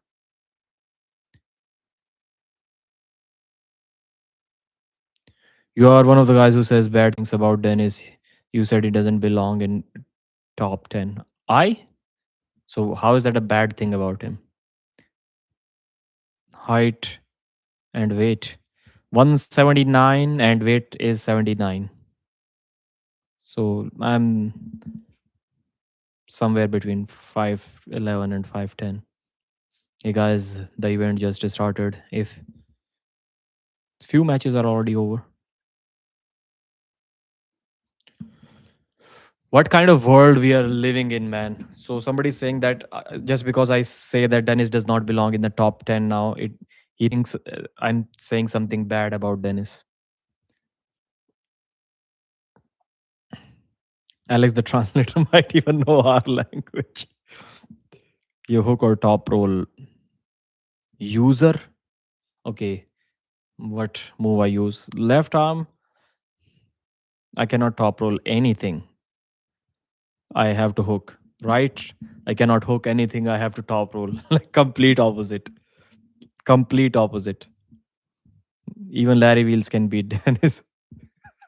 I- yeah, man. Schoolboy was really like gassed out. He got pinned like 100 times by Sergey Chirvovov. And even after that, Dennis was like hanging for dear life against a schoolboy.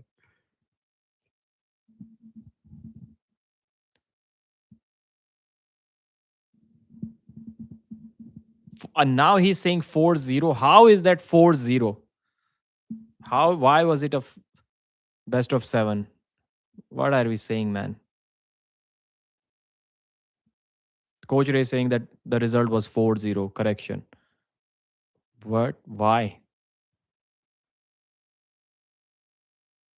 I was surprised. Why did Coach Ray say that it was 3-1? Nobody announced that Rustam won a round.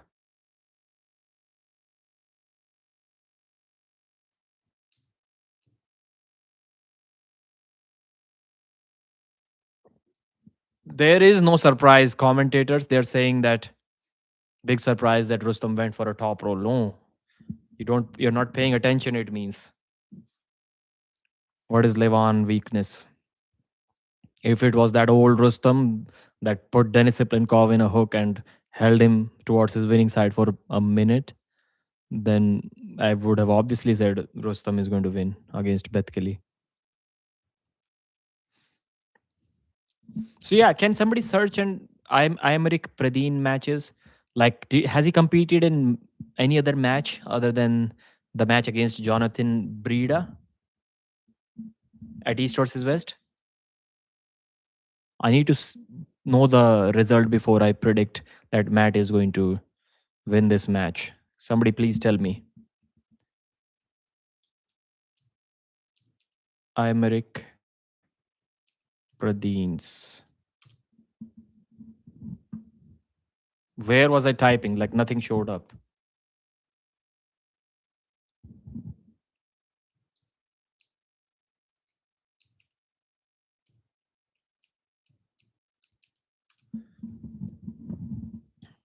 Aymeric Pradines, his arm wrestling Devon Larratt 3 years ago. Yeah, he beat Robbie Topi. Doesn't really mean too much. Aymeric Pradines 10 years ago highlights. He's been arm wrestling for a while. Zloty highlights from 10 years ago. Jonathan Breda. Again, he's flop pressing Jonathan Breda. So he's going to lose his wrist to Matt Mass too. So, yeah, man, I'm going to go with Matt Mask 3-0. Matt Mask 3-0. If he's flop pressing Jonathan Breda, then Matt is going to beat him. Matt is fast with his top roll. That's why he's not easy to top roll. You should respect every arm wrestler. I do respect every arm wrestler. And like, why? Why? It's the same question as you should respect your elders. Same comment.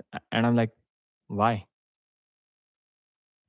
It's not like I'm going to disrespect or not respect someone by on a default setting. It never happens. The default setting is always respect for everyone.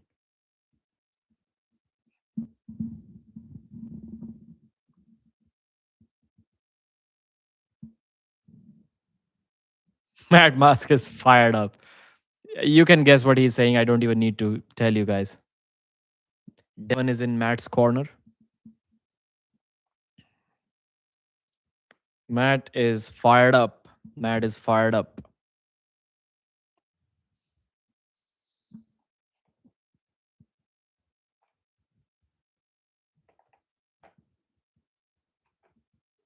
Can we have more coffee while Matt is getting fired up?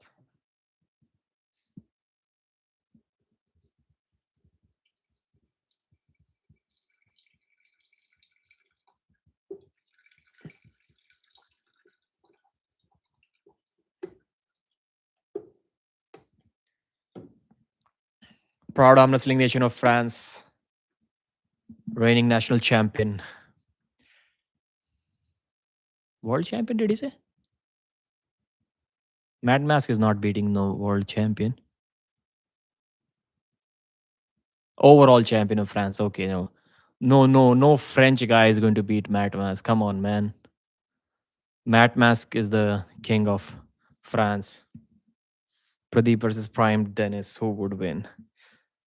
Is there anything that I can beat Prime Dennis in? I'm not sure. I don't think so.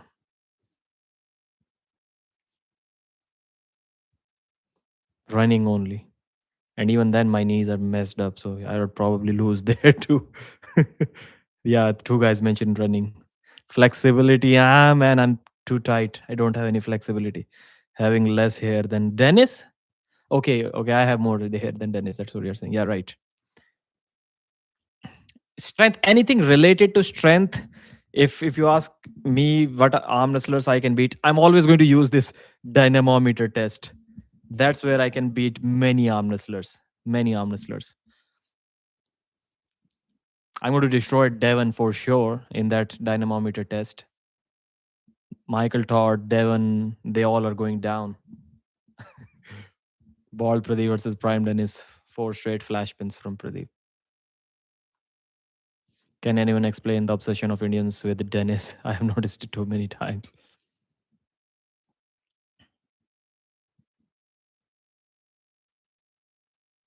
Aymeric Pradines versus Matt Mask. I'm going to go with 3-0 Matt.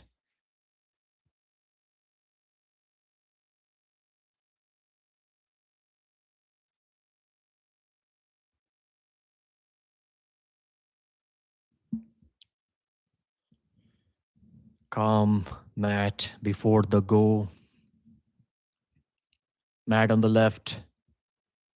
Aymeric on the right. Left arm super match. Matt is going to get fired up no matter what the result of this first round is. If it's a slip, we are going to see some F words from Matt. He's going to smash the table. If he wins, he's going to smash the table. If he loses, he's going to smash the table. The outcome of Matt after the round is going to remain the same, irrespective of the result of this first round. Unless he gets destroyed by Aymeric, which I really doubt, what Matt is going to do afterwards is going to remain the same.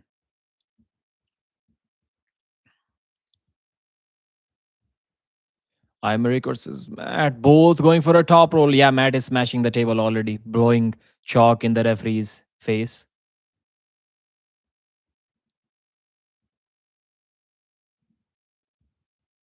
They already went before the referee even said, think, before the referee even thought about saying go.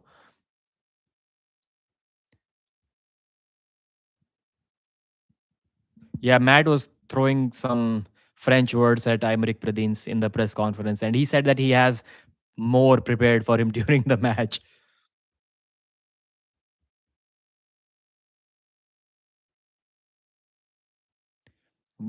One warning for Matt, and Aymeric's hand control was looking good, even though Matt got warned for moving in the referee's grip.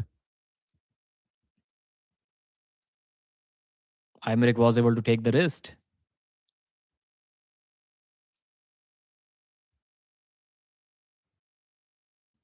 Aymeric is called a left arm specialist, so he must win against Matt's left, right? Matt is a right arm specialist.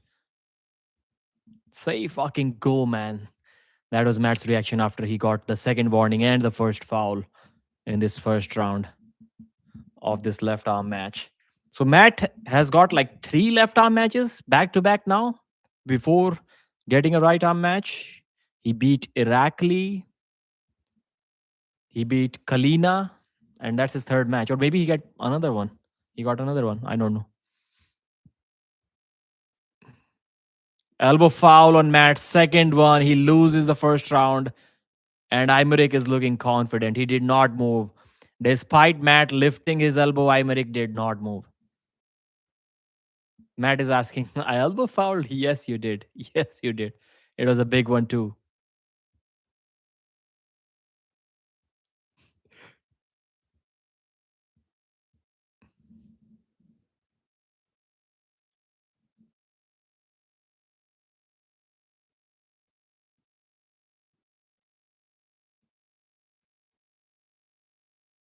Matt is saying, let's fucking do it right fucking now while waiting for 60 seconds.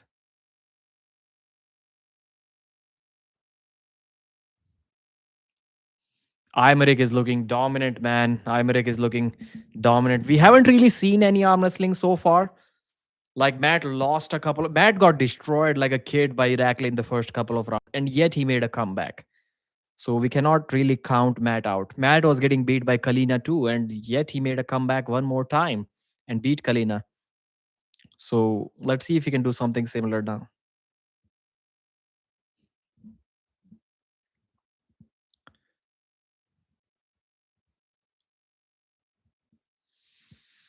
Matt going for his low hand top roll. This time we are surely going to see a slip. False start from Matt. No, not elbow foul, but they're going for the slip. It was clearly a false start from Matt. But the referees let it slide anyways. Let's see what Matt can do in the strap. Matt is really difficult to flop press.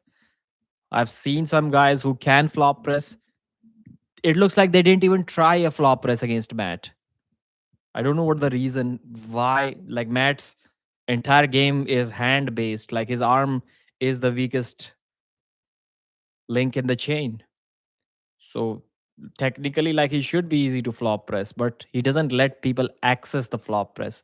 That's the problem.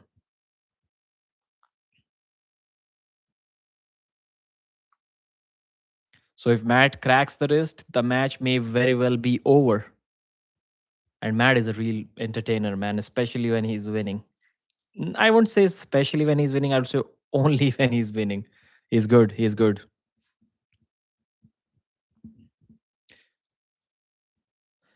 Earlier, his 1,000 F bombs during a match seemed to me a little irritating, but now I've grown into it. Now I like that for some reason. Early movement again from Matt. He's literally sliding his elbow forward, and Bill is really slow with the ready go. Bill is in no hurry. He's closing the fingers like in a slow motion, and Matt cannot hold himself. That's why he's false starting again and again. Ready go. Aymeric Pradines hooks Matt and destroys Matt.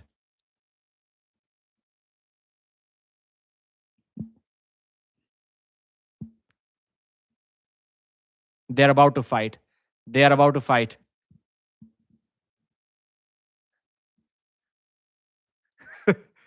They're about to fight. They're pulling each other. Now Aymeric is really mad at him. He's saying, now sing, now sing. Matt is bumping him with the shoulder.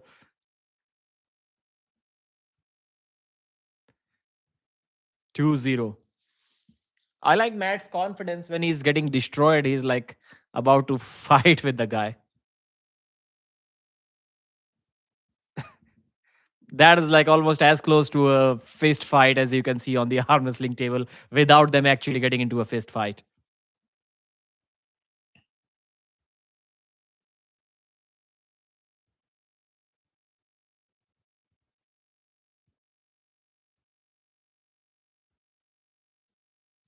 I like Matt's I would say I don't like Matt's confidence. I'm going to change my words.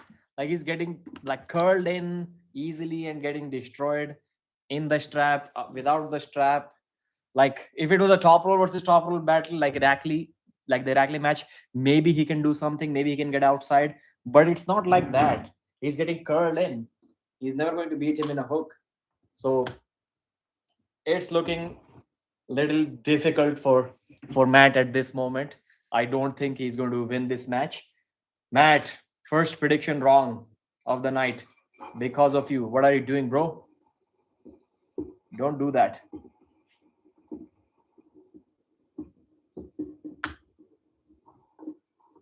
I think that's enough this time. This time a good slip from Matt. Good slip. Not that bad. Better slip.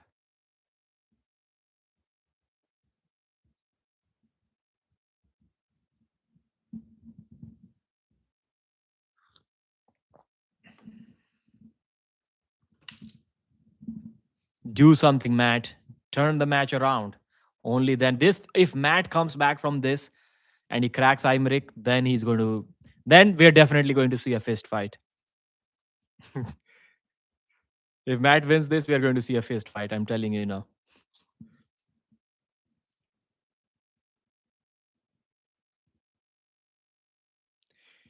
This is hilarious. Yes, it is.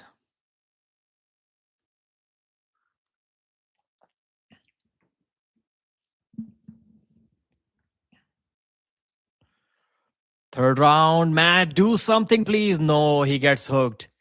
He gets hooked and he gets buried. 3-0. 3-0. Aymeric Pradines. It's over. Man, how can he curl Matt in so easily? He truly is a left arm specialist.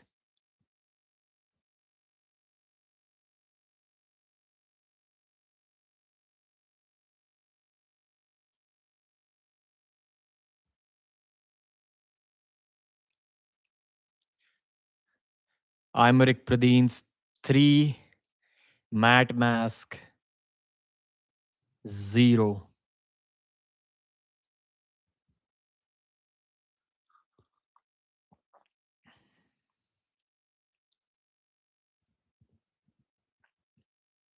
Pounding the coffee down. Yes. Aymeric seems like a douche, though. Boeing deserved. What did he do? What did he do? So Matt tried to piss him off during the press conference, and he got pissed off. So what's wrong with that? What's wrong with that?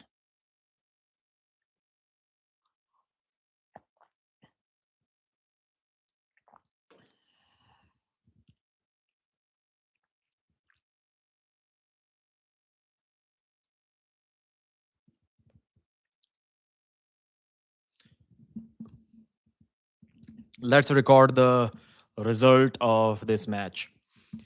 So we have Aymeric Pradines versus Matt Mask left arm super match. We almost had a fist fight right in the first round.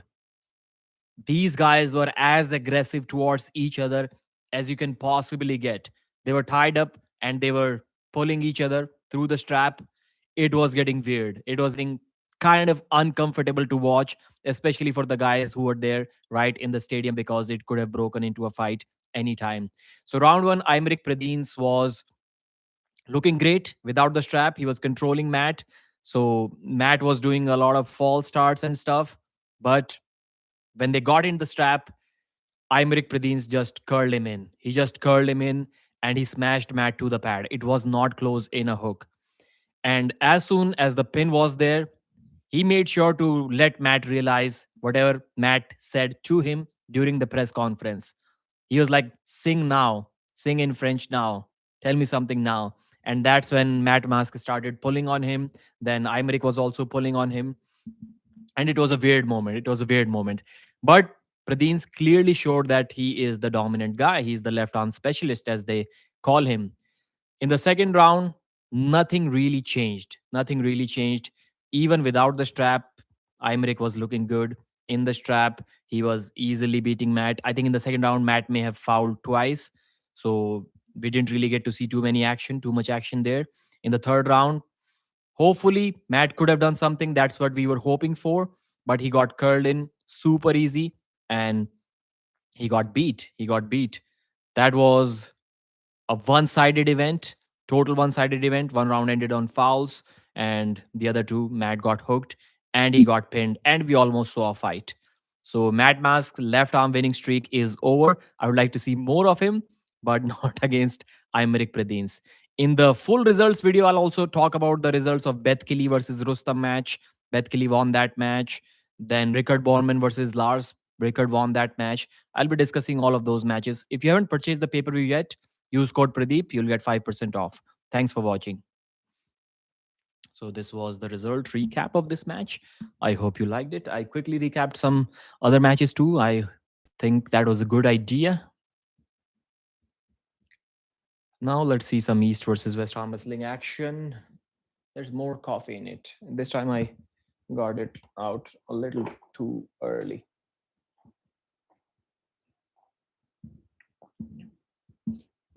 Good job, Coach Ray. Good job, clarification. What clarification? What are they talking about?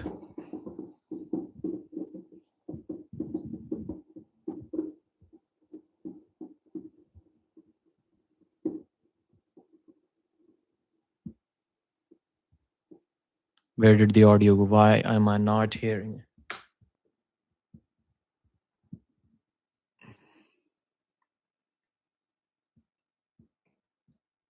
Damn, there's still a full cup of coffee left. Thank you, whoever prepared this coffee for me.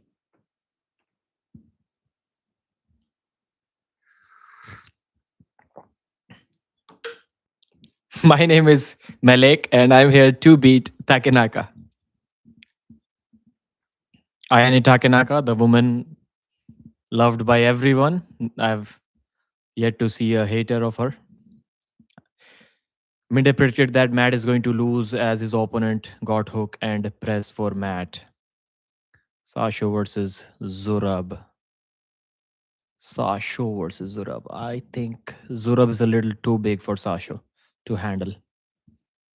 Zurab Tabaradze versus Sasho. I don't think that's a. I mean, that will be a good match, but I think Zurab is going to win it. Pradeep mocks all arm wrestlers. This mic is way better. Ayane Mogs. This mic is way better than which one? Can Vitaly flash pin down? It seems difficult. No, I don't think he can.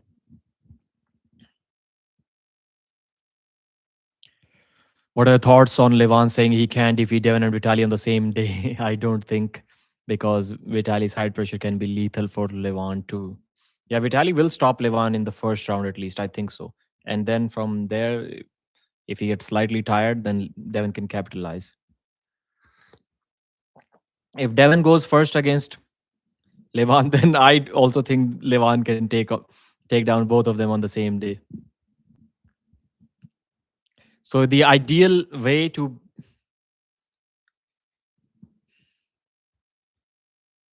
Drew has hidden Ankit Pandey for was that the guy that was talking about piracy? Drew, is that the guy? Pradeep, how many matches away from Morozov versus Alijan? Vitaly is also stronger on the right arm. Pradeep, please tell me how many, which matches. You can go to the description of this video, bro. I'm updating all of the matches for you. Go to the description of this video. Just check there. Heart says Devon, mind says Vitaly. When Devon versus Vitaly, Leonidas. His name is Leonidas as they pronounce it in his country. But he said since Leonidas sounds great, that's what I'm going with. Ayane Takanaka. The fan favorite Ayane is making her way to the table. Ayane Takanaka weighs like 60 kilos and she has bigger biceps than me. And bigger forearms than me too, I think. That's why I don't arm wrestle. And definitely bigger wrists than me too. 22, 26. Both young girls, 60 kilos, 15-inch biceps versus 14. Our biceps are only 14? 13.8. Forearms 13 versus 11.9. Wrist 7.1 versus 6.7. I do remember different measurements the last time Ayane arm wrestled.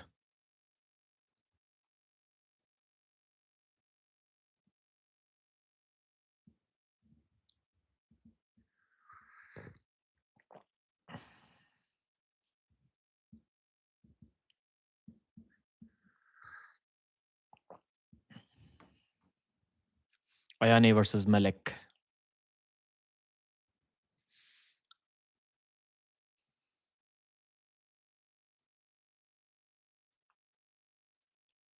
That's a world championship match. Best of 7. You need to win 4 rounds to win this one. I'm not sure if Melek is hooking too, but if she is, no, I think Ayane may be going for a top role in this one. Ayane was saying that if I go for a hook, it will be her move. I'm going to try to stay away from that. Yeah, that's what it is. Melek is going sideways. She kind of lost her wrist. Ayane going for a top roll. 1 foul on Melek Sahin from Turkey. Japan versus Turkey. East versus West. Both are kind of East.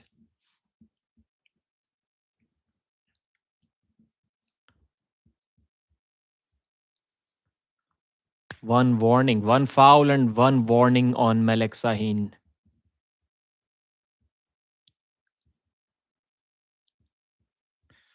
Ayane on the right.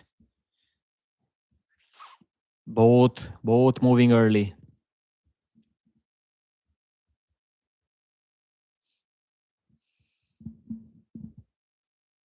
Wow, Ayane flops her wrist pretty bad. Still, is that a slip? Yeah, that's a terrible way to slip.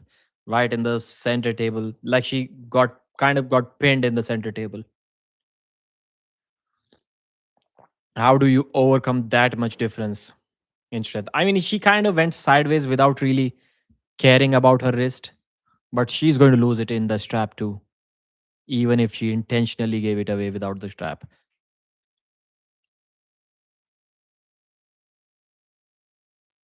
Okay, Ayane suddenly remembered that she was supposed to be on the other side of the table. And after the slip, they switched sides. Wow, first time I'm seeing that. So Devon may have obviously won the toss. I've never really seen Devon on the non-strap side, on the strap side. Like, does he have it in his contract or something that he will never have the buckle on his first round? Because in a fair toss, it's impossible that you get the non-buckle side in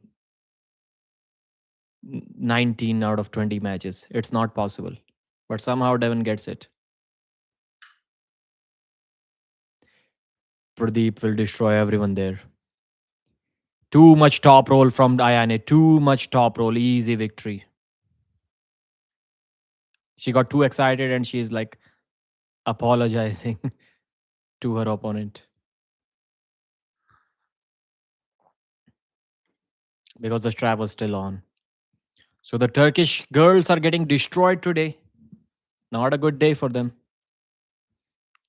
So disrespectful. Finally, all the casuals, Devon fans, will disappear into oblivion. As I said, Goddess shall win. Go, Ayane. So for Devon, it's do or die. It's a do or die. How can this be a do or die situation for the number two guy in the world? Because his super heavyweight world champion dream is over today. Both arms. The left arm dream is already over. If he loses today, the right arm dream is also crushed. He's never going to become the champion if he loses to Vitaly today. It's not like the Gennady match where he can come back and beat Gennady again. Now he's old, man. Now he's old. If he loses to Vitaly today, I don't see Devon ever beating Vitaly again. So he'll probably never even be number two in the world after this. Forget about being number one. That's why it's a do or die for Devon. He has to cut weight. He has to go down to 115 if he loses today. Again, a flop slip from Melek Sahin. Ayane is looking confident. It's going to be a top roll versus flop press in the strap.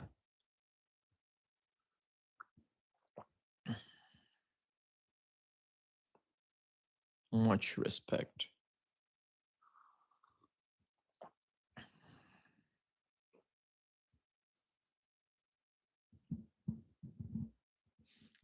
It now I'm feeling like the room is at 16 degrees Celsius. It's chilling. It's chilling, man.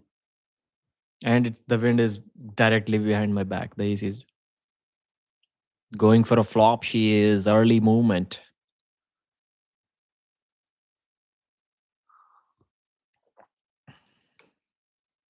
Ayane just buries her with the top roll. Too strong. Too strong.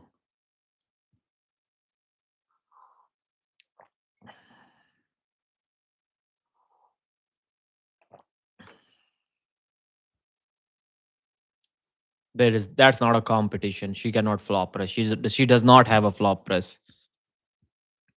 Have you ever pulled with any professional athlete? Yes, I have. I pulled with Mazahir Saidu. What are you talking about?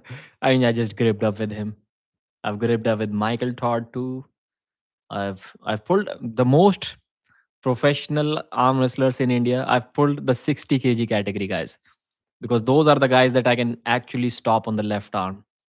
Sometimes even on the right arm, if that guy is like outside of top 10 rankings, I can probably do something on the right too.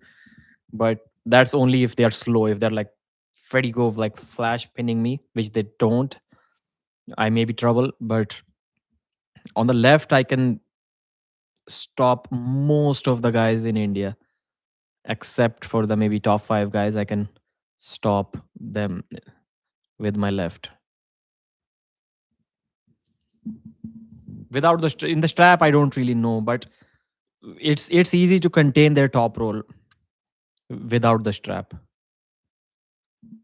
In strap, I still may be in trouble, but I've pulled with a lot of 60 kg guys in India.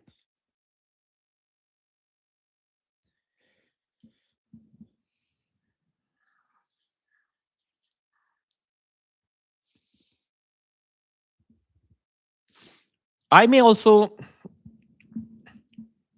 do a similar challenge video. Like, can I become, can I defeat the female world champion with just 1 year of training?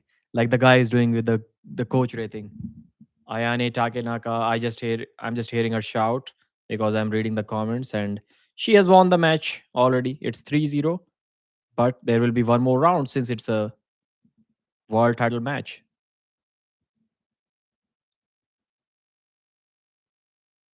One more. Like Melek Sahin is going for a top roll. She's trying something, but she clearly going for a flop press, but she clearly isn't a flop presser. Should I do something like that, like an open challenge? Like, can a total beginner like me who cannot even curl 5 kilo dumbbell without destroying his arm beat a female world champion of my weight category? So which weight category should I be pulling? Who's the is there a 75? Is there even a 75 kg category in female? Man, it is going to be difficult. I don't think I can cut to 70 kilos, and I don't think I can beat the 80 kilo champion. I'm in trouble. I'm in trouble. You seem to have good genetics. I seem to have the worst genetics for the sports. You haven't seen my wrists yet. My wife has bigger wrist than me. This time, she even went almost in a hook. Now she's loading her with a top roll, brings her back, destroys her with a top roll. Easy 4-0 win for Takenaka.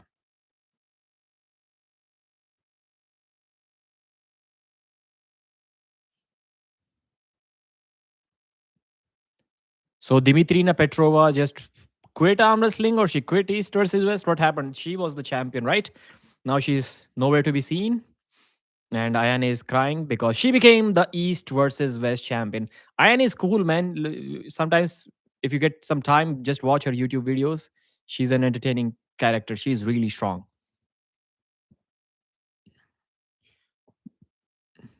I said your wife can beat you. So thick wrist. Otherwise, you gotta. Yeah, I. It may be just it's. It may be all in my mind, but the right wrist is just, even though my right arm is like terribly weak compared to my left, but still somehow the right wrist is like just 0.2 inches thicker than the left.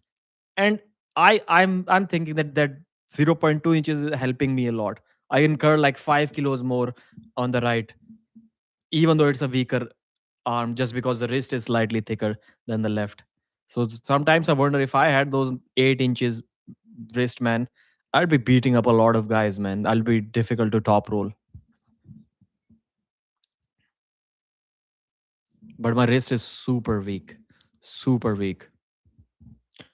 So I don't think there is a 75 kg category, man. So I'll have to pull the 80 kg world champion. Wow.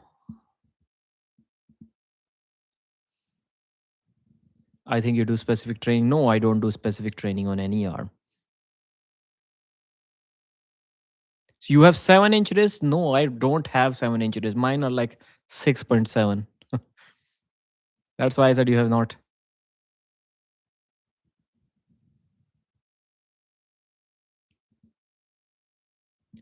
Pradeep, when are you gonna participate in Pro Punjab, bro? Probably never. UPI options for Indian fans. I don't think it's that easy. They have. Are you drunk or what? Me? No, I don't think I'm drunk. What's your wrist size? Small, less than 7 inches.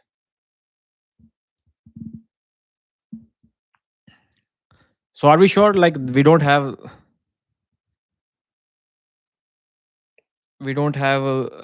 a 70 kg, 75 kg category in women's division, right?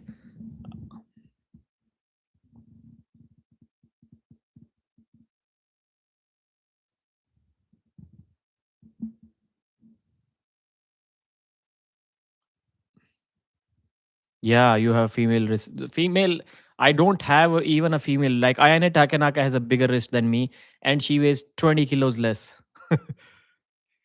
A woman who is 20 kilos less has a bigger wrist than me. Hermes versus Pradeep need to happen. Pradeep pulled Hermes' whole body at the table.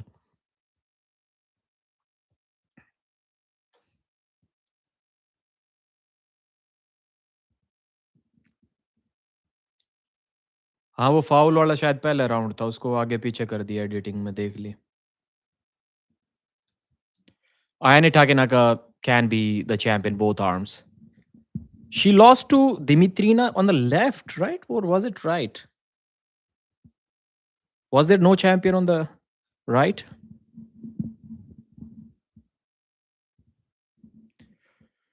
Will you pursue arm wrestling after your 20-year time is over? Maybe. Even Ryan Bowen is afraid to pull Pradeep. How often do you train? 0 times a month. Your accent is like Ram Ram Mitra. Today I just hit it. Hit it is not a word, man. 40 kg PR in back pressure. I don't think I can lift 40 kg. Definitely not now. Are you from Haryana? Yes. We heard what you told on phone call. Yes, I didn't mute it. How much till walkouts? Prime L Bundy versus Pradeep. Arthritis would kick in, yeah. By 20 years, he meant like 8.5 years later. Not exactly 20 years later. Now the big match. Now. So did my stream get disconnected? Man, what happened? What happened? Why did my stream get disconnected? For how long was I disconnected? Man, that's disappointing. For how long was I disconnected? So just to give you the recap again, Alijan destroyed Morozov in the first round. Morozov was going for his low hand top roll and he get hooked and he get buried. Alijan pinned him like a 6-year-old child. That was too easy for Alijan. That was too easy.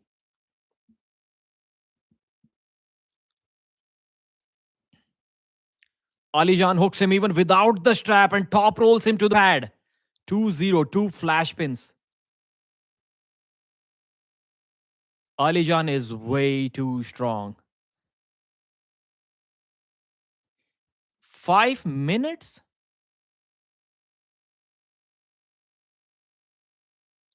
Man, like I kept commentating.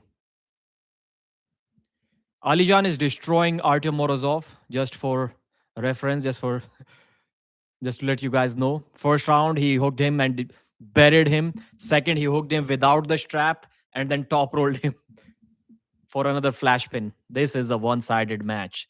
This is a one-sided affair. Round 3 already. Man, that was disappointing. I didn't even know that I was not live. I was just watching the match. Round 3. Alijan is top rolling Morozov without the strap. Flash pin 3-0. 3 flash pins. Complete destruction. Complete destruction. Didn't even let him slip once.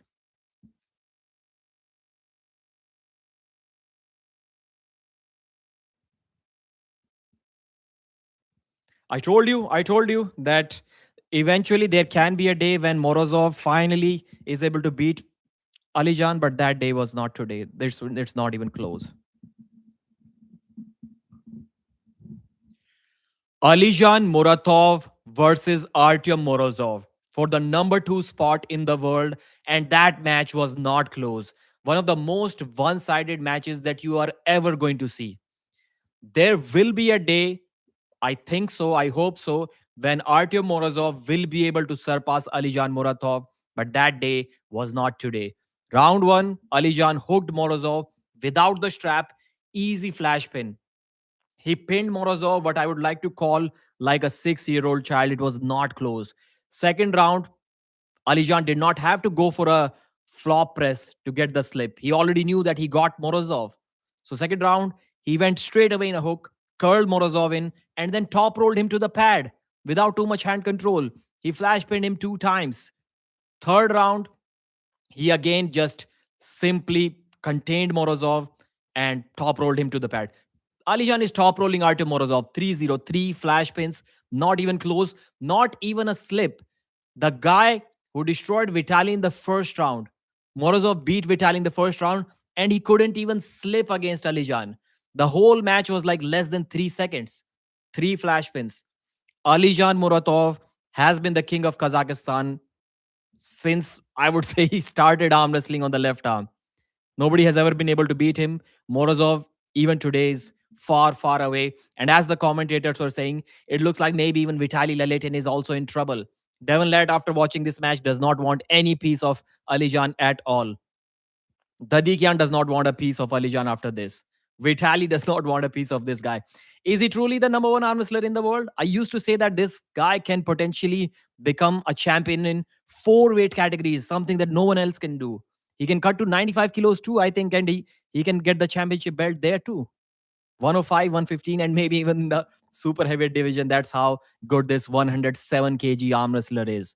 Alijan Muratov, one of the most surprising performances ever recorded in the history of arm wrestling. 3-0 against Artem Morozov, not close. Thanks for watching.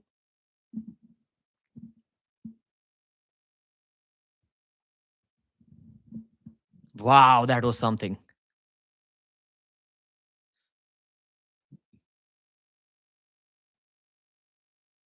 Man, I'm so disappointed. I didn't even check. I was so busy commentating.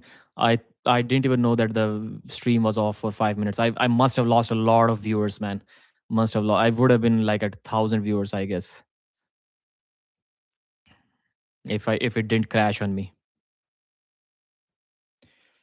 I thought it was 50-50. No, I clearly thought that it is going to be Alijan 3-0, but I didn't think it is going to be that easy. Morozov is injured because he's not meant to be that size. Weak tendons, weak joints, bulk, no frame behind it. Don't worry, I stayed. Aussie arm wrestler 1K. I would have been 1K too, I think.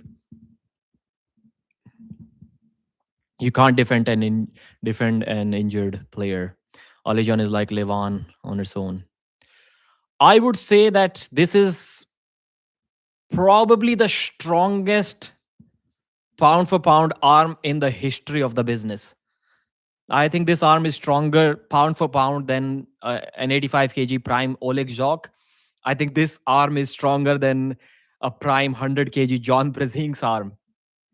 Like John Brzezink's right and Alijan Muratov's left. I think Alijan Muratov's left is stronger. And that is crazy. That is crazy because number two by a far margin. Like imagine what Alijan is going to do to some other guys. Can Devon's King's move work against this guy? Man, I don't know. I think Engin attacked your live stream. No. I think Engin and I are cool. Even though him versus the Dikyan is interesting, he earned his right to pull Vitaly. Let the man decide. The Dikyan is going down, man. I would never have the Dikyan as the favorite against Alijan. Kamil is going down. I think Devon is also Devon's King's move. Maybe weird. Can Alijan do this to Devon without his wrist? I don't even think I think it may sound crazy, but Alijan can hook Devon's King's move. I think so. He's that good. Even without injury. It's not close, man. It's not close. Hooking Alijan is a bad idea. And Morozov knew that. He didn't even go for a hook. He still got hooked and he still got top rolled. Angin would win versus Alijan in a garage. Bro really deserves 50K. 50K, yeah. No way for Devon against Alijan, yeah. And now think about Devon was talking about taking Alijan's 105 kilo belt. I don't think Devon, a super heavyweight 300-pound Devon can beat Alijan. Forget about a match in 105. Oleg Petrenko, how good is Oleg Petrenko, man? Is he still going to be able to give a good match to Alijan? I don't think so. I think Dadikan versus Alijan should happen. Dadikan is going down, man. Dadikan is going down. Immediately Pradeep versus Alijan need to happen. Alijan was like, no 50K, no 10-minute match. Dadikan has much better chance than Devon against Alijan. Yeah, possible. That is a good, strong arm wrestler. Nobody is going to take the belts away from him. What is Wagner Bordelart? Okay, that's showing old videos. Wagner was cheering. I need to turn that AC off, maybe. It's getting really cold in here. Like it has already been cold since the beginning of this stream. Bro, during face off two, Morozov arms looked very small. Morozov's arms are definitely bigger than Alijan, but not big enough. Alijan to Robert after today. Where's my 50k? I need to buy food. Alijan versus Vitaly. Best left hook versus best left top roller.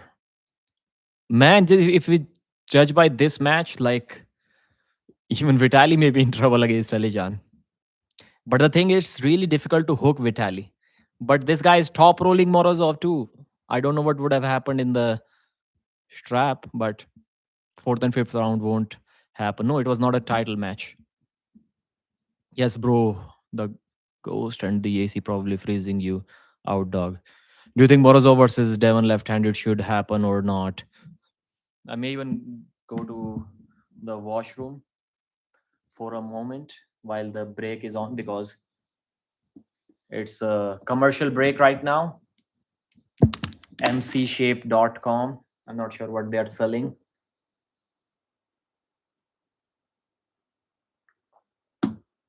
Man, the water is cold. That's how cold it is in here.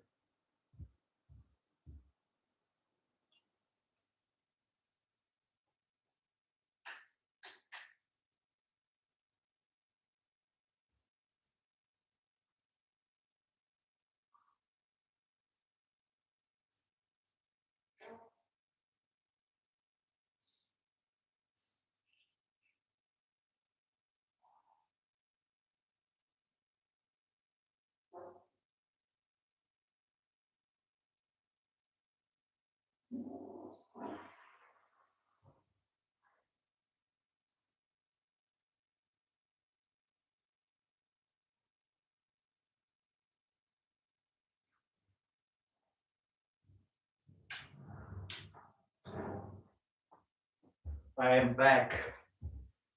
Wait a second. One more second.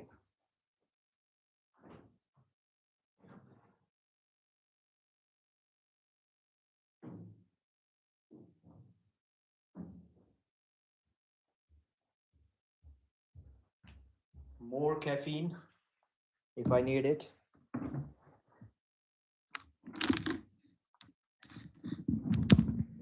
Still, the commercial break is going on. I hope I did not lose too many viewers. 813 were there. Now 652. 150 I lost. Not bad. Let's hope we get back to that number soon. Sir, how much? How much? Which match is now? Which match is happening?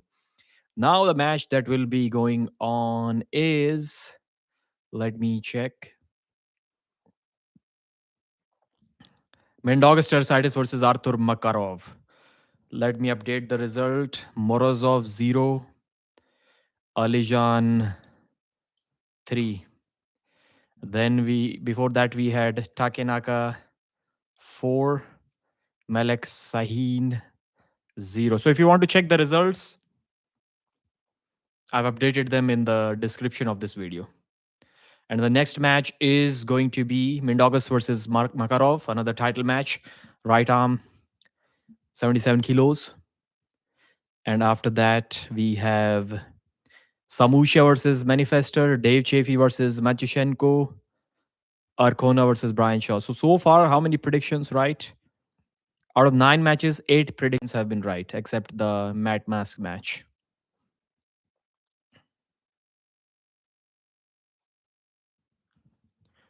Please answer Hermes right or Rizalijan left. Which one is stronger? Man, that's a good question. That's a good question. Can Hermes be hooked? We think Hermes may have too much pronation to be hooked. And Hermes has a lot of arm power to deal with a flop press. Walk away with 3 belts, that's illegal. Can you imagine Alijan beating Vitaly, taking the belt, and then announcing I'm cutting down and coming for the 4th belt?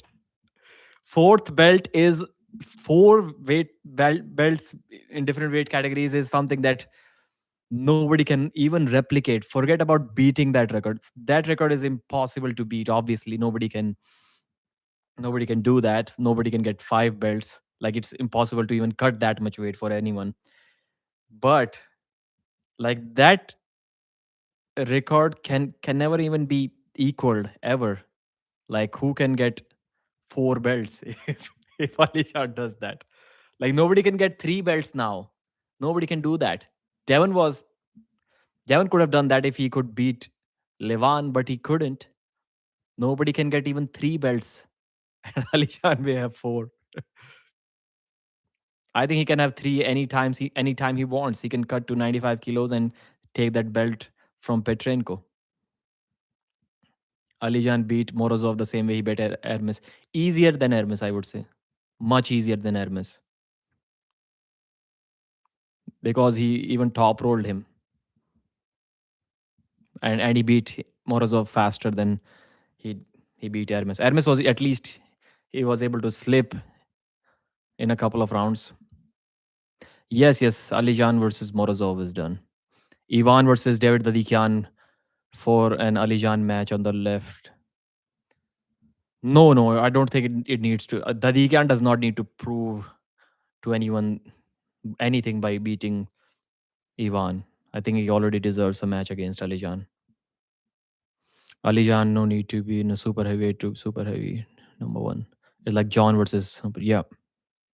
Pradeep went to talk with Engin about his match with Alijan and bro. Artem would have won. Was Morozov match right or left hand? It was left handed. Morozov better compete in bodybuilding. Bro, I cannot digest this match. This much power from Alijan. Yeah. I was like, in my mind, I didn't really see a way for Morozov. I mean, the way was to top roll, obviously, but I didn't know that he's so far away from top rolling Alijan. Like he couldn't even keep his own wrist against Alijan. So the hooker is top rolling Morozov. Like Vitaly couldn't top roll Morozov, and Alijan was doing that. He's like hook is too easy and unnecessary. Let me go for a top roll. What happened to Morozov? Why he can't use his hook? No, nobody can use a hook against Alijan. Why his top roll is best in hook? He couldn't hook Vitaly because Vitaly's pronation is too much. That's why he didn't go for a hook in that match. And you cannot beat Alijan in a hook no matter who you are. So that's why. Morozov had surgery on his right wrist.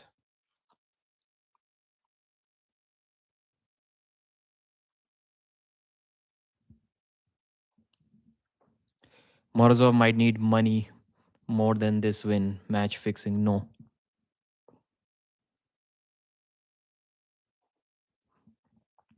Devon versus Vitaly. When is the main event?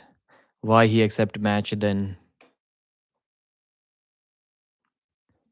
Brian Shaw match. No. Brian Shaw match is still at least an hour away from now. More than that. Current version of Devon versus Dennis. Who would win? Devon, right arm. Dennis, left arm. Imagine Vitaly flash pinning Alijan. It's possible Vitaly is really difficult to hook, man. Like Vitaly doesn't even feel Ivan Matushenko at all. Like at all.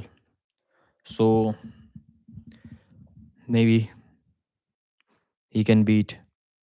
No background banner this time. Yeah, I haven't used a background banner in like many years now. What you see is like an actual wall in the other videos. It's not a banner.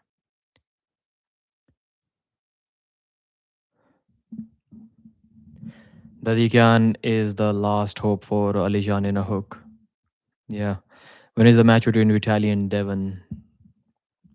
It's not free to watch. No, it's not free to watch. You need to purchase the pay-per-view.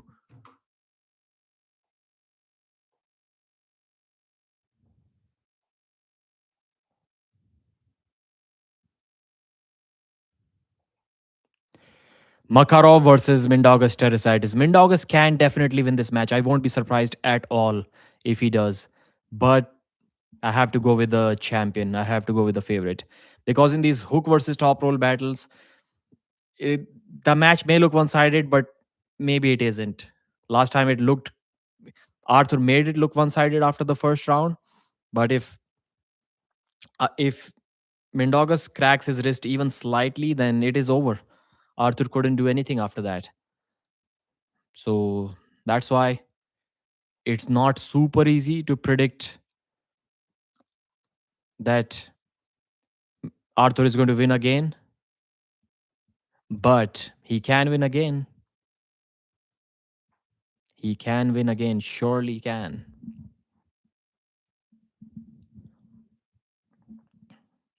Mindaugas on the right, on the left side of the screen. Arthur Makarov on the right.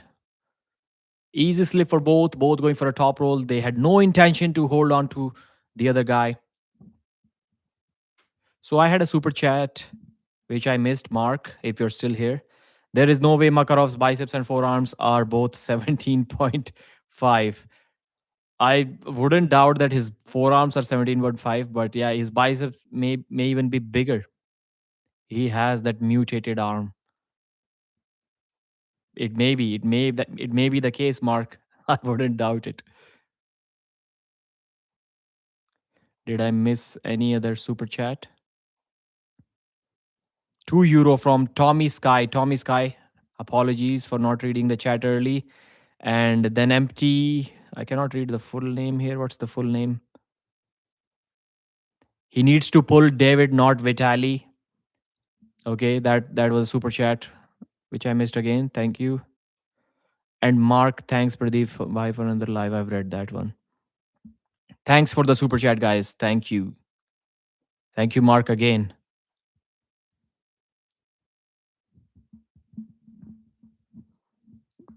Yeah, even to me, his forearm does not look 17.5. That's like way too much.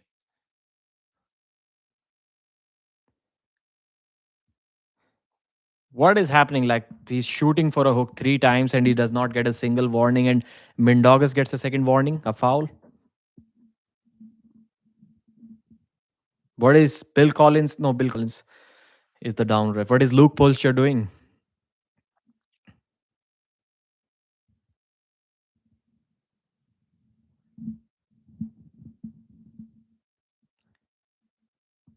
One foul on Mindaugas. Arthur was also moving. He was like shouting and shooting for a hook 10 inches forward 3 times. And how didn't he get even a single foul?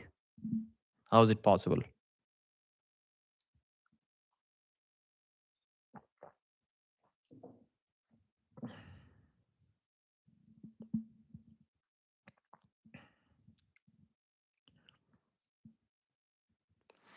Top roll versus hook. World title match. Right arm. Rematch. Another warning for Mindaugas terrasitis. I don't think you should be getting a third warning in the same round. Arthur destroys Mindaugas. Hooks him so easily. Shoots forward for the hook. Mindaugas had nowhere to run. Got an easy victory. That was much easier than the last time. Wow.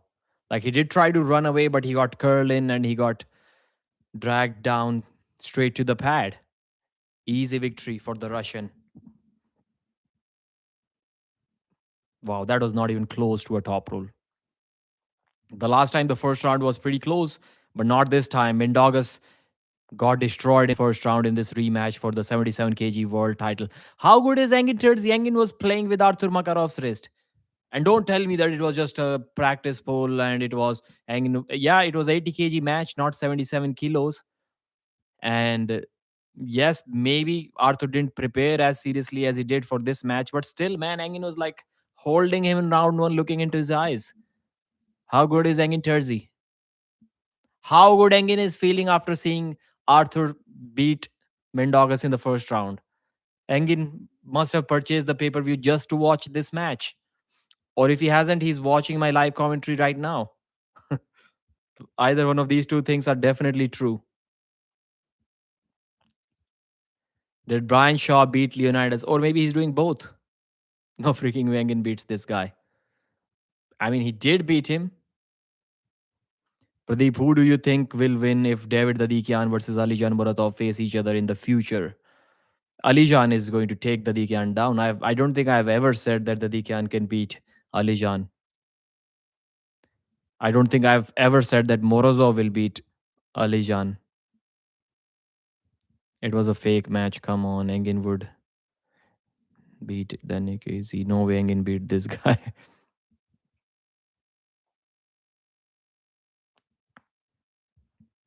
How did Alan Zoloev beat Makarov in AMC? I mean, I know how he did that, but still, it's kind of unbelievable. Because Mindogas beats Prokopchuk and Prokopchuk beats this time a little better, little better. Goes for a top roll. Makarov is going for a top roll and he top rolls Mindogas. Wow. Arthur Makarov top rolls Mindogas Teresitis in the second round. 2-0. That will put a lot of damage on Mindogas Teresitis' arm. And that was a little surprising too. Did he go for a hook or did he? Why do always the replays always start when the pin is about to happen? Like the guy who's showing the replays, he's not an arm wrestler. I don't think he is.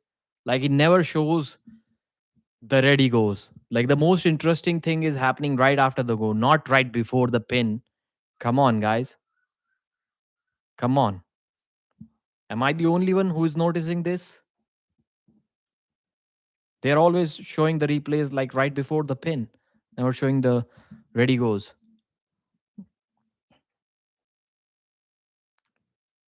My goat must win. So jao, bhai. My goat. Okay, yes, but Ivan gave a good match to Alijan, but Morozov won from Ivan. Yeah, Ivan gave an even better match to Morozov with that logic. Yeah, that was surprising to me that even Alijan had to bail out of the hook in the first round against Ivan Metushenko. How good is Ivan?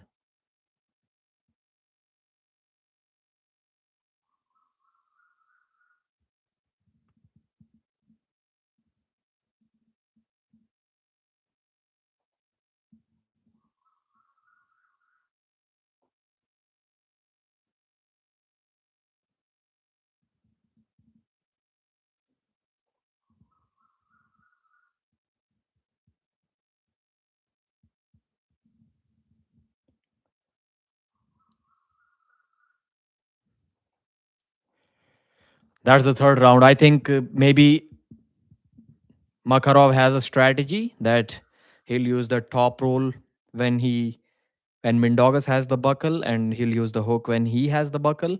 Looks like he's going for the hook once again. I don't think he's going to go for the top roll from here.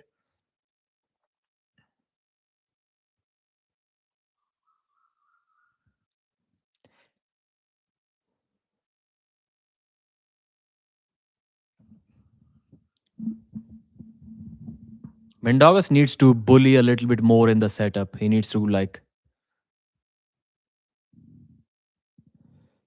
this time. Good start from Mindogas.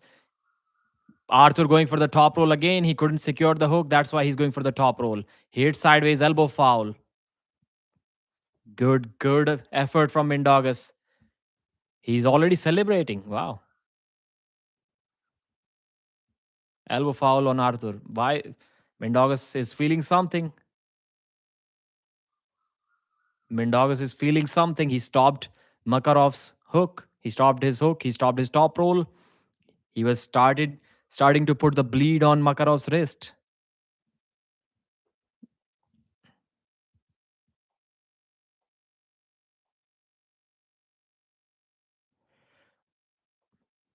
Arthur versus Mindogas. Third round of this rematch for the world title in the 77 kg division. Mindogas lost to Arthur in 2024, I think it was, late 2024 or maybe early 2025. But since then, he has beaten Daniel Prokopchuk. He has beaten Yanis Omolins. He has beaten basically everyone that there is to beat at East versus West. This time, Arthur goes really goes for a hook, and he almost secures a hook. The wrist is kind of flat, but he's very close to pinning Mindogas. Surely he's going to win from there. Mindaugas cannot crack the wrist. Or can he? Mindaugas has stopped him with a lot of pronation. But still, the match is somewhere close to a hook. Arthur Makarov pins Mindaugas with a side pressure hit. Makarov is loading him with cupping and also a lot of pronation. So the threat is both ways. The threat is the match going in a hook too, and the threat is from the top roll side too. So he curls him in and slightly shows some top rolling abilities towards the pin. Wow, too much like real technical arm wrestling from Arthur Makarov. While Mindaugas only has one option, Makarov has two, a hook and a top roll. And it looks something in between the two. 3-0 Arthur Makarov. Mindaugas is in this position. He's like kind of stretched out. He's loading his pronation, but that's not enough to beat the defending champion. Arthur won 3-0. Yeah, he's winning, but he hasn't won yet. There is still one more round left to win. Pradeep, in your opinion, who has the best hook, Dadikan or Alijan? I think Alijan. He has the best hook in the world, right or left. Levan can beat Morozov in a hook left arm.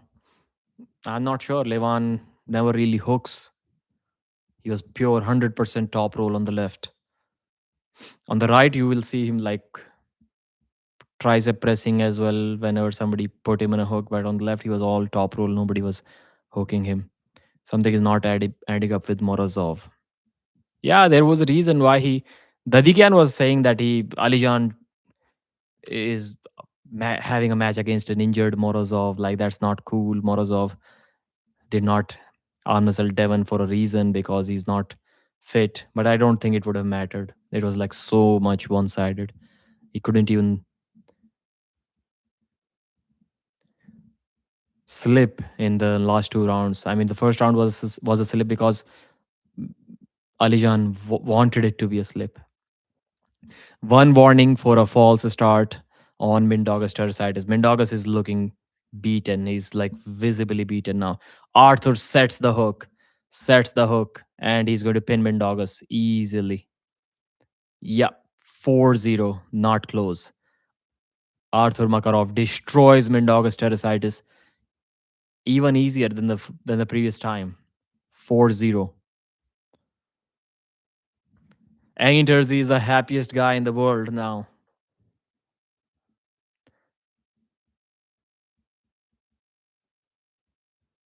4-0. Let me update the results in the description of this video. Only Matt Mask ruined my predictions. Otherwise, I've been right in all of my predictions. So far, 10 matches, 9 predictions have been right.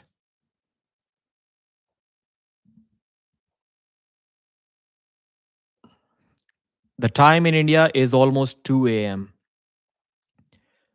I've never thought Muratov could defeat Morozov. You should have thought about that. I never thought that Morozov can defeat Alijan.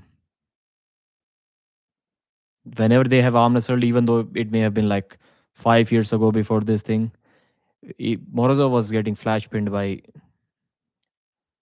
Alijan. It's not a new thing. It's always like that. And it is going to stay like that for a while. I don't think Morozov will ever reach the level where he nearly beat Vitaly on the left arm. It's too early to say that. He's only 28 years old. Alijan's supermaxial isometric method to training is better than the Georgian method, in my opinion. Yeah, they need to study that guy's training. Engin Terzi is the real winner of this match. Yep. Engin is popping champagne in Turkey right now. Yeah, he doesn't drink, but yeah, he's doing something similar to that. If you would have bet, yeah, I should have bet today. 9 out of 10 matches. Correct. How did the GOAT lose to a guy who was dominated by old, washed up Engin? Engin laughing in his garage.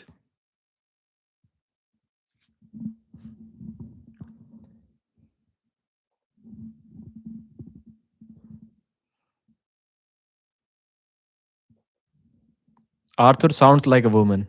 I was just listening to the audio and I was like, why are they interviewing a woman? Priti versus Levan prediction battle. Do you think there are many mismatches since we often see 3-0 scores? No, arm wrestling is always going to be like that. It's really difficult to beat someone who is even 5% stronger than you, and you can easily have someone 5% stronger than the other guy. Has Brian fought Leonidas? No. Do work 07. Do work 07. $2. Thank you, sir. The match has not happened yet. It will be the match after the next match. So the next match is Dave Chaffee versus Ivan, another world title match. And then after that, we'll have the Brian Shaw match. Thanks for the super chat. Engen really beat him. He had to be scripted like Robert Dexter. No chance Engen really beat him. I don't know why people are not believing it.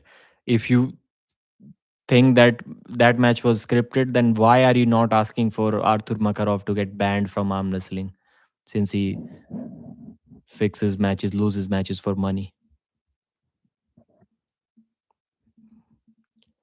David versus Manifesto. Yeah, how can I forget that about that? That is the next match. That is the next match.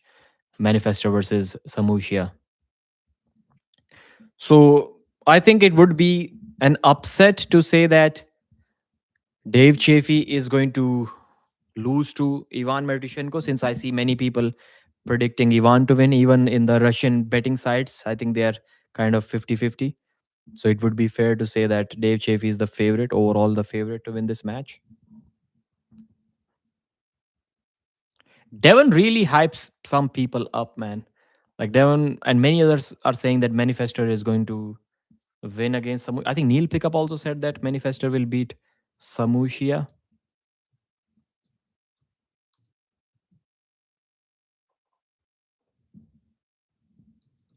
but I don't think so. Devon also said that Manifestor is so far ahead of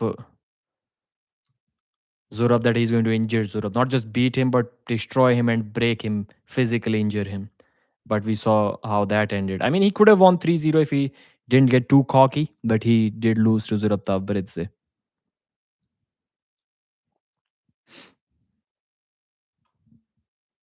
Manifestor versus Samushia.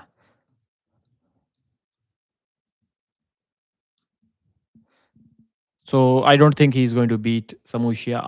Samushia has been pinned in almost all of the matches that he has had. So I will not predict a 4-0 win for Samushia, but I will predict a 4-2 win for Samushia. And that is because the the way Manifestor beats people, he beats them in a hook. His power is the hook. And people run away from Samushia's hook. They don't really fight him in the hook. Sasho beat him in a hook in one round and then he ran away. People run away from Sasho's hook. He has won multiple world titles in a hook, only with a hook. That's the only move he has.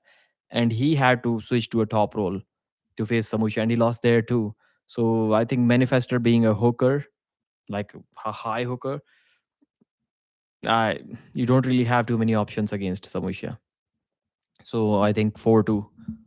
4-2.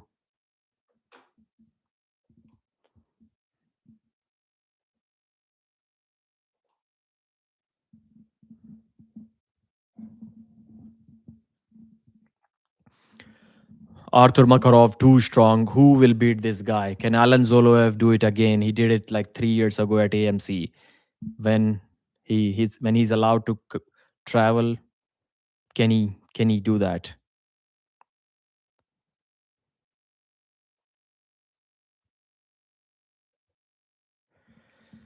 Arthur Makarov defends his world title against Mendogas one more time. Now the next match is going to be for the world title one more time. How many world title matches are there this time?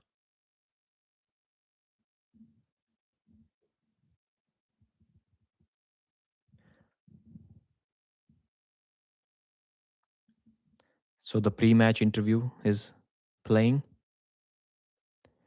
Defend my belt. I'm going to defend my belt for the 11th time. That is crazy.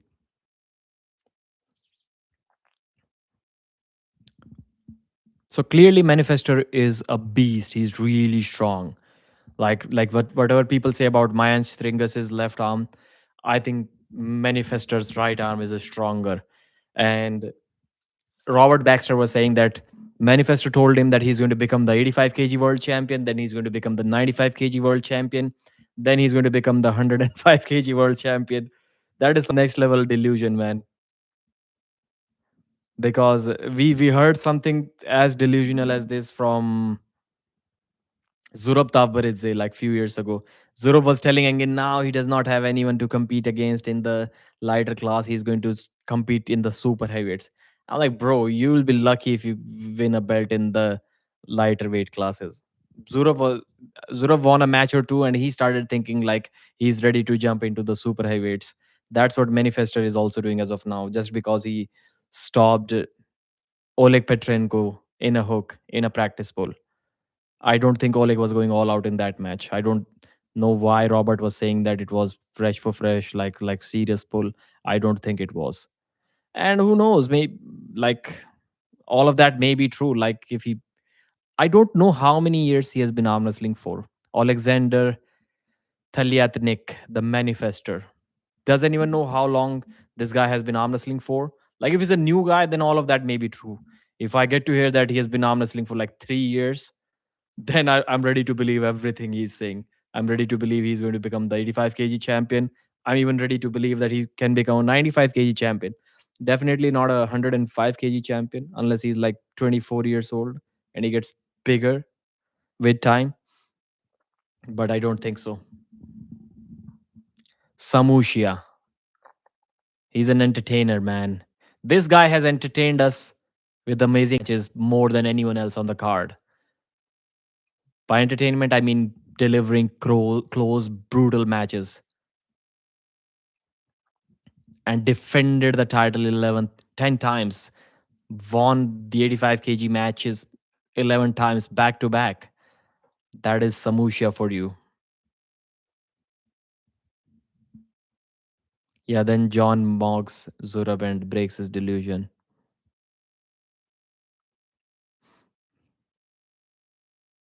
Manifestic delusions. As I said, that may all be true, but it will be true only if he's like 24 years old and he started arm wrestling like 3 years ago. Then I'm ready to believe that. Then I'm ready to believe that, yeah, Manifestor is going to become the 85 kg and 95 kg champion. And he needs to beat Samushia too if he wants to become the 95 kg champion.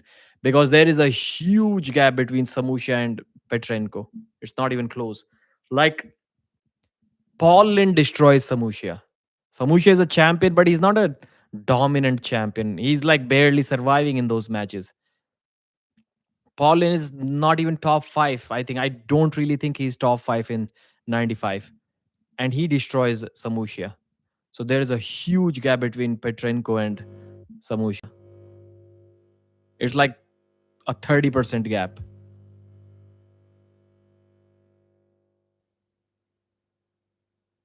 24. He is 24. I was like, so Manifestor needs to be 24-year-old for what he's saying. If it eventually turns out to be true, he needs to be 24. And he is 24. And he's 1 centimeters tall. That is 6'3", 85 kilos. Man,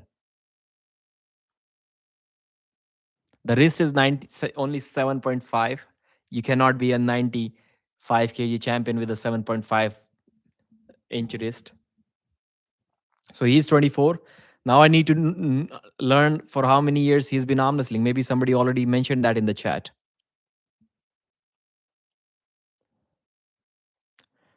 I won't be surprised if Samusha is taken straight to the pad with a flash pin in the first round. Manifester has an insane side pressure hook, top roll, high hook, whatever you want to call it, with a lot of wrist curl. This guy's wrist curl is like 6 years. Somebody mentioned 6 years. He's been arm wrestling for. It's not that much. Somebody mentioned 4, 3 years. No, so nobody's really sure. No, Devon will not flash pin Vitaly. Press, I'm not sure. So the wrist curl is like too good on Manifester. He'll do even better against top rollers by just hooking them.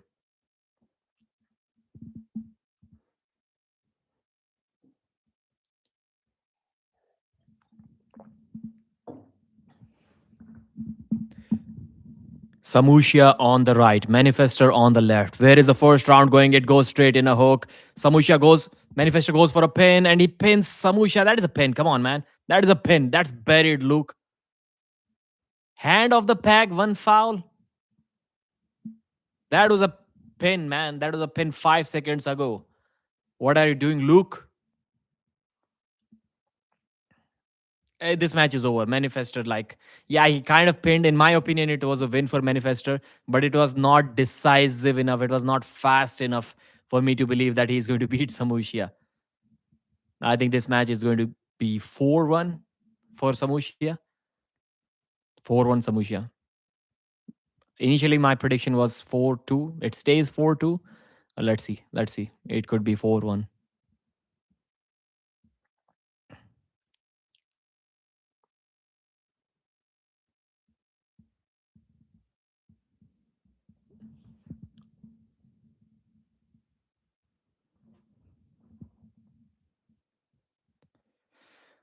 Wow, that's a flash pin. That is a flash pin from Manifester. That is elbow foul on both. Elbow foul on both. That's interesting.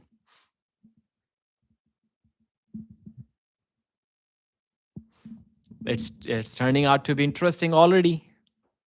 It's turning out to be interesting. Referees is scamming Manifester just like Aider Khan match. This time we are going to the strap. Compromised referees. Yeah, that was like weird. That was Paulin has been unlucky many times with the refereeing. And who was that guy? That the 24-year-old. That guy was also 24 who got robbed in the first round. Like he buried it for like 5 seconds a couple of times against Samusha. Vladimir Myrov, I think it was. Yeah, Myrov. That was like one of the worst referees ever. Both curling their wrist. The match is already all over the place, and it's still the first round. See, this time Samusha also tightened the strap with his hand. When someone else did it, the down referee gave him a foul. That's a flash pin. A flash pin from Manifester. Too much back pressure. Like Samusha couldn't even engage his power because he has to like go so far away to try to stop him.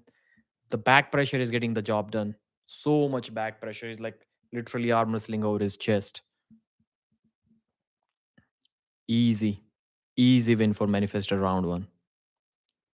Pinfester. Should be 3-0 for Manifester. So hyped for the Chafee versus. That is going to be a war. I'm telling you right now, that is going to be a war. I have Ivan winning that match 4-1. That was not even close. In a recent Nugo match, his opponent lost because of the referee. I hope these aren't the refs for Vitaly match.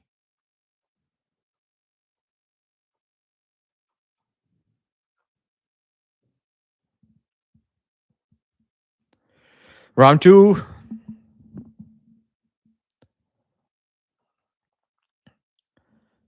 They're about to start. This time, wow, another flash pin from Manifester. 2-0. Samusha cannot put the brakes on. Samusha cannot put the brakes on. 2-0. Too much side pressure, too much back pressure, too much cupping from Manifester. Still, Samusha may be down, but he's not out. He is not out. This is over, as Aim Beast 7264 is saying. I don't think it is over yet. I don't think it is over yet. Come on, Manifester. Another flash pin. Manifester is going to be the new champion. Is he the one who's going to take him down? Dead. That mosquito is dead. Okay, Pradeep, it's 3 hours. How much time till Devon versus Vitaly? So we have two more matches after this one. So I would say still 1 hour. 1 hour to go. Okay, Pradeep. Okay, manifester. I like this manifester guy. I'm rooting for Samusha, but I hope Manifester wins so that we see a new level in the division. Samusha goes for a flop press slip. So far we are seeing a hook from Samusha. If Samusha is smart, if he loses the third round too, he will switch to a flop. He will give up his wrist intentionally and stop trying to hook. I don't think he's going to make a beginner mistake by trying to hook 4 times in a row and losing a match. If it doesn't slow down in this third round, he should immediately drop that hooking plan and switch to a flop press in the third round, fourth round. That's what I would be coaching him if I was his corner man. If the hook doesn't sink in this third round, go for a flop, man. Go for a flop. Manifestor loading that top roll. Samusha looks worried. He has to stop something. Elbow foul on someone.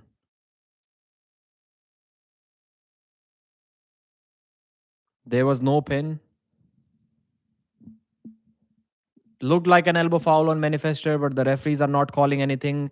They're like, there was no pin. I didn't say stop. Everybody's confused. Everybody's confused. Poor. I wouldn't really say. Okay, false start on both. How can there always be a false start on both at the same time? Somebody must have started earlier.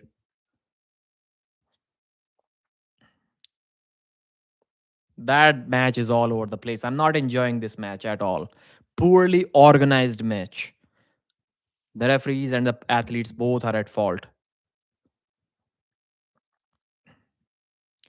Manifester just buries Samushia 3 times in a row. Samushia, bro, you need some coaching lessons from Arm Wrestling News? Go for a flop press. Do not hook. You have tried that 3 times. You probably should have already tried to go for a flop this this third round. Let's see. Let's see if Samushia listens to me or not. Imagine if Samushia listen. Imagine if he goes for a flop. Like Pradeep should be an arm wrestling coach after that. I should be the cornerman of these high level arm wrestlers. I'm advising Samushia to go for a flop. Let's see if he goes for a flop or not. All hail Pinfester. Appreciated 5-0 Manifester Psycho. All hail Pinfester. Samushia is trying to cheat by cupping his wrist slightly when they are about to say go. ठीक किया भाई. At first, I liked Luke, but now he's compromised. Manifesting samosa. At first, okay, most. I hope I didn't miss any super chat. Let's click on the fan funding option. Yeah, Brian fought Leonidas. If so, who, who won? That was the last chat. I've already read that. Let's switch to live chat again. Samushia, are they going to the? Yeah, they've slipped twice, so they will straight away go to the strap. Obviously, how can I forget that? So, man, I cannot open the bottle with just one hand. How can I be that weak? Has anyone tried that? Like it feels impossible. 4-0 Manifestor destroys Samushia. Wow. Samushia, it did look like he was trying to do something close to a flop press, but did not work.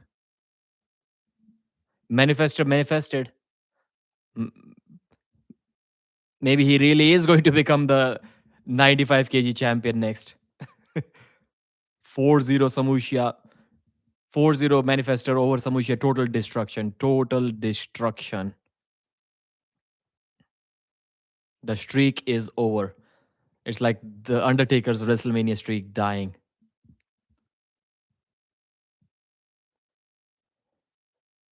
Yeah, he was going for a flop. So yeah, I know. But not he like that not as committed as I would have liked to see it. He did go for a flop, but that even that didn't work. So see, when some people say I don't know about arm wrestling, I knew what I can think, sometimes think as much as a world champion is thinking in a match. I knew the only option is for Samushes to go for a flop. He did go for a flop, but even that didn't work.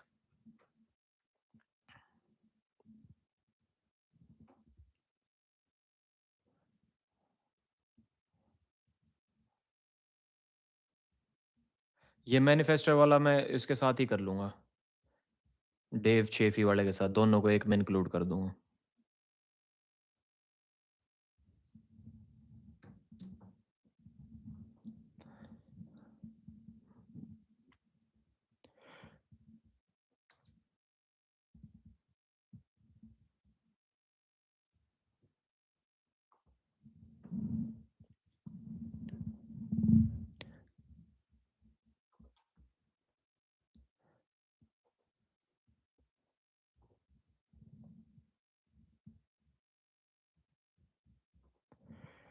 Manifester with the interview. मैं I know we should be talking about the matches. The championship just changed hands after so many matches, and it had to happen, man. I was, even though I didn't think it is going to happen today, but I was the one saying that, yeah, eventually, sooner than later, Samusha is going to lose it, because for how long can you just barely keep on defending your titles? It was not like Samusha was destroying his opponents. He was like barely winning the matches. So eventually, he had to lose. But 4-0 dominance, man. So this is not close. Somebody, if someone can do that, if someone can open a bottle just with a single hand like that, tell me, tell me. I don't think it's possible. At least not for me. Pradeep goated. Pradeep, your one more prediction got wrong. Yeah. Yep. Two. Don't go for a bet. Yeah. Now he's going for the 95 kg category, and he wants the belt there too.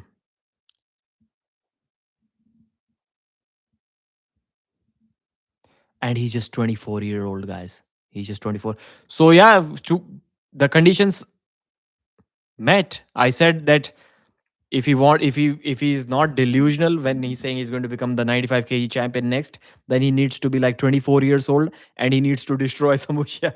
And he did both of them. He is 24 years old, and he did beat Samusha. He did destroy him.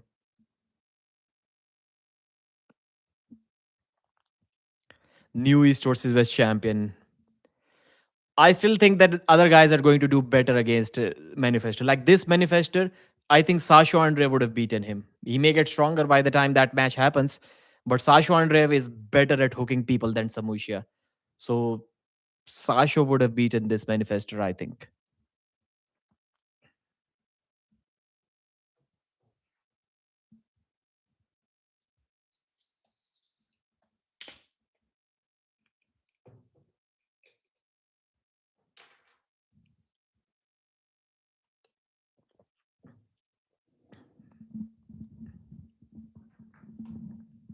That's how the Dave Chaffee versus Ivan match can go. That's what people are predicting it to be. Bro is talking to his editor in Hindi, so no one can understand. How come Manifestor not roaring like, yeah, I miss that. I miss that. Manifestor is the guy. We need more Manifestors in this world. Dave talk about smoke.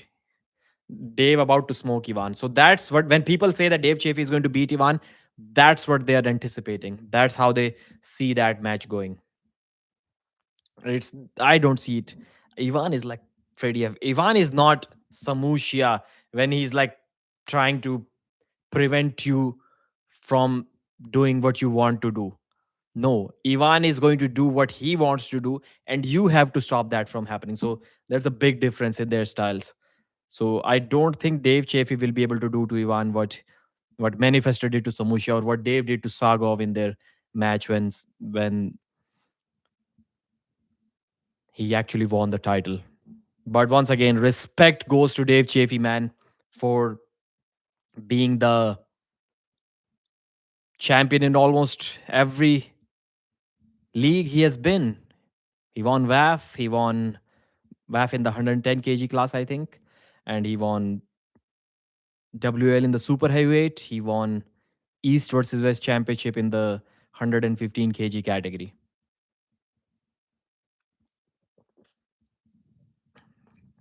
Too much raw power for Ivan to handle. Do not underestimate Ivan, man. Ivan stopped Alijan in the first round in a hook, left arm. Alijan had to bail out.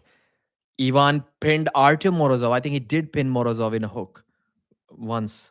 And one round, I think Morozov lost in on fouls. That's the left arm, I know.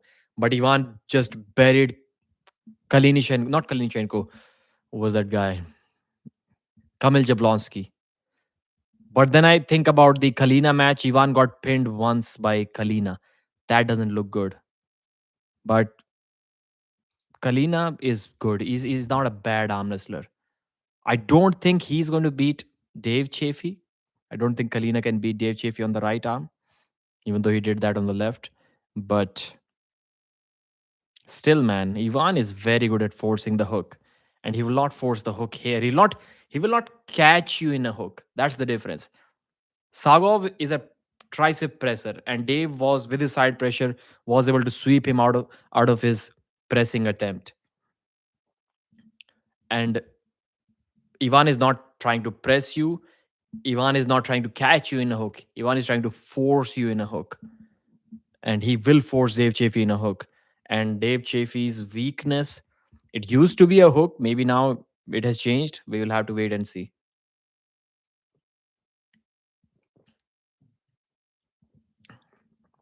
I'm still going to go 4-1 with Ivan. Maybe Dave Chaffee is strong enough with his side pressure in one round to beat.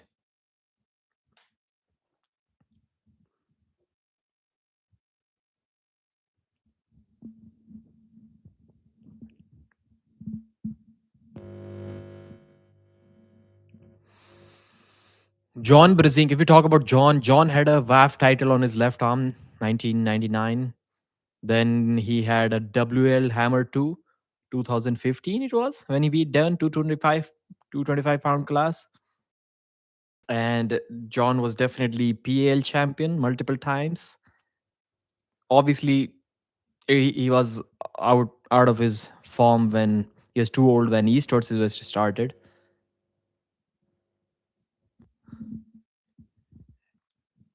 So nobody has really been a champion in all leagues from North America. No one. Like Devon has never been a WAF champion. He has been, I would say, a PAL champion when he beat Pushkar in that left arm match. Although he didn't win Zloty or anything, but he did beat their champion. He has been a WL champion, 225. Ivan versus Dave Chaffee, 41 years of age. Dave Chaffee is 49. Man, Dave is old. 6'3" versus 6'2". Ivan is 192. That's almost 6'4", man. 19-inch biceps versus 20-inch biceps, 115, 115. Ivan is slightly heavier than Dave. 17-inch forearms. Dave Chaffee's forearms are 19 inches. Are you kidding me? Wrist 21 versus 24. Ivan doesn't look confident. He's like, man, Dave Chaffee's too powerful. My only option is some technique or maybe some endurance. I can stop the match somehow. Everyone is saying that whoever gets to force their will on their opponent in this match gets to win this match. Dave Chaffee's arms like jacked, like they look too big for a 115 kg category guy, even though he's not even weighing 115. Ivan can definitely put Dave in a hook even without the strap. Let's see.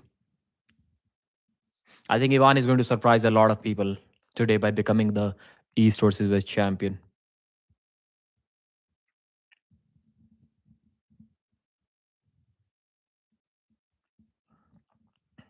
Or is Dave Chaffee going to flash pin him? Let's see.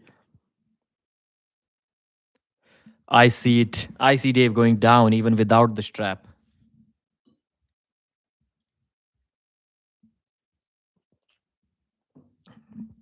But that's going to be a great match, anyways. If Dave wants to win this match, He has to make it look one sided.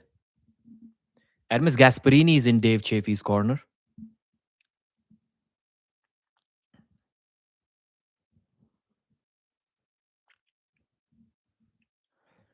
Don't move. First round, Dave on the right, Ivan on the left. Ivan hooks Dave and he puts him on the defensive. Dave brings him back. Now Dave puts his power down. Great hook battle. That's what I expected. Let's see who has more endurance now. The power is close to each other. Dave is slightly more powerful. Ivan was fast, but Dave brought him back. Now Ivan is holding. Ivan is fighting for his life. It's a great hook battle. It has stuck somewhere. And if Ivan wins this round, the match is over for Dave. It's Ivan is bringing him back. It's going to be 4-0 Ivan, I think. It's still dead center. Don't get me wrong. Dave Chaffee can still do something, but man, he's getting gassed out. 4-0 Ivan Metushenko. We have a new East versus West champion. One foul on Dave Chaffee. I told you guys, Ivan will surprise a lot of people. I told you.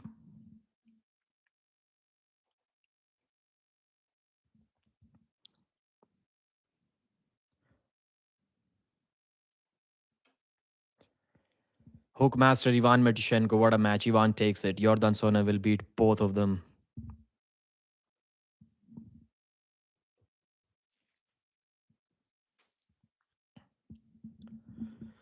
Yeah, Ivan was like very offensive right off the go. I told you, Ivan is not catching you in a hook. You are catching Ivan Metushenko's hook. That's how good he is. That's how efficient he is. But Dave Chaffee had slightly more power than Ivan. You can see how he brought him back, but he wasn't able to move him too much off center. Dave was able to get slightly towards his offensive, but then the match was brought back to the center. Ivan will once again set the hook fast. Dave cannot even think about top rolling this guy.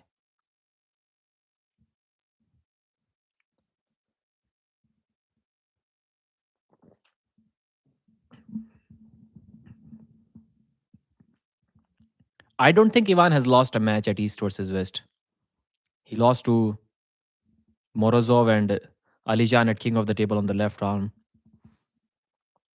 Dave again stops Ivan's hit and he brings him towards his winning side. Dave Chaffee is offensive. Ivan is again holding for dear life.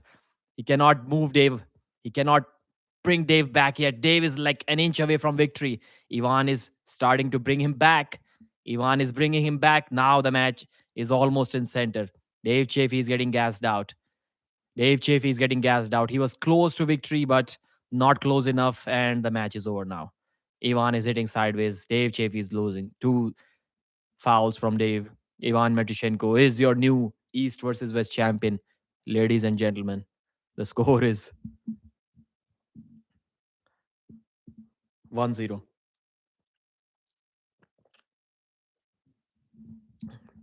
And the fastest way to gas Dave Chaffee out is to put him in a hook and bleed him out.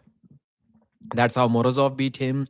That's how there was one more guy who beat him. That's how Gennady beat him. They both beat him 3-2, and they beat him with a hook.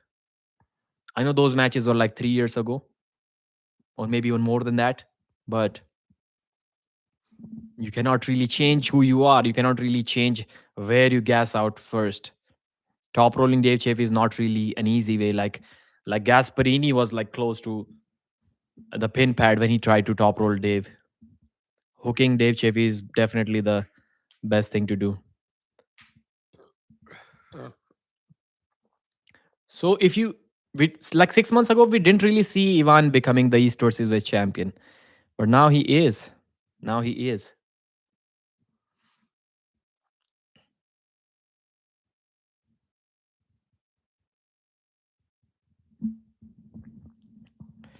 Does anyone see Dave winning now? Does anyone think he has that much endurance?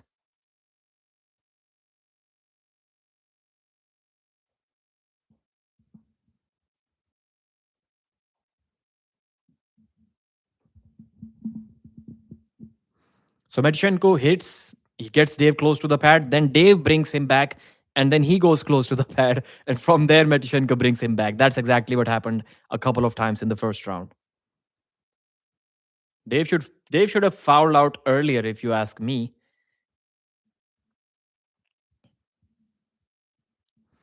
Ivan is a very powerful man. He's a really powerful guy. You cannot underestimate him. I don't know how Kalina was able to pin him once.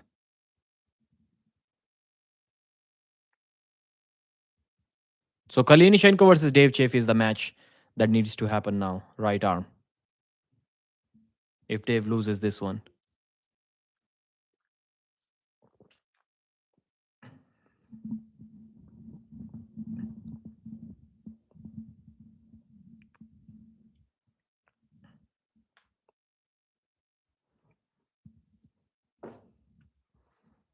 Let me check the chat if the stream is working fine.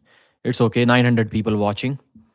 Dave Chaffee on the left, Ivan Mitchenko on the right. Ivan is like just standing like so loose, so almost killed. Wow, he got caught this time. Dave Chaffee is about to pin him. He was sleeping. Dave Chaffee pins Ivan Mitchenko. Ivan is holding on for dear life. Elbow foul on Ivan Mitchenko.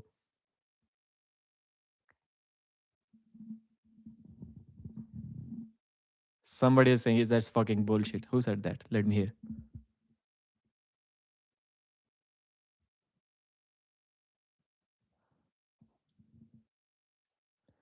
Ivan was what was Ivan doing? He was like standing like this, like not even closing his hand.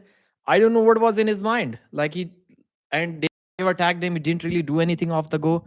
Bro, Ivan, have you given up? Are you gassed out? What happened there? I thought Dave Chafe is the one getting gassed out. Ivan is still like standing like he's sleeping. He's Ivan is breathing really heavy. This time, Dave is on the offensive right off the go. Ivan is breathing really heavy. Dave is attacking. Wow. Dave pins him. Is that a pin? Is that a no? Nope. Now elbow foul. Second elbow foul on Dave Chaffee again. But wow, Ivan is like breathing really heavy now, more than Dave Chaffee. I don't like Dave. He works in a prison. What does that have to do with you not liking him? Match isn't over. You already said we have a new 115 kg champion.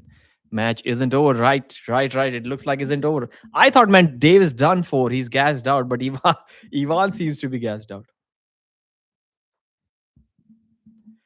That was almost a pin, man. That was almost a pin. It was a pin, but there was a foul. So the main referee was about to say pin in the second round, but at the same time, the down referee said foul. So how did they come to a conclusion that it is a foul?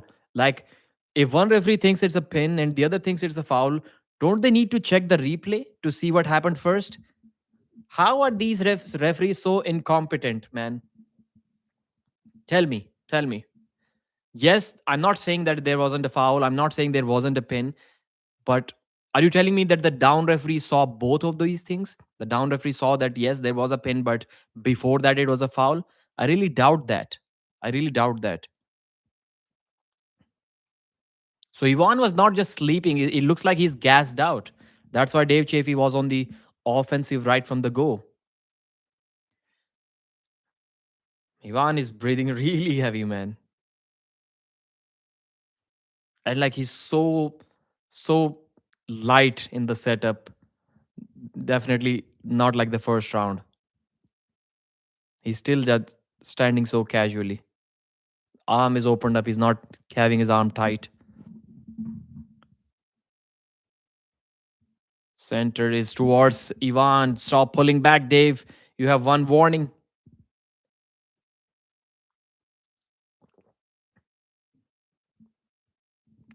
Yeah. Finally, John Brezink also mentioned it in the commentary that Ivan is just giving position away. He's not even fighting.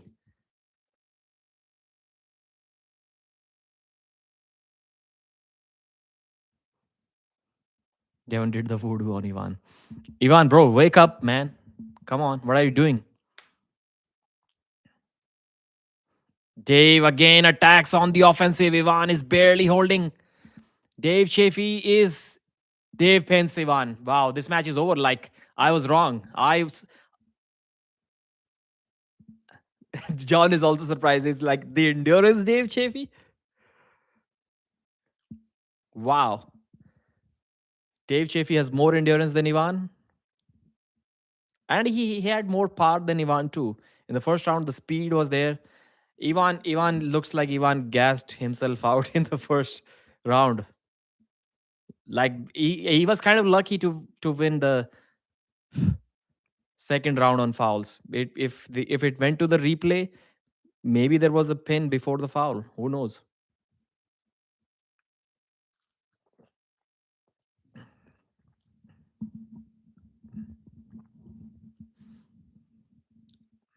Looks like Ivan is gassed out. 2-1. Still Ivan in the lead, but Dave Chaffee is making a comeback. I just assume that Ivan's like, wouldn't you assume, like, if I asked you guys, even those who predicted Dave to win, if I asked you the matches are going to be dead center, first round, two wars in the hook, who gets gassed out? I think all of you may have said that Dave Chaffee is going to get gassed out. Pradeep saying Chaffee lost. WTF. Yeah. Who would have expected Dave to have better endurance than Ivan? Styles make matches, bro. Ivan is still standing so light, and Ivan is breathing like 5 times in a second. He's like, bro, couldn't even catch his breath. I've not really seen somebody so much out of breath in a match. And his face, his body's looking calm. Like he's not even. I don't even see sweat on him. He's just gassed out. He cannot breathe. He's not even sweating, but he's completely gassed out. He needs like a 5-minute rest to come back at this moment. This time, the match is somewhere in the center. Elbow foul on Dave, which was missed by the referee. Ivan is holding on for his life, just like the previous matches. Dave started to open up again. Wow, Ivan is coming back. Ivan got the rest he needed. Elbow foul on Dave Chaffee, but I think it should have already been an elbow foul. Let me go back and watch the match right from the beginning. Was that an elbow foul before it was called? Yep, there was an elbow foul. It was not a huge elbow foul, but still, man, these things do help.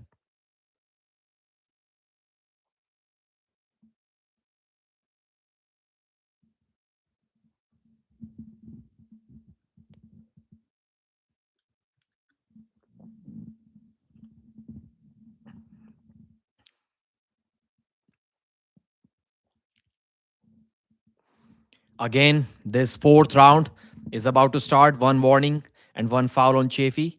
One warning on Ivan Medchenko.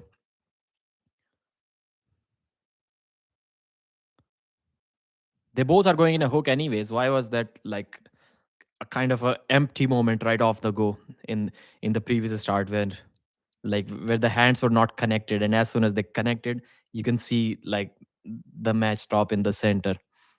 And they should just probably already start in a hook at this moment. Why is Ivan even shooting for a hook? He should already like catches Dave again. This time Ivan is looking better. He's on the defensive. Dave is on the offensive. But Dave is opening up when he's hitting. Ivan needs to be patient. Ivan is fighting for his life. Ivan may have a heart attack after this match. But he needs to be patient. Now he's bringing him back. Dave Chaffee is about to foul. Ivan is looking solid again. Ivan is bringing him back. He needs to be patient, and Dave Chaffee fouls again. Dave, come on, man. That's little disgraceful that he decides to foul every time and not get pinned. That's slightly disappointing from the champion.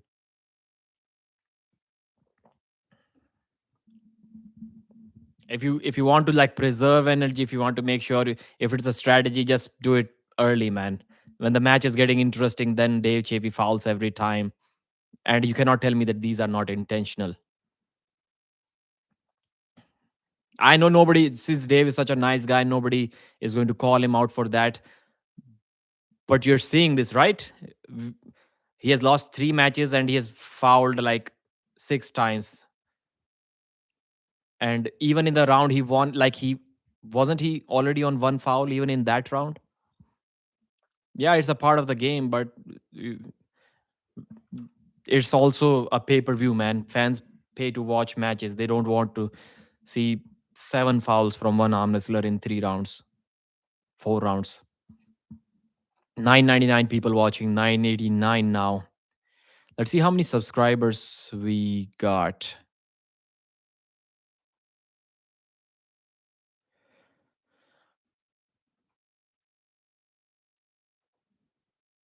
That is a good match. Still, it's a good match. Despite Dave ruining it with fouls. Dave goes on the offensive again, gets stopped by Ivan. Looks, he's hanging on his arm. He's hanging. Dave has committed everything. Yeah, he get the pin from there. He should get elbow foul. Is that an elbow foul? How is that not an elbow foul? Wow, Ivan is holding him like an inch above the elbow foul once again. Dave was like hanging like this. He was hanging on his arm with his entire body like this.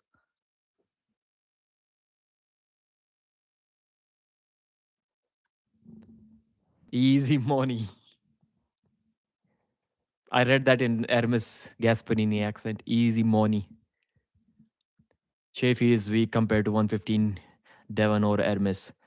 That could have been a pin. Yeah, that was so close. That was so close. Foul again. So Dave has fouled like 8 times now in this match. No, man. How do you lose stamina by cutting 3 kg weight? 3 kg is nothing. And he didn't do that with a water cut. Ready, go. This time Ivan stops it closer to the center. Wow, Dave hits sideways and forces a foul on Ivan. That was a solid hit. Ivan was not expecting that. He was not prepared for that.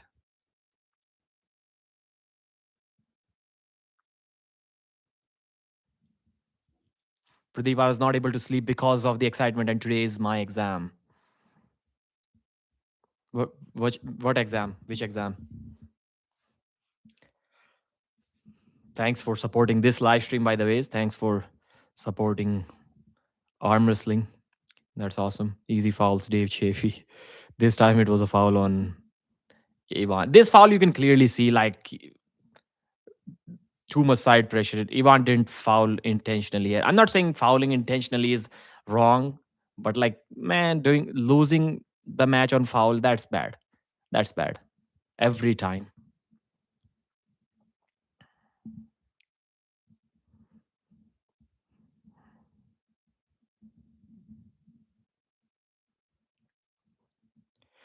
Is this the final round of this amazing match? Dave Chafee again decides to go sideways.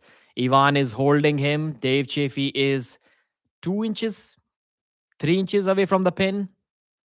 Now Ivan is bringing him back. And it can be a shoulder below the table foul as well. Dave is standing up. Another foul on Dave Chafee. Come on, man. Come on, Dave Chafee. Ivan Medchenko wins this match.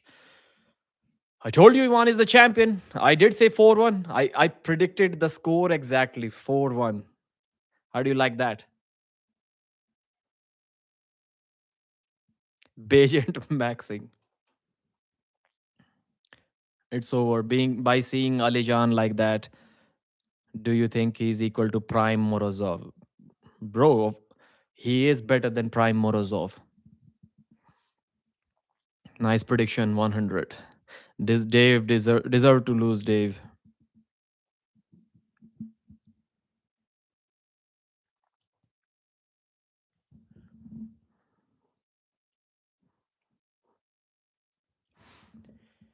Dave Chafee versus Ivan Medushenko. That was an amazing, amazing hook war. The title did change hands. So first round, as expected, they went in a hook. Ivan Medushenko hit fast. He curled Dave Chafee in, and he was close to the pin, but Dave immediately brought him back. The match was brought to the center, and then Dave Chafee started attacking. He was about to pin Ivan. The hand was maybe 2-3 inches away from the pin pad. Ivan started bringing him back. Then Dave elbow fouled.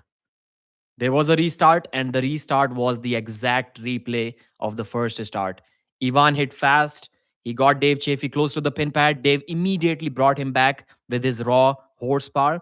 It seemed to me that Dave was slightly stronger than Ivan, not by much, but maybe like 2%, 3% stronger than Ivan. That's why he brought him back. And then he almost pinned him once again. That was 2, 3 inches above the pin pad. And Ivan stopped him. Ivan brought him back to the center again, just like the first start. And then Dave did another foul. So he lost the first round on foul. And at that moment, I was already announcing during the commentary that it's over. New champion, Ivan Medushenko, 4-0. It's not going to be close because Dave Chaffee always gasses out in a hook. But in the second round, we saw something different. We saw something different. Ivan was just standing like he didn't even want to be at the table. He was not even closing his hand. He was not attacking. He was not paying attention to the referees. He was breathing really heavy. And that's when Dave Chaffee hit him really hard, really fast, and almost pinned him. So at that moment, I was like, man, that is going to be a bad day for Ivan. But Dave elbow fouled. At that moment, the main referee, was about to give a pin to Dave Chaffee, I think, and the down referee was calling for a foul, and then they called a foul. If both referees are thinking different things, then why not a replay? How do they know that the elbow foul happened before the pin? So, anyways, it was a restart again. Dave Chaffee hit a sleeping Ivan Metushenko that is not able to breathe somehow after just one round, and he almost pinned him. Ivan was hanging on for dear life, and Dave Chaffee fouled one more time. He couldn't pin Ivan. He got him that close, but he couldn't pin Ivan. Third round, Dave Chaffee once again showed a great hook, and this time he did pin Ivan. So again, Ivan was kind of sleeping, and at that moment, even John Brizing started mentioning that Ivan Metushenko is giving everything up. He was not contesting for the center. He was not contesting for the grip. Looked like he didn't even want to be there. And John Brizing was really impressed. He was like, the first time I'm seeing the endurance version of Dave Chaffee. He's coming back to win a match. The score is now 2-1. So the fourth round, Dave Chaffee once again in a hook. This time the match stops in a center. He's very close to pinning.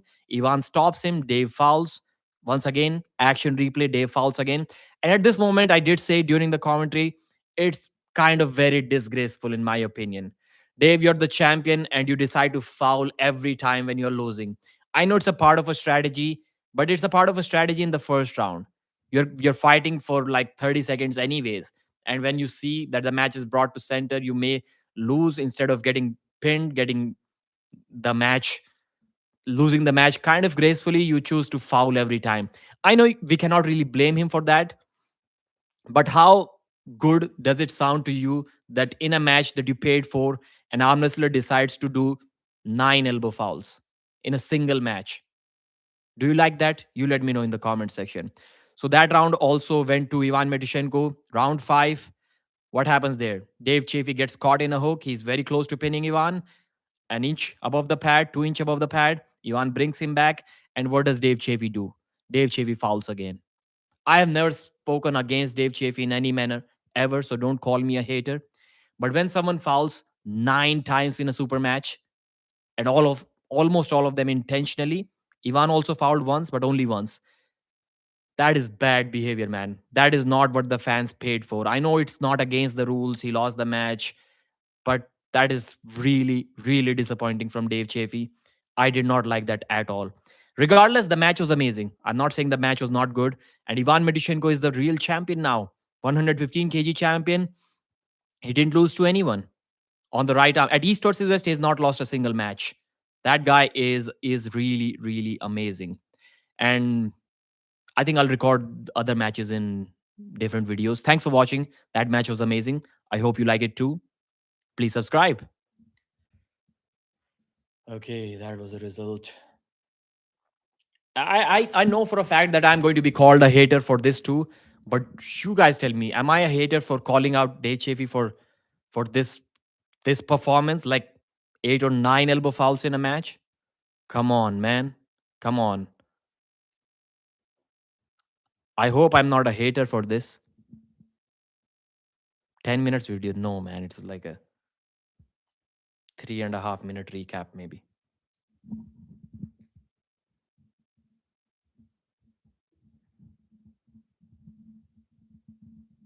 If it is a 10-minute video, then I will call myself a hater. If it is over 5 minutes, because it did not need that much time. Me whining about Dave Chaffee's arm wrestling tactics. Next victims are Brian and Devon. No, it's genuine opinion. Guys, how did Samusha? Samusha got buried 4-0. Ah, yeah, that's a match I wanted to talk about in this match. Another result. It's a fight you have to survive, Alijan. Lost every round on fouls. That was so lame. Yeah.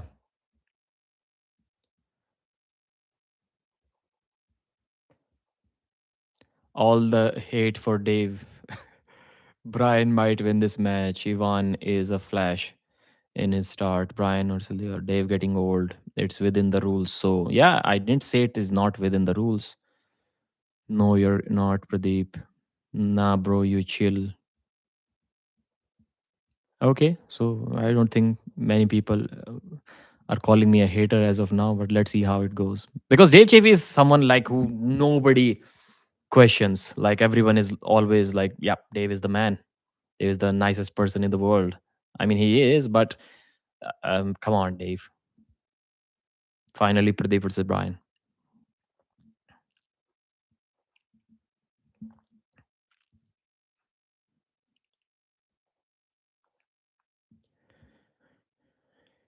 So we have Leonidas Arkona versus Brian Shaw. Brian Shaw needs to win this match. He must win this match. Leonidas, although he's good, he wants to win, but I haven't really seen a commitment from Leonidas where he's claiming that he wants to become the best guy in the world. Brian Shaw, at least as of now, is all out. He's completely into arm wrestling. He's all into arm wrestling. He must win. With almost 2 years of experience, if Brian wants to believe in his own mind, in his own heart, that he can become the number one arm wrestler in the world, with that much experience, he should be able to beat Leonidas. Leonidas lost to a 61-year-old John Brzenk, who's not in his top form. Brian Shaw has to win this match. If he loses this match, his dream of becoming the number one arm wrestler in the world will get a huge setback. And I'll let you know the reasons why. I am rooting for Brian Shaw in this match. I want this giant to become an unstoppable force. He's built for arm wrestling. I hope he destroys Leonidas Arkona. Then the world will be on their toes. Every single arm wrestler will be worried. I'm not saying that Leonidas is some big deal that everyone thinks really highly of. They think that he's like top 20 in the world or something like that. He clearly isn't. He probably isn't even top 50 in the world. I mean, he clearly isn't top 50 in the world because he lost to a 62-year-old, 61-year-old John Brzenk. But anyways, man, if Brian Shaw wins this match with less than 2 years of training, something which schoolboy cannot do with more than a decade of arm wrestling experience, and he was the same size as Leonidas Arkona, maybe even bigger than him, Brian is a real deal. Brian is a real deal if he wins this match.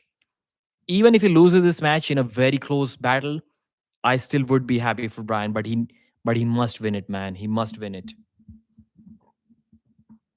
He has trained hard for this one. Leonidas Arkona, the crowd favorite in his hometown, in Germany, in Cologne. You can already hear the crowd cheering him up.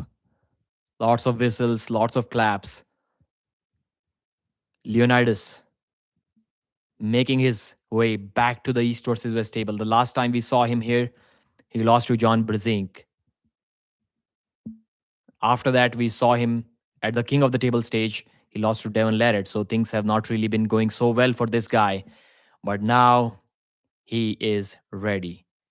He believes in his own mind that Brian Shaw has no chance of winning this match. He was trying to give Brian Shaw some false hopes by saying that Brian is going to win this one. but he truly does not believe that. He believes that Brian has no chance to win this match. Let's see what my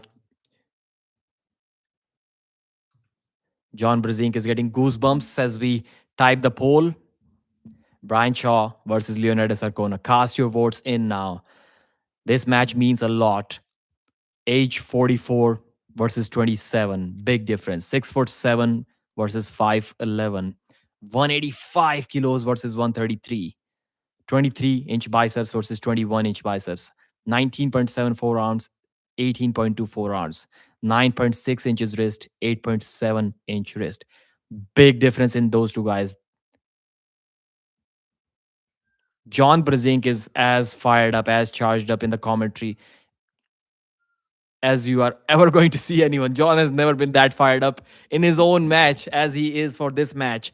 John has made it clear that he is rooting for Leonidas. He beat Leonidas a couple of years ago. Now he wants the guy that he beat to beat everyone else. It's quite clear. He wants Leonidas to destroy Brian Shaw. But the world, I shouldn't say the world, but many fans are rooting for Brian. Brian is pissed off. He's not letting Leonidas even touch his hand. Bro, you're there to arm wrestle. Let him grip up. Brian Shaw with his cap pointing backwards, turned around over the top style. What is that? So Brian Shaw just grabbed Leonidas Arkona's hand and he like pushed him away like that way.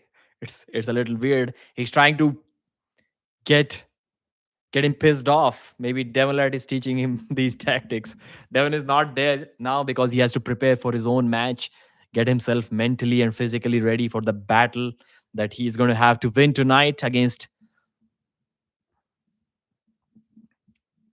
Vitaly Laletin. We have It's a very important match. I'm not sure if the fans understand the importance of this match or not, but Leonidas Arkona versus Brian Shaw. Usually these celebrity style matches, they're not really important. They're fun to watch. They're good for the eyes on the sport, new eyes on the sport, good for the pay-per-view sales, good for the views, but they're not really that important. This match is important. This match will decide Brian Shaw's future. Round one, ready, go. About to happen. Brian Shaw climbs over the top of his hand. Leonidas Arkona is looking good. Brian Shaw is still holding on. Good slip. Wow. Leonidas is looking solid. I did not expect him to be equal to Brian Shaw even without the strap. He's confident, man. He's confident. Brian Shaw's confident. Confidence certainly has to go down after this one. Leonidas is looking solid. Leonidas slipped almost over the top of Brian Shaw's hand, and that is not what I expected. Brian Shaw is known for holding on to people and pinning him down without a strap. He did that to Eddie Hall, then later he did that to Brandon Allen. But Leonidas Arkona is no Eddie Hall. He's no Brandon Allen. He's stronger than both of those guys. And if Leonidas takes Brian Shaw's wrist round one, then even the flop press may be a problem. I still predict Brian to win this match. Although I've always said that the only way Brian is going to win against Leonidas is with a flop press. He may be getting some rounds without a slip in the later rounds, but the only way he wins in a strap is with the flop press. He's not going to take Leonidas Arkona's wrist. Even if he does, he's going to lose his own wrist. So I don't see him winning with a pure top roll. He does not have enough side pressure to win a match without his wrist. So he has to switch to a flop press. That's how I think Brian Shaw can win this match. That's how I think he is going to win this match. But the setup, the attack from Leonidas without the strap looked awesome. Leonidas is posting high. Brian Shaw is looking slightly unsettled. Brian may be in trouble. Leonidas Arkona destroys Brian Shaw. Wow, that was completely one-sided. That was completely one-sided. I did not expect that. So if this match keeps going in the strap, I don't think we are going to see such a big difference. Brian Shaw needs to contain him without the strap and win from there. Like in the strap, you cannot get flash pinned like that and come back. When I saw that equal slip, I kind of realized that, wow, it's not close, man. It's not close. Like we need to see a miracle if Brian Shaw can do something here. Too strong. Leonidas too strong, Arkona.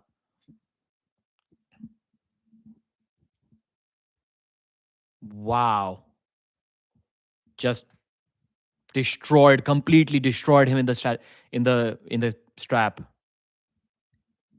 Looked solid. Leonidas looked solid. He was like loading that top roll, posting top roll so high. He looked so good in the setup. I won't say he was cheating or he was getting some unfair advantage. Brian Shaw is known for like getting a good grip and not letting the match start before he has a good grip. He literally practiced for this thing. So I don't think it was an unfair advantage to Leonidas in the setup, but man, Leonidas is way too strong. Like, is Brian not that strong, or did Leonidas get so strong lately? Because Devon has mentioned like 1,000 times that Leonidas has gotten much bigger. He has gotten much stronger. Like, he physically looks much bigger, and the scale shows that too. This time again, Brian Shaw has a slightly better setup. He's controlling Leonidas Arkona. He's gripping him. Leonidas trying to slip. Brian Shaw not allowing that. Leonidas gets the slip, I should be saying. So slightly better. This time Leonidas was running away and Brian Shaw slipped over the top of Leonidas Arkona's hand. And now Leonidas is going to have the buckle. So slight improvement for Brian Shaw. Two things. Better slip for Brian. Last time it was kind of even, or maybe I would say 52-48 for Leonidas. The slip looked better for Leonidas. This time it's definitely the other way around. It's like 55-45 for Brian Shaw. And Leonidas is going to have the buckle. So maybe things can change a little bit. Maybe Brian can slow him down a little bit. I don't think he's going to prevent the pin even in this round, but maybe he can slow things down a little bit. Maybe we can see something interesting after that. But this is the round where Brian needs to do some serious damage so that he can prevent the slip in the next round. And it can definitely happen. If Brian puts the brakes on, even if he loses, but it's like a 10-second battle, he can definitely have enough containment in the next round to pin Leonidas without the strap.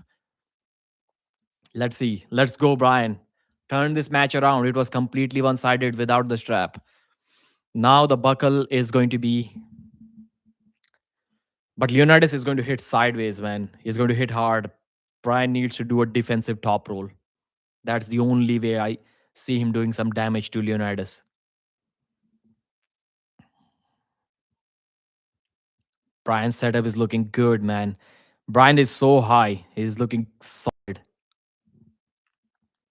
To me, it looks like Leonidas is going to lose his wrist this time.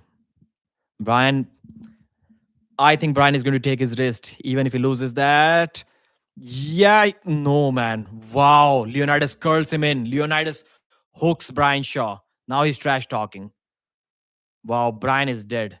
Brian elbow fouls. Leonidas kind of realized he may not be able to top roll. He just looked Brian in the eyes. Both were shaking. And then he just curled him in. I told you guys in the prediction videos that Leonidas is going to hook Brian Shaw. Leonidas knows that if he somehow hooks Brian, it is going to be over for Brian. But I didn't think that he will do out of fun. He doesn't really need to do that. Or maybe he does. Maybe he knew that top roll is not going to work. That's why he hooked him. He's again setting up for the top roll. Let's go, Brian. Crack that wrist. Crack that wrist. How easily Leonidas hooked Brian. It was a little surprising. One warning. Brian Shaw is like, he's worried, man. He's tensed up. He knows he's losing this match. He knows he needs to act fast. But at least he stopped the match. At least he stopped the match. So it's getting closer. It's getting closer. So 2 warnings and 1 foul on Leonidas. So now both are on 1 foul. So definitely we can see the gap closing, even though Leonidas still looks dominant, but on paper at least the gap is closing. There's 1 foul on both now. And Brian Shaw did manage to stop the match in center. However, he stopped it doesn't really matter at this point. He needs to stop it. Luke Polster is not the referee in this match. He's in Brian Shaw's corner. So is Hermes Gasparini. Good setup. Brian is loading that top roll like this. He's going to do everything to prevent his wrist from getting cracked. Round 2. Brian Shaw hits backwards. Leonidas hits sideways. Too much side pressure. Elbow foul. Leonidas Arkona. He got too excited, and Brian Shaw won a round. Leonidas was staring Brian Shaw into the eyes. Leonidas couldn't really top roll Brian, but he had too much side pressure. He hit a couple of times, and the crowd is booing the referees. Crowd is booing Brian Shaw because there was a second foul. I mean, Leonidas is doing this. What is going on, bro? If you think whatever is going wrong on is not correct, then protest. Challenge flag. Yeah, he has protested. He has protested. In the earlier matches, people were saying, man, this referee sucks. He's not giving the right call. And they were not protesting. I was like, wow. The referee shouldn't even talk to the arm wrestlers. Don't even listen to them complaining unless they throw the protest flag. That's a must. Okay, they got ring girls in bikinis too now. That's cool. That's cool. I like to see that. East versus West has finally decided that they should be doing that. I didn't even pay attention. Like I didn't even notice it until now, and it is like the 13th match of the night. So maybe it's not doing them any favor, but anyways, I appreciate the effort.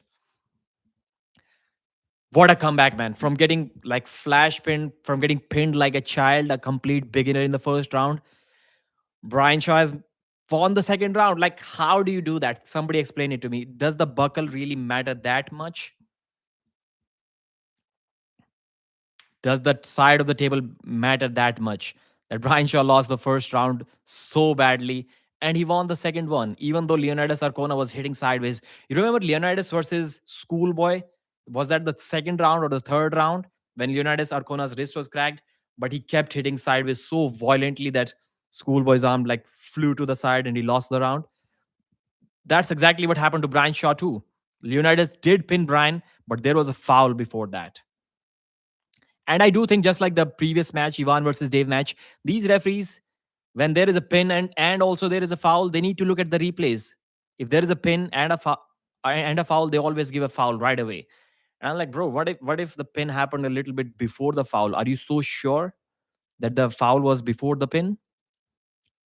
It's it's it's at least a topic that we can argue about. They need to utilize the replays more.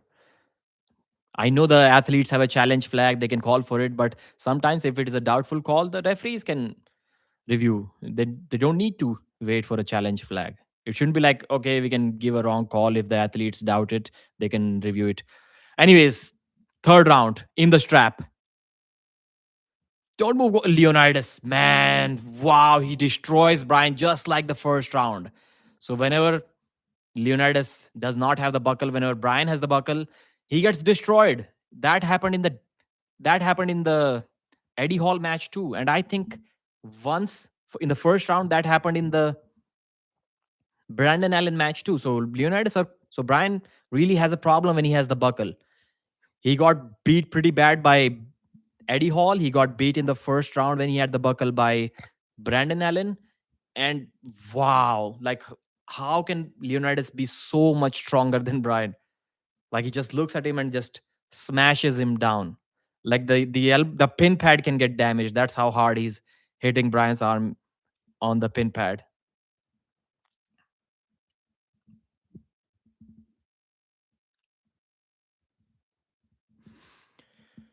2-1 Brian Shaw. I thought, man, there'll be something better going on for Brian in this third round because he stopped the second round for a long time. He looks cool. He looks cool. He's not breathing heavy. He's sweating really heavy, but he's not breathing heavy. But man, at this moment, I thought that Brian Shaw will be flop pressing Leonidas. But no, Leonidas Arcona's arm power is so much. It's so much. At this moment, I believe the John versus Brian Shaw match should have happened. Like now, I think Brian Shaw is too much for maybe even for John Brezink, but the match could have happened like 2 months ago, 3 months ago. But again, John was not in competing shape because of his back surgery, so we have lost that match. It is never going to happen again. I don't think John can get to a level again where he can compete against guys like Brian Shaw. But I think we lost a good match. No worries, no worries. John has given us many amazing matches since his comeback already. He was like 57, 58 years ago when he made a comeback in the Chan Shaw match. And he competed till he was like 61. So he has given us a lot more matches than we deserve from the GOAT. Anyways, Brian Shaw, you need to give us a lot more matches. You're going to be demotivated. I know we always talk about like the mental strength and stuff like that, and keep pushing, keep working hard. You will be demotivated if you lose to Leonidas Arkona. Do something, man. Do something. At least make it 3-2. At least win this one more round. Maybe get a pin on Leonidas. Man, look like a false start from Brian. Leonidas cannot top roll him, so he hooks him. Leonidas hooks Brian Shaw, and now he's looking him into the eyes. And Brian fouls again. Brian fouls again. Leonidas is like, "You're not going anywhere, buddy. I got you." Brian fouls again. Brian is a smart guy. He's fouling. He's fouled again. I know I called out Day Chafee for a similar behavior, but there's a difference in fouling once and trying again and then fouling 8 times, then losing the entire match on fouls. So it looks like the match is over. Brian is going for a flop now. Brian is going for a flop press. I think I think he's going for a flop. I'm not sure if Leonidas understands it or not.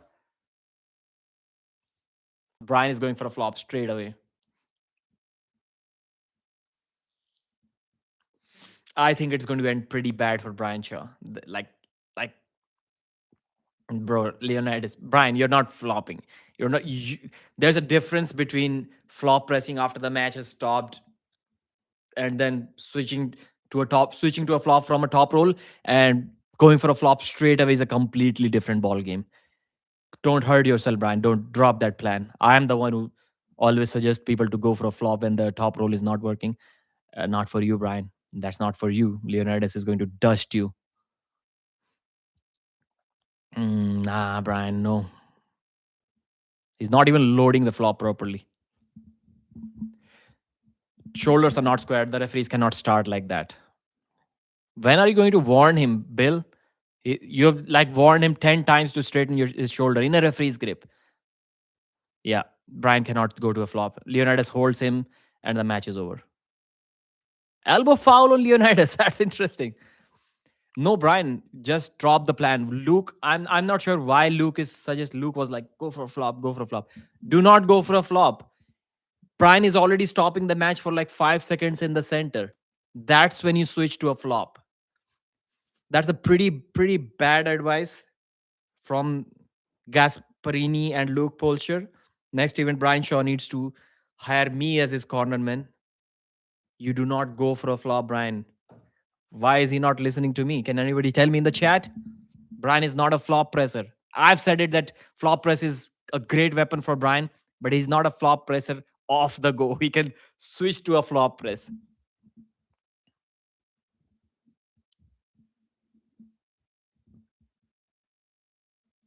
So if it's a second warning for Brian, then it should be match over. So the down referee is saying you cannot start with a flopped wrist.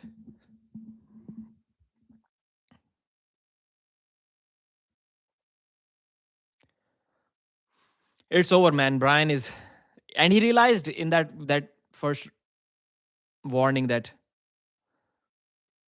he cannot flop Leonidas. So the Germany crowd is going to cheer after this win. No, he does get into a flop. Second elbow foul. Wow. Wow, I was wrong. Brian did stop him with a flop. And second foul from Leonidas Arkona. Wow. It's amazing. It's amazing. At least he won around. Like he didn't really flop him down to the pad, but he stopped him enough to get a foul.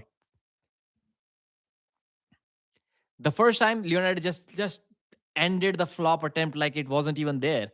And the second time, he got stuck with a top roll. There wasn't enough wrist curl from Leonidas.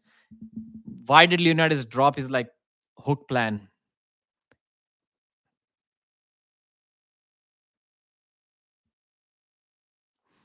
Again, a big mistake like Leonidas did in the John Brzezinski match when he should have went for a stayed in a hook or went for a hook, and he decided to top roll John's flop press. He's not confident enough to hook a flop. He can easily hook Brian Shaw's flop, but he's not choosing not to. He kind of did it the first time, but I don't know why he didn't do the second time around.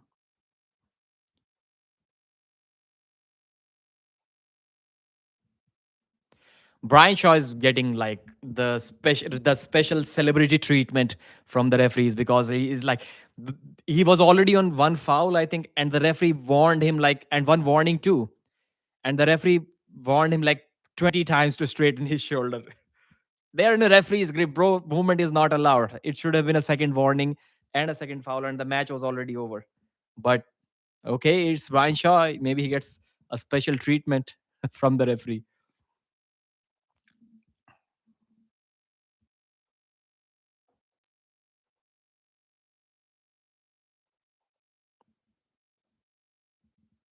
They're watching the replay to see who fouled.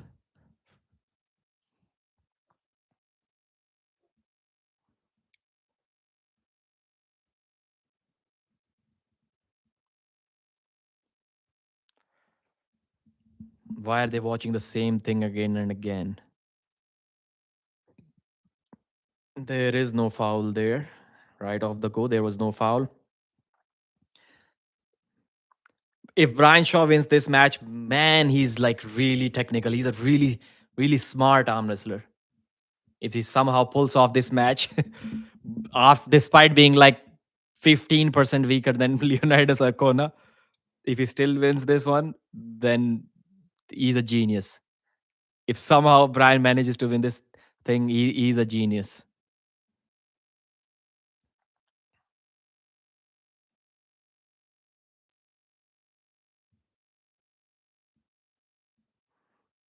Has Brian lost it?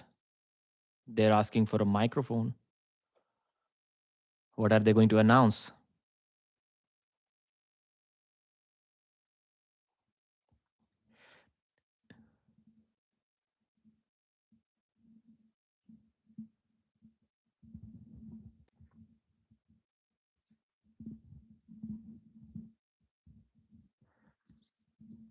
The protest was for the shoulder, but the call remains. Brian Shaw wins the round. I mean, yeah. After the go, maybe it was okay, but before the go, you warned Brian like 15 times to straighten his shoulder when he was already on one warning and one foul. So okay, okay, it makes interesting. Pradeep, talk more. Say everything that's happening. So Bill Collins turned down the review call, the protest call from Leonidas Arkona. Leonidas somehow got stuck in that flop press, man. I didn't think Brian can flop off the go, but he did. He did hang it pretty tight. The first flop attempt, Leonidas just did this. He was like, bro, what are you even doing? Why did you even try that? But the second time he got stuck there. The wrist curl wasn't there from Arkona the second time around. Leonidas Arkona versus Brian Shaw. Amazing, amazing match. It's one of those matches that didn't really deserve to be this close, but somehow it has turned out to be this close. Is Brian Shaw going for the press again? He has not been able to do anything, literally anything, when he has been on this side of the table. His top roll is not working. He cannot stop Leonidas Arcona's pronation, his side pressure, not even close. So obviously, this is the side that he really needs to go for a flop press right off the go. He should have done it even in the third round because he realized in the first one that it's not close when he has the buckle on his hand. So now I fully support Brian going for that flop press, but I still believe that Leonidas is going to kill it.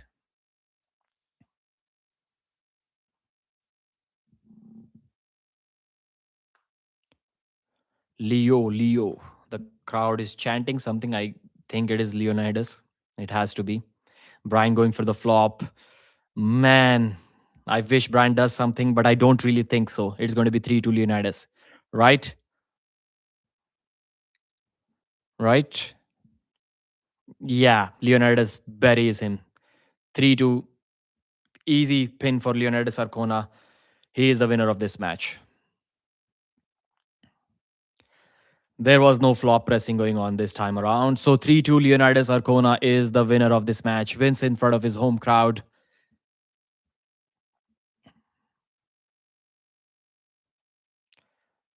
3-2 Leo. He's really happy. He's extremely happy. Brian Shaw is not happy for sure, but it was a good performance. It was a good performance. I would have loved to see strength from Brian more than technique, but he showed more technique than strength. I'm gonna record the result video here. Let me check how the match went first. Leonidas Arkona versus Brian Shaw. That match got really exciting. After watching the first round, I thought it's over, but then something really, really interesting happened. And even till the last round, the match was kind of on. It was very surprising, not the way anyone would have predicted. So the first round, they slip. Leonidas Arkona slips slightly better than Brian Shaw. And I was like, man, it is over for Brian. And it was over. When they got strapped up, Leonidas just buried Brian Shaw. Too much pronation, too much side pressure. It looked like Leonidas is 50% stronger than Brian. That's how easy he beat him. In the second round, Brian Shaw slipped better. This time he went over the top of Leonidas Arkona's fingers, and Leonidas was running for the slip. He was preventing the slip from happening. So Brian was getting better without the strap. But there is a rule that if you slip twice, you will have to arm wrestle in the strap every single time.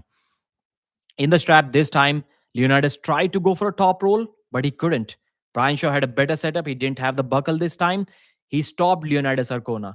And Leonidas then both were shaking. Leonidas aggressively looked at Brian and forced the hook on him. Brian Shaw realized, shit, man, I'm in trouble. I'm going down. Then he bailed out with a huge elbow foul. After the start, the same thing happened. Same thing happened. Leonidas tried to go for a top roll. He couldn't really go there. Tried to switch in a hook. He was doing good there. Then he kind of lost his wrist. He hit sideways twice pretty violently. He pinned Brian Shaw. But guess what? There was an elbow foul. So despite Leonidas being strong almost everywhere, even in this round, then Brian Shaw, he lost the round. Elbow off the pad. And Brian Shaw won that round, even though he also was on one foul, but he kept his composure. He arm wrestled technically very sound. Third round, this time it looked like Brian is kind of losing it. He's not really confident. And how can he be confident when he got flashed like that in the first round? In the strap, just like the first round, he got flash pinned pretty easy. Leonidas was really aggressive. He was really the aggression, the confidence can be demotivating for everyone. That's how easy he pinned Brian Shaw in the third round. The score is 2-1 now. Fourth round, Leonidas, once again, he knows he cannot top roll Brian. He tries to do that, but he hooks Brian Shaw like very powerfully. You can see the wrist curl going in from Leonidas. Brian Shaw, what does Brian Shaw do from here? The elbow foul, the good old elbow foul. He drags his elbow right from the front edge of the pad, right to the back edge, and maybe 6 inches off. He does that elbow foul, gets a restart.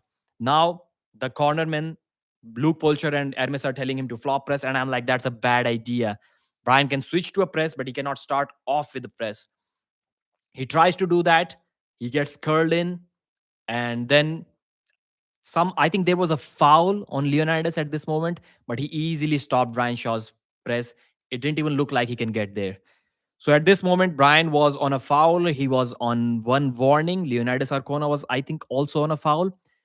Then somehow the referees warned Brian Shaw to straighten his shoulders like 10, 15 times in a row.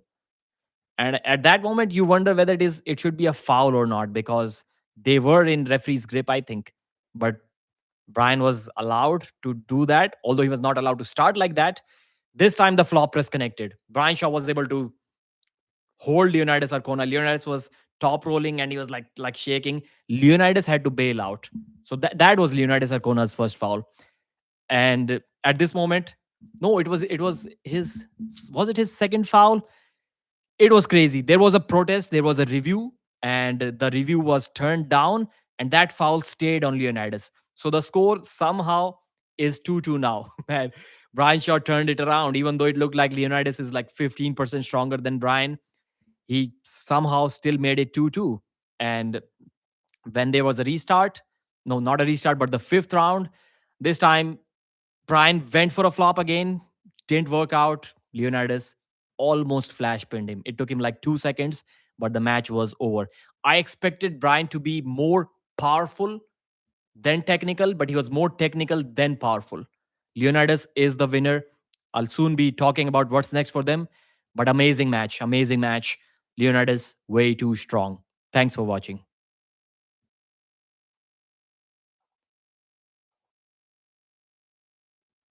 Okay, that was the result.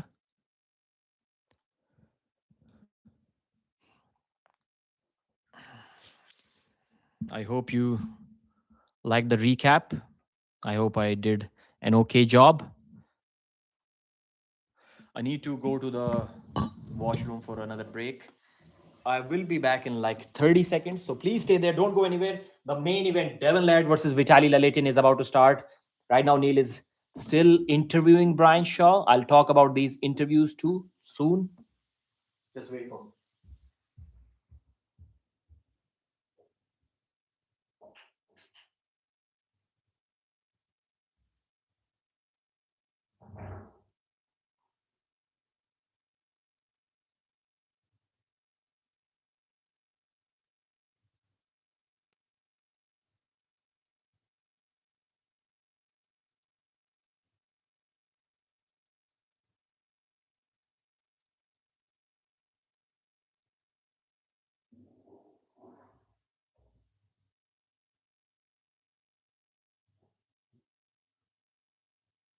I am back, guys. I'm back.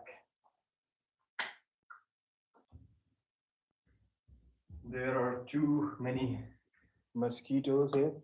And I probably need to switch on the AC too. Brian Shaw is still getting interviewed. So you're not really missing anything here.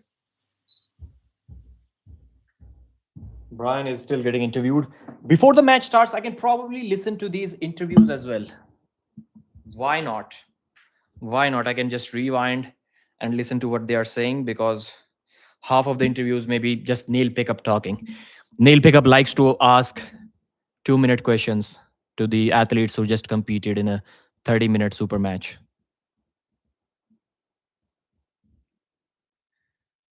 How did John Brizing not know that you cannot start with a flopped wrist? He genuinely said that I didn't know that any such rule exists. The greatest arm wrestler in the world does not know one of the arm wrestling rules.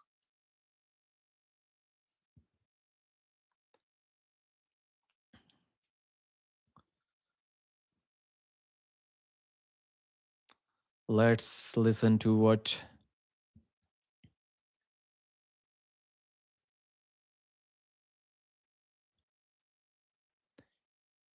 they said in the post match interview, because you cannot really watch the event for quite some time after the event ends.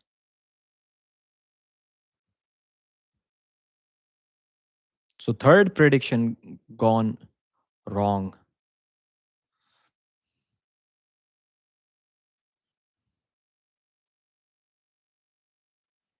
So I've skipped like 30 seconds and still it's Neil Pickup speaking. I guarantee you Neil spoke more than Brian Shaw in the post match interview.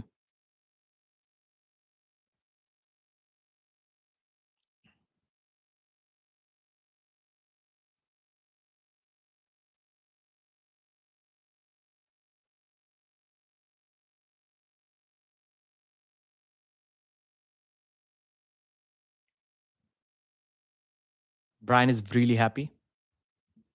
What a battle. I knew Leonidas will be a challenge coming into this match. I'm happy about it. I forgot to turn it on.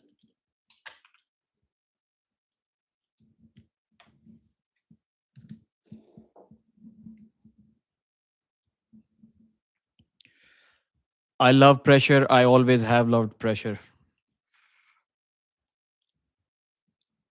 The level of athletes is no joke. Brian is definitely going to win the rematch. If it happens more, I think he still needs like maybe 6 months to beat Leonidas, but I think he's surely going to win the rematch.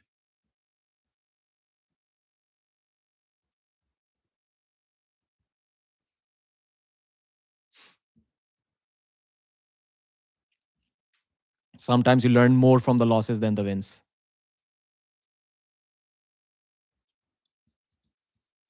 Wow, just a couple of skips, 10 seconds, and Neil Pickup's question is over. That's surprising. Sometimes I didn't quite feel the connection. I have to take advantage of that in a big way. In a practice setting, those things are much easier to deal with.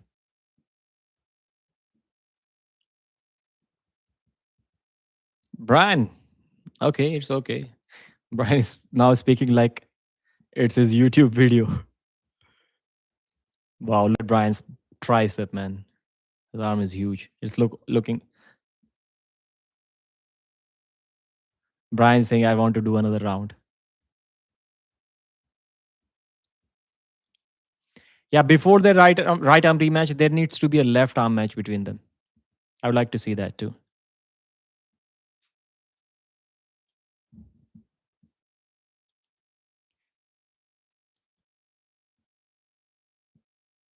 Four-time strongest man in the world.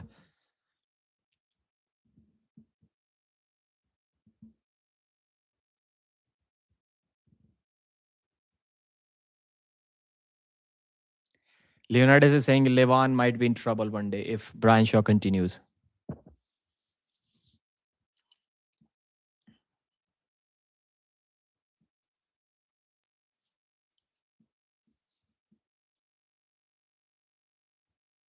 Now he's speaking in German, so you can skip that part.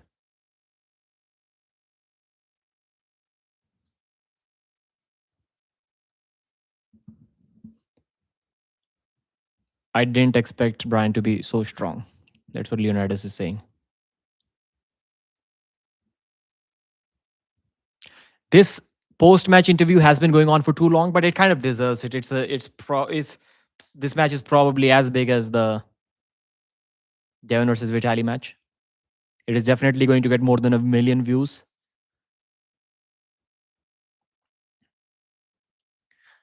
And it's Leonidas Arkona's home crowd, so why not? Why not? I'm not mad. How many people are watching us? We have 1,400 people. It dropped. I think it went up to 1,700 people at one point. Now we have 1414.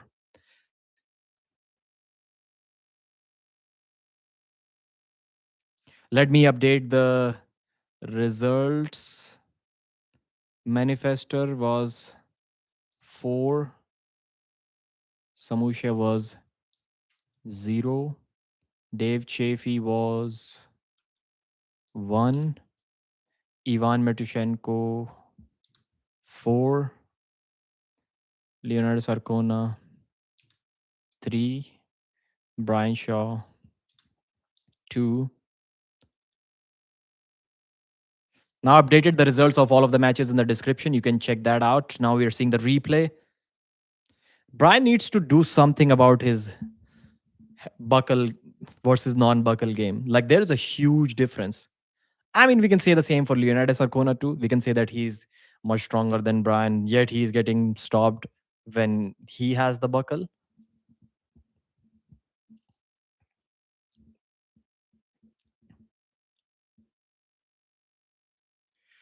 Brian, okay, we had another super chat from $6 super chat from Digging. Thank you, brothers. I got Vitaly. Devon's King's move will kill him. No, Devon's King's move is not going to kill him. Okay, Devon's King's. You got Vitaly. Yeah, I got it. I agree with you. If Devon goes into a King's move, he's going to lose this match. Devon's King's move will kill him. I totally agree with you. If Devon goes into a King's move in this match, he's going to lose it.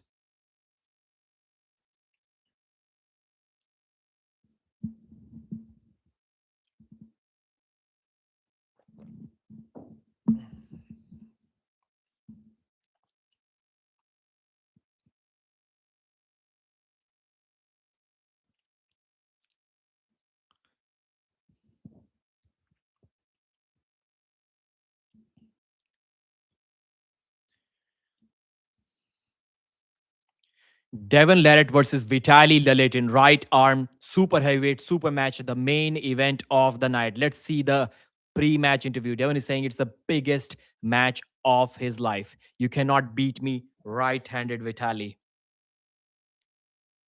This is the match that counts to me. He has put all of his efforts, that's what Devon is saying, just into this one match. The time has already come. Devon is here for victory.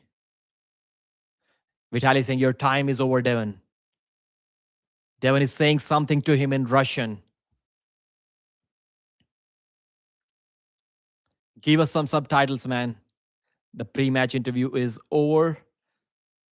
And now the athletes are going to get called to the table. Devon is the main event draw. And he's also ranked higher than Vitaly. So obviously, he's going to be called to the table after Vitaly is already there. The first one has to be Vitaly. The Siberian bear, Vitaly Laletin. If Vitaly beats Devon on the right arm, it is going to be big. People are going to talk about it for a long time. Levan Saginashvili needs to be worried. Levan is considered not to be in the best shape anymore because of his bicep injury, and he has to defend his title this year. If Vitaly wins this, Levan might also be in trouble. That is a big match. It's a do or die match for Devon. Devon Larratt needs to win this match if he wants to continue his dream of becoming the super heavyweight arm wrestler in the world. Vitaly is only 36 or 37 years old. He is probably improving faster than Devon. So if Devon cannot beat Vitaly today, he will probably never be able to beat him either right or left arm. That's why I keep on saying it's a do or die situation for Devon. He simply cannot afford to lose this match. Vitaly can afford to lose this match, but he's not walking to the table right now to lose this one. He's walking to the table. He's prepared for this match to win it, not to lose it, not even to be in a close fought battle. He wants to finish the match early. He wants to judge the power in the center like he always used to do. Just just stop the match in the center, hit sideways, probably lose his own wrist, switch to a flop press, and get the job done. Vitaly has only one plan and no other plan. Stop the match in a center for a second, hit sideways, move Devon as close to the pad as he possibly can, switch to a press, and move the match in his pocket, win it. And Devon is there to prevent exactly this from happening. Let's see whose will prevails tonight. Devon has put his life into it. He has never trained so seriously for a match. He is in the strongest shape that he has ever been in. He may not be the biggest that he has ever been. He's a little bit less than 300 pounds. He's weighing 30 pounds less than Vitaly for this match. But 30 pounds is not really that big of a difference considering that there is also at least a couple of inches gap between these two. Please write. Rest in peace for Vitaly, guys. Let me create a poll for this match. Let's see what the fans are saying right now. I wouldn't be surprised if it is close. Still, Devon is going to be the favorite. Let's see if he's a favorite by more than 10% or not. We have Devon, and then we have Vitaly. That's one time when I don't mind Neil Pickup speaking for 1 minute for introducing an athlete because Devon Larratt truly deserves it. 50 years old and still number 2 in the world. And Levan is an exception. He's an exception in in these last 2 3 decades. No one has been like that. No one has been like Levan. So he could have been number 1 if Levan didn't exist. In any other era, Devon would have been the best arm wrestler in the world. At 50, nobody has done that. No limits. Devon Larratt stepping to the table for a fight that he has been waiting for almost a decade now. He didn't believe that he was ready for Vitaly in 2018, 19, 20, 21. After that, after defeating Michael Todd and after getting really good on the table, really big, he started to believe that he can beat Vitaly. And now finally the time is here. Devon looks confident. He looks happy. He has done no trash talk this time. He has been super respectful to Vitaly. I would say in general, he has been respectful to almost everyone since the Denis Siplenkov match, which happened more than 2 years ago. And he has chosen a Russian song as his walkout song, trying to play some mind games, I guess.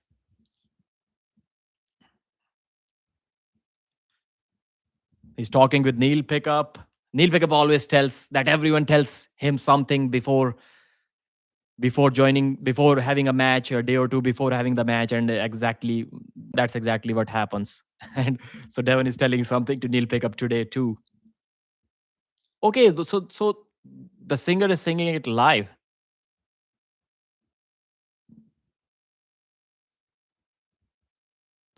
I Can Be. Is it an English song? So the crusty clown haircut, the Hiyachi Mishima haircut, Devon does have that. Oh, I didn't even pay attention to the song. Like very low audio. I didn't even know. I don't even know if it was English song or a Russian song. Song. I'm saying song. I'm getting too excited. Devon with the Hiyachi Mishima haircut. 36 years of age versus 50, 6'8" versus 6'5.5", I would say. Then we have 145 kilos versus 134, and 19.7 biceps versus 18.2, 19.7 forearms versus 17.4, 9.5-inch wrist versus 9.1-inch wrist. Vitaly is overall a bigger guy. There is no doubt about that. But can he stop Hiyachi Mishima?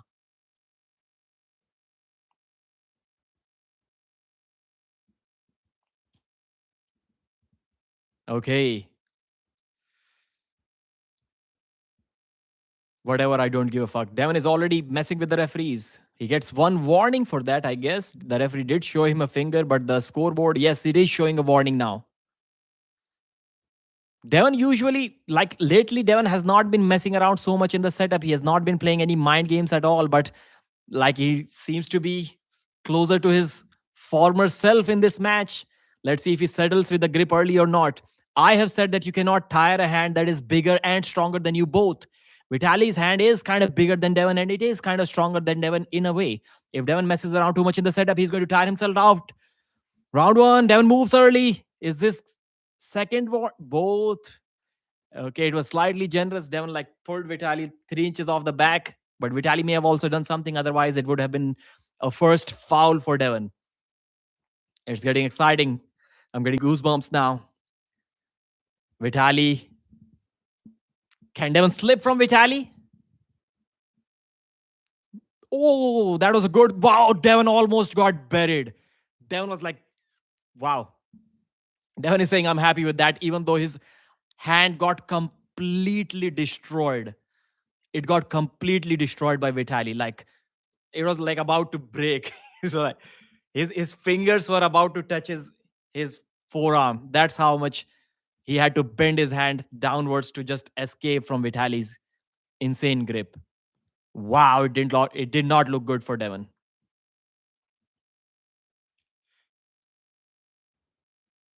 Easy win for Vitaly, not gonna lie.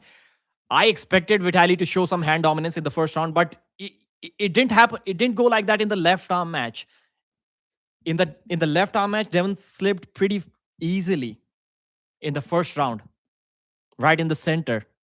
But this time, Vitaly's hand like hit the table so hard that he was going down when Devon slipped. That shows dominance. Even if you go up when you're slipping, that also shows dominance. But Vitaly was going like down, trying to press Devon down. And Devon's fingers were like maybe 1 or 2 inch above the pin pad.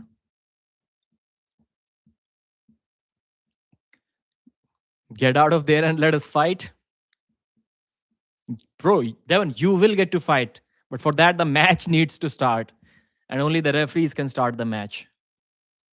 Luke is the down referee. Tighten the strap, Devon is saying. Devon has the buckle, so I think he has the right to tighten the strap if he wants it more tightened. Wow, Devon has the buckle on his hand. That's a miracle. How did that happen? That's like a first time in last 20 matches.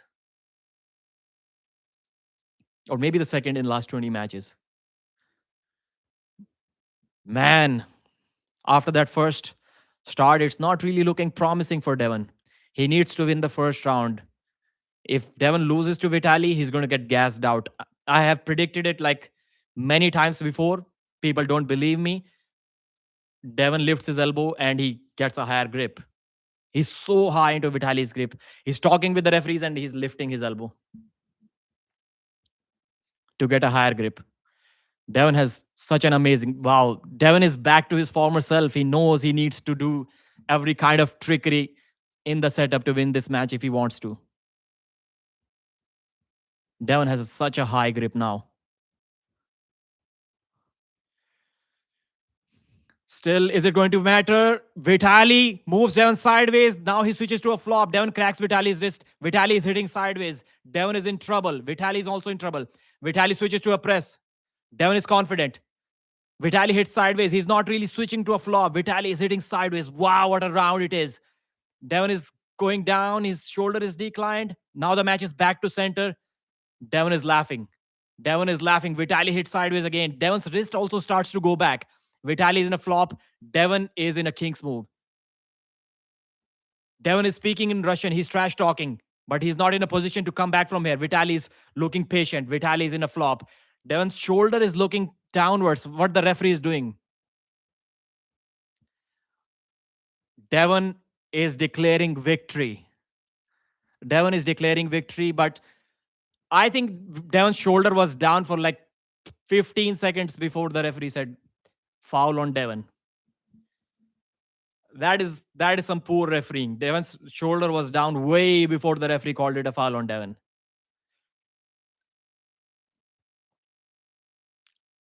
I said if Devon gets stuck in this king's move position, he's going to lose this match. Devon is going to lose this match.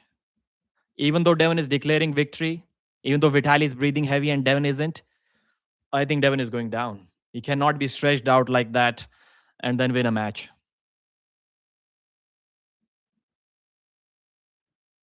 Devon is still shouting at the referee. So he has no problem breathing, and Vitaly cannot even breathe. The referee should have called a foul way early, but I think it is going to only hurt Devon and not Vitaly. Vitaly was in a comfortable position. Although I think he should have switched to this resting position in a flop way earlier. He kept hitting sideways. He hit sideways like 10 times in a row. Vitaly is, even though Devon was the one trash talking him while stopping him, man, I'm shaking. My body is shaking. I don't know. I need to switch off the AC. It's a combination of cold and me getting too excited. Literally, my hands are shaking. I don't think it has ever happened to me while commentating a match. That's how excited I am. My legs are shaking.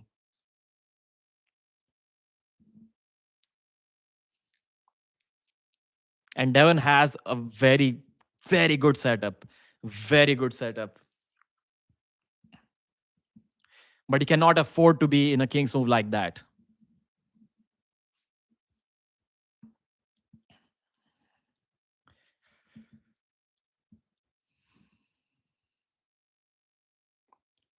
Vitaly this time hit sideways. Wow, too much side pressure. Devon thought he can stop Vitaly in the center, but he couldn't.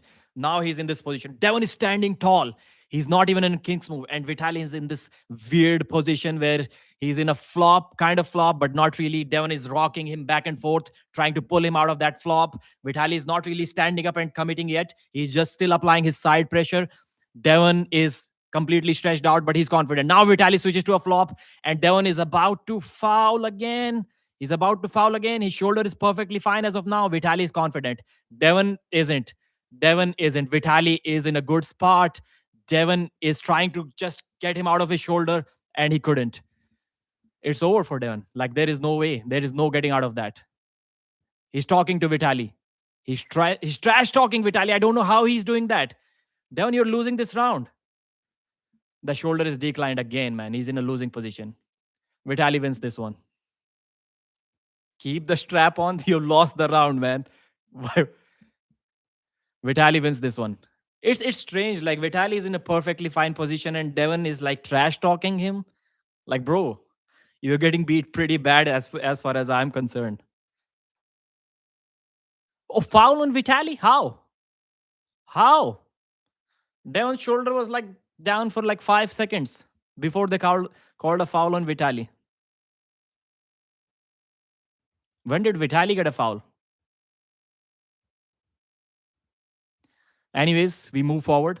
Maybe there was a foul on Vitaly before that, but Devon clearly was in a declined position. Not too much, just slightly declined, but it was clearly visible. Devon versus Vitaly. Devon led. Man, I think Devon is going down. This time, Devon cracks the wrist in center, but Vitaly drags him back. Vitaly's back pressure is solid, man. Devon is completely separated. Devon's arm is separated. He's trying to get behind his shoulder. Vitaly presses him down. Easy win for Vitaly. Easy win for Vitaly. Vitaly presses Devon down. It's over, man. It's over. It is going to be 4-0 Vitaly Laletin. I'm predicting it now. 4-0. Davai Devon. Somehow Devon has never been in a position that is not terrible in this match, and he's still so confident. He's trash talking Vitaly. He's trying to get behind his shoulder. Too much side pressure. Big mistake. As John Brzezink said, big mistake. Vitaly was like comfortably resting in this position, and Devon somehow from this weird position, Devon is like, yeah, I'm going to transition to a press of my own, and then he got buried. Big mistake, but or maybe not a mistake. Devon realized that he cannot stay there for a very long time. Devon is going to get gassed out. I predicted that if he gets stretched out in a King's move round one, he's going to lose it. I'm going 4-0. But flop, man, I cannot forget that. The flop started to stick on the right arm. Devon is going for the flop here. Maybe not in the this round, but third round, Devon is going for the flop. I'm shaking with this combination of cold. I'm quickly going to switch off the AC. I'm getting too excited.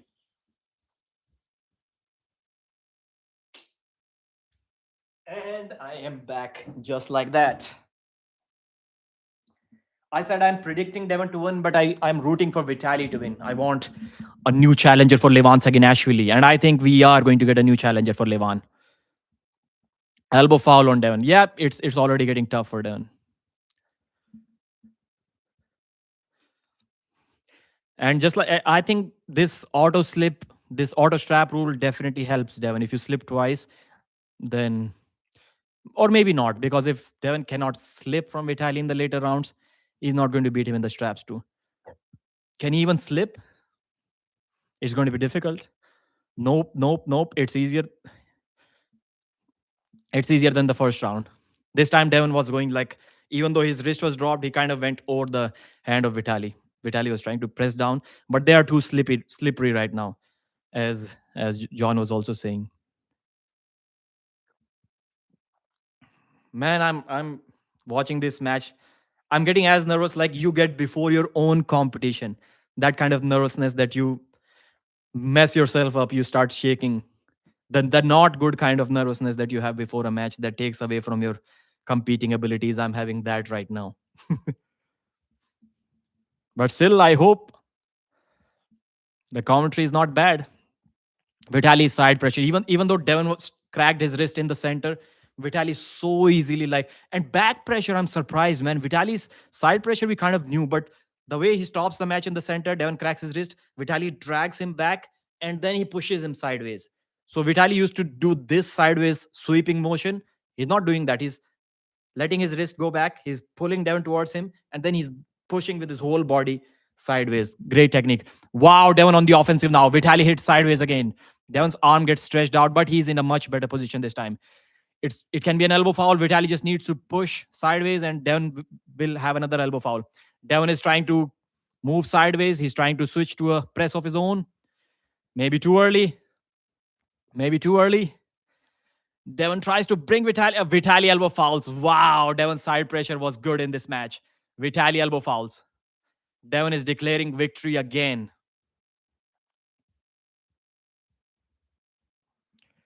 That's a good match. That is going to be a good match.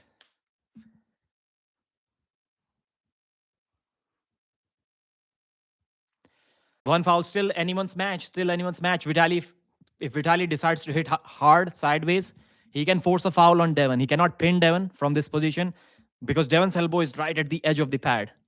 Vitaly needs to force a foul, and Devon needs to keep his elbow in check. He cannot afford to make a mistake. He's already on foul, and so is Vitaly. So Devon hits sideways. Good position from Devon. Vitaly brings his elbow back, but Devon is on the offensive this time. The match is in kind of center. Devon is going for his press. Wow. Devon beats Vitaly Laletin. Yes, he does. Wow. Devon buries Vitaly. This time, Devon was stopping the match in the center and he switched to a press so early. Great confidence from Devon. Great side pressure. I hit you first. Devon said something which I didn't catch. Good match. Devon did make a comeback. I did not expect him to make a comeback. But he was looking like confident even when he was stuck in a King's move in round one. You remember the left arm match which Devon had when he was like shaking, he couldn't even say anything. It wasn't the same this time, even though he was in a bad position, but he was confident. He was talking, he was breathing normal. So maybe he was just stuck in a bad position and he wasn't really like had to go all out 100%. Maybe he was like at 98%, 97% in that first round. Good center control from Devon. This time, Vitaly's side pressure did not work. Devon is cracking his wrist, like even slightly towards his own winning side. Even though Vitaly hit sideways, but he was from center, he was able to take Devon maybe just that much towards the losing side. And from there, Devon immediately recovered. If Devon wants to win this, if Vitaly wants to win this match, he needs to hit more, sideways more. And his only hope is that somehow Devon gets more tired than him. But as of now, Vitaly seems to be breathing more heavier than Devon.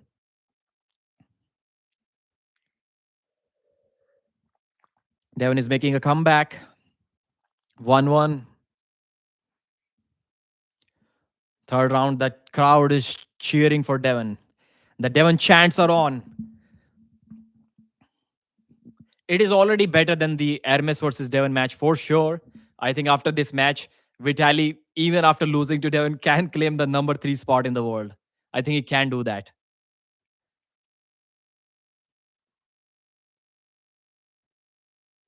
Good setup. The setup is good.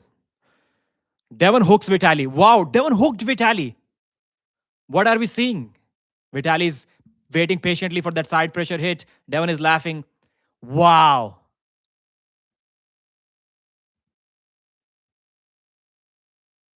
Wow. Devon is doing what he did to Kalinichenko. He's just like resting like this on the table. Devon is destroying Vitaly. Devon Larratt is destroying Vitaly. Vitaly pins himself. Vitaly Laletin pins himself. Devon hooked Vitaly. Come on, guys. Are we seeing this? Devon did something that nobody has been able to do until now. Devon hooked Vitaly. Everyone said that nobody can hook Vitaly. Devon Larratt said that nobody can hook Vitaly. He said that he cannot hook him. And yet, he hooked him in this round. Wow, this match is over. Devon's endurance really, truly is different on the right arm. Even though for the first round was close, the second and third weren't.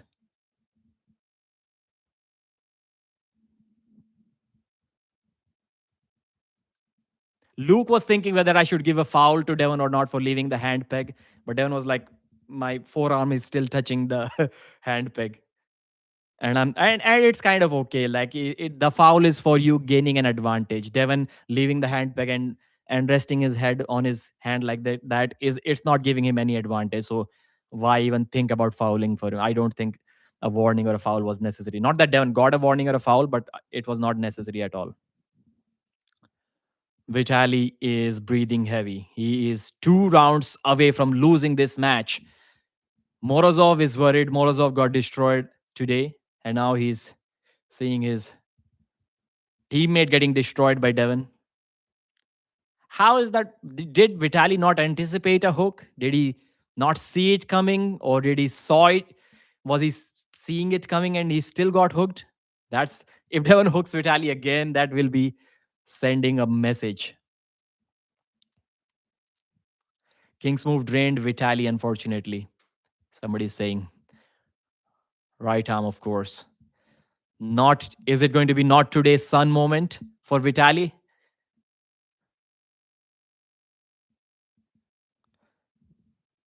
Devon is he going? Yeah, he's going back this time.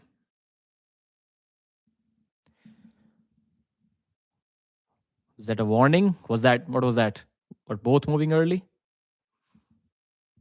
Vitaly is looking helpless, man. Vitaly is looking helpless. Can he do a miracle now? Can he do something? Can he surprise Devon? Devon is going for a hook. Devon is going for a hook. Devon goes for a press. Devon presses Vitaly down. Like too much shoulder commitment. Destroys Vitaly. He's so happy. The crowd is so happy. Everyone in the arena is cheering for Devon. Jody is happy. Devon has proved that if you want to beat him, you have to become Levan. Your name should be Levan Saginashvili if you want to beat him. Vitaly was going for a flop. That's what Devon trained for. Vitaly was going for a flop and Devon blocked it. Wow, too much wrist curl and just pushing him sideways. I didn't see that during live that Vitaly was going for a press. I thought just Devon just pressed him straight away, but Vitaly was going for his flop. And that's why he was so happy because he was preparing for this moment. He was not preparing his inside game to hook Vitaly, which he did in the third round. But he was preparing his inside game his shoulder stability, his elbow stability to prevent Vitaly's flop off the go. And that's exactly what he did in this fourth round. He he didn't let Vitaly flop press. He didn't let Vitaly flop press him. Vitaly Laletin is looking helpless. Devon is treating Vitaly like he treats Alex Kurdesha in the later rounds.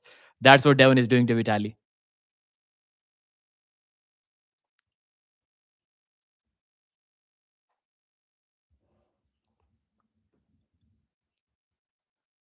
Vitaly fangirls dead. The comments must have been amazing in this live chat, but unfortunately I'm not able to read them because I'm commentating the match.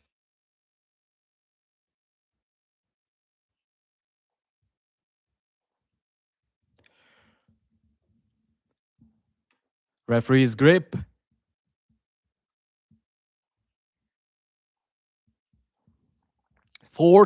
Fifth and final round of this Devon versus Vitaly match. Can Vitaly make it at least look interesting? Devon goes for a flop this time. Vitaly goes for a top roll. Devon goes for a flop. That is interesting. That is interesting. Devon did not need to do that, but he's on the offensive. Vitaly is struggling. Devon is on the offensive. Vitaly hits sideways. Devon goes for a flop again. Vitaly holds off his flop. Is Devon making a mistake? No, I think Devon is going to get the job done. He has blocked Vitaly's top roll. Now he switches to his own top roll. Wow.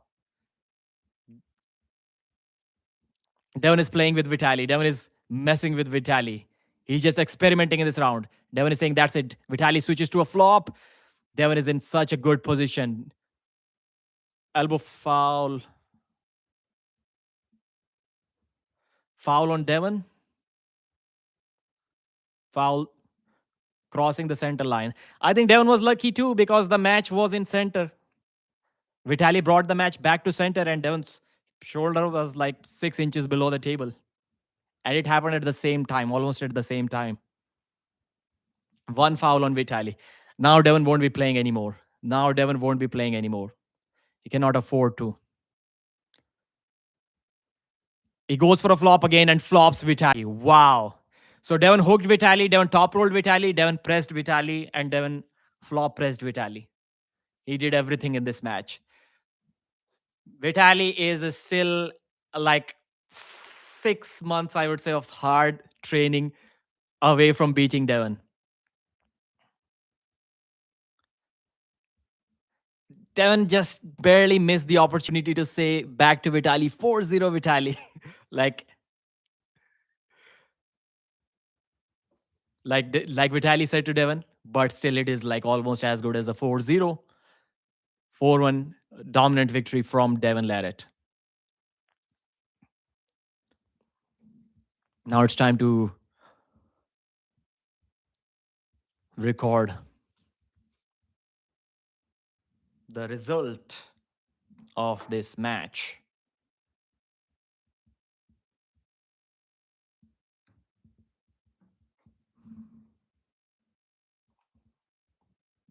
Just wait for a moment.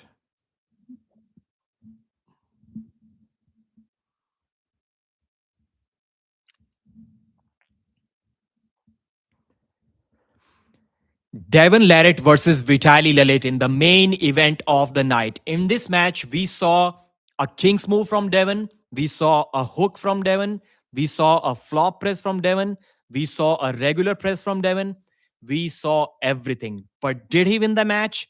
Let's find out. Round one, Vitaly slips extremely dominantly. Devon had to just lower his wrist so much that his fingers almost touched his forearm. Vitaly was happy after the slip. Devon was also surprisingly happy after the slip. In the strap, Vitaly got his wrist cracked, but he dragged Devon back before that and he hit sideways. He kind of pushed Devon sideways, and Devon was in this open arm top roll, weird position. But he was confident. He was trash talking Vitaly while he was stuck there. That was a little surprising. So Vitaly kept hitting sideways. He didn't really commit to a flop yet. He kept hitting sideways. Devon is talking, and then Devon elbow fouls. It was a big foul. And then after that, it was a restart. Vitaly once again did the same thing. He pushed Devon sideways. He lost his wrist. Then he tried to hit again, tried to hit again. This time he was resting in this position. Vitaly committed his shoulder. He was not getting out of his shoulder lane anytime soon. Devon was confident. He tried to just switch. He tried to switch to a press, but before that, Vitaly elbow fouled. So there was another restart, and exact same thing happened again. Vitaly hit sideways. He blocked Devon's angle with his shoulder, and Devon tried to get behind his shoulder too early this time, and Vitaly pressed Devon down.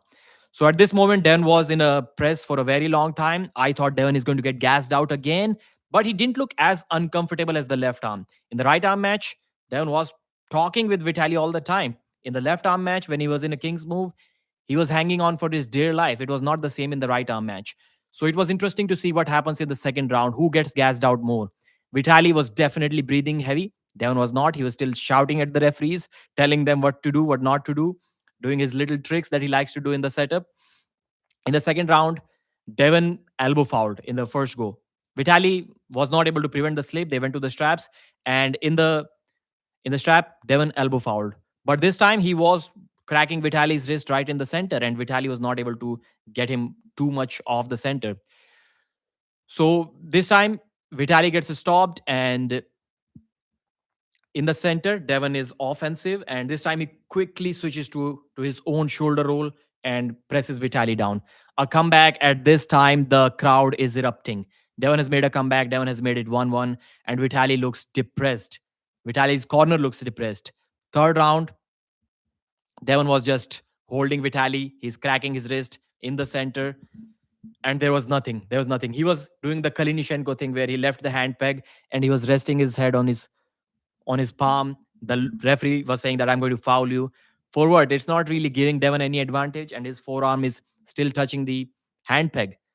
From there, he was just literally playing with Vitaly, and then he won that round. He top rolled Vitaly with ease. No, he didn't really top roll. He was in this position, hanging on Vitaly's arm. Vitaly himself, he pinned himself. Yeah, out of all of the things that Devon did, he made Vitaly pin himself too. Round four, Devon went for a flop press and it succeeded. Not really a flop press. Vitaly went for a flop press and Devon just blocked it. Devon just blocked it and he put him down. I forgot to mention before that, in the third round, Devon hooked Vitaly. I'm not sure if Vitaly was not expecting that. Everyone, including Devon, was saying that Vitaly is unhookable, and yet Devon Larratt did exactly that. He hooked Vitaly. And then from there, he top rolled Vitaly. So fourth round, Devon was so happy that he blocked Vitaly's press because that's what he was training for. He anticipated that there will be a time when Vitaly's top roll will not work. He will switch to an off-the-go flop press. And Devon prevented that. He flash pinned Vitaly. Fifth round, Devon tries to flop press Vitaly. Vitaly just makes it interesting. Vitaly stops Devon here. Devon loses his own wrist. The match gets back in the center. Devon was also in the decline. Vitaly was crossing the center with his shoulder. Vitaly got a foul. And I forgot to mention, I thought that in the first round, Devon was in a decline position for at least 5-10 seconds, which the referee missed initially. Then he gave it a foul to Devon, but it didn't really matter. Devon was too dominant. So after that, there was a foul on Vitaly for crossing the center in the fifth round. After the restart, I thought Devon is not going to play anymore, but he did flop press Vitaly. I'm not sure if he needed that, but he was trying every move in his arsenal, and all of the moves seemed to be working. He was able to flop press Vitaly for a 4-1 victory. Vitaly is not too far off. I would say he needs 6 to 8 months more of solid training to beat Devon. And that rematch needs to happen in the beginning of next year, I would say, or maybe later this year. It will be really, really amazing. Hats off to Devon. He told everyone that whatever Vitaly did to him on the left arm, he's going to do the exact same thing to him on the right arm. Although it was not 4-0, but it is as good, almost as good as 4-0. Devon Larratt still the number 2 guy in the world. If you're not Levan, you cannot beat this guy. Thanks for watching. Like the video. I'll see you again.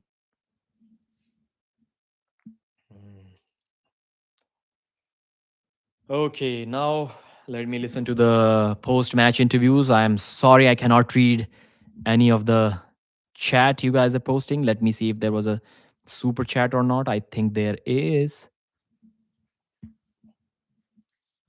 For the win with another super chat, $5. Thank you, sir. You are amazing. Devon Pull overrated Vitaly's whole body and his delusional fanboys across the table with right arm 2026. I mean, after the first round, I did say that Vitaly is going to win, but my initial prediction was Devon. So yeah, I'm going to still say that my prediction was right. 4-0. Because you're not allowed to change your predictions after the match starts, right? Thank you, sir, for the super chat. Still 1,200 people watching. I'm not sure where we peaked.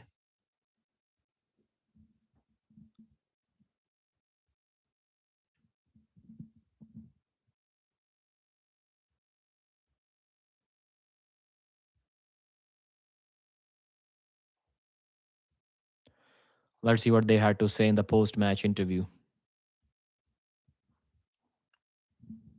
So Devon is going to keep this Hihachi Mishima haircut.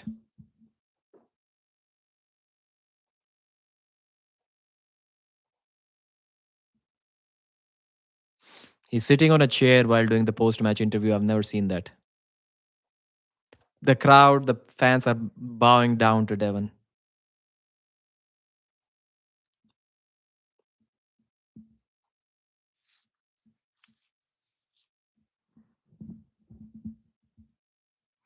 He's the strongest Russian soldier that they have, except maybe Smaev.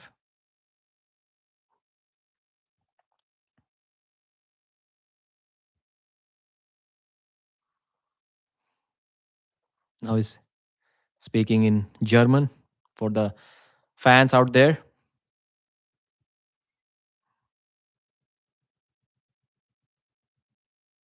The biggest arm wrestling crowd that has ever been assembled. The biggest paying arm wrestling crowd. That's what Devon should have said. There may be like 3,000 people there.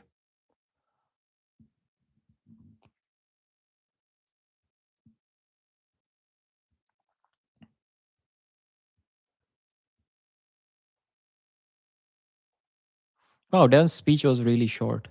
Victory speech. Let's see what Vitaly had to say.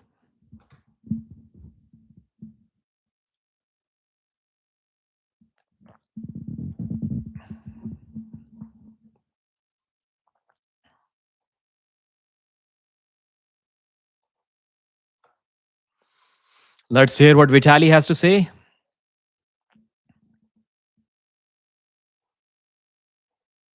The event's kind of moved quick. It's over at 4:15. Not that bad. Started at 10:30, over at 4:15. Still not that good either.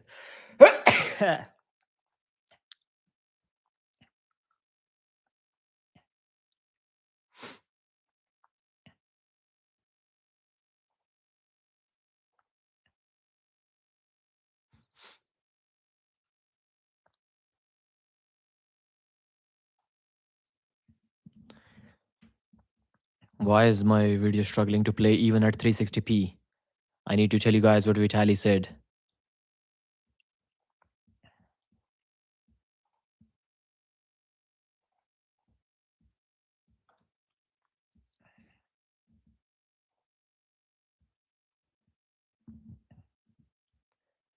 So, for how long have I been live? I've been live for 6 hours 55 minutes. Come on, man. It will be more than a 7-hour live stream.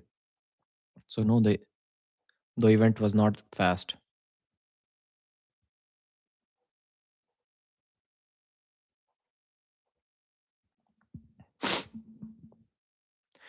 And once again, thank you guys. If somebody still wants to purchase the pay per view, you can still use code Pradeep. Before leaving, you can subscribe to the channel, but I'll be recapping all of the results after listening to what Vitaly said. So stay there if you still want to refresh your memory about the results of this event. Even on 360p, I'm kind of struggling with the internet. It wasn't like that during the event. I'm not sure what it is, why it is happening now.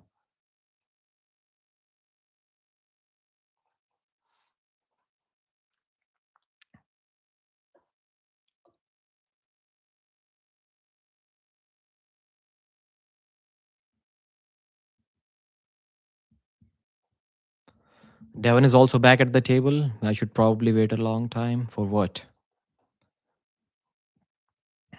Devon fans proved me wrong. Cheating and stop. I called it. All Vitaly fanboys crying. Russians are terrible thing. They said I'm confused. Imagine the victory of Vitaly in your thoughts. Worst referees on a sport had to be arm wrestling. Devon versus Levon 3. What do you think?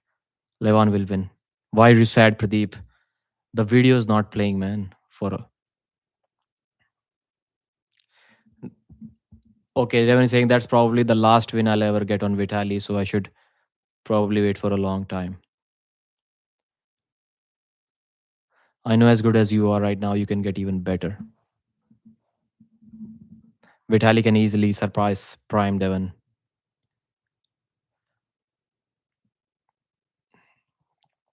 5 euro super chat. I love AOC. Thank you, sir. King Devon destroyed and made Vitaly tap out on the table. I mean, he did. Vitaly did pin himself. Levan is also at the table now. I didn't really get to hear what Vitaly said about this match.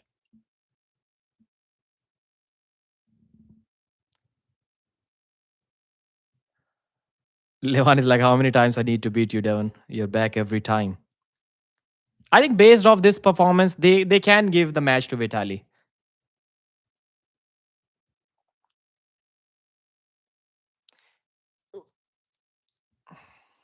Wow, how tall is Levan? Like they say is he standing?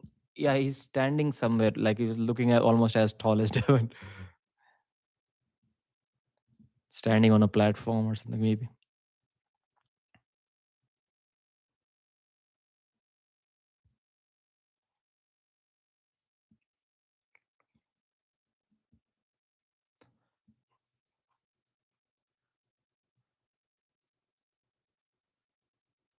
I don't understand either, Levan. How I keep coming back.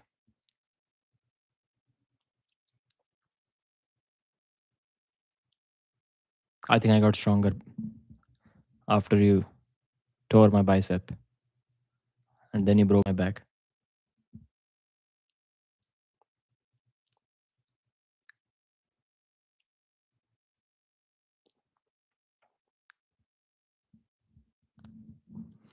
I think we can see a Vitaly versus Levan match after this one.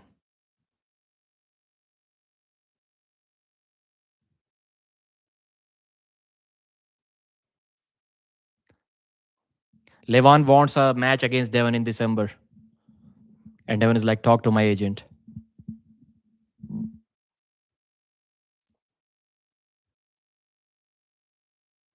Why are the Russians terrible now? They're not terrible. You are very strong. In Vegas in December, that's what Levan is saying.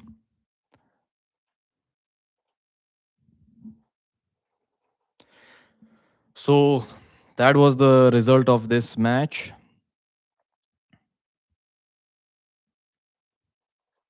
Now I will recap the results, all of the matches that we saw. 948 people still watching. You guys are awesome. Let me check how many subscribers I really have before I switch to the results of all of the matches.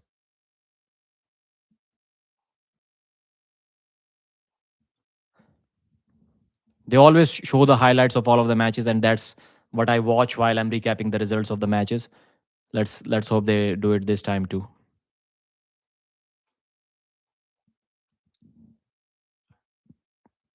Worst.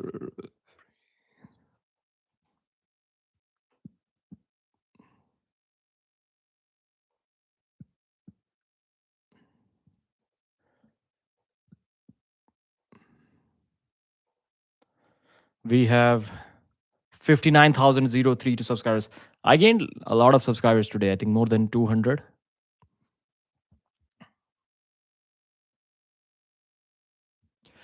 Dexter Tan is speaking now.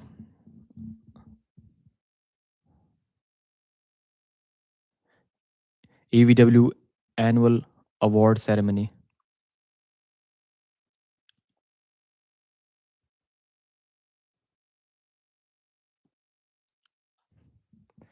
5 out of the 6 award winners. So, okay. They're giving the awards to the winners, the award ceremony that happened. 5 out of the 6 award winners. Only 6 award winners were there? Okay.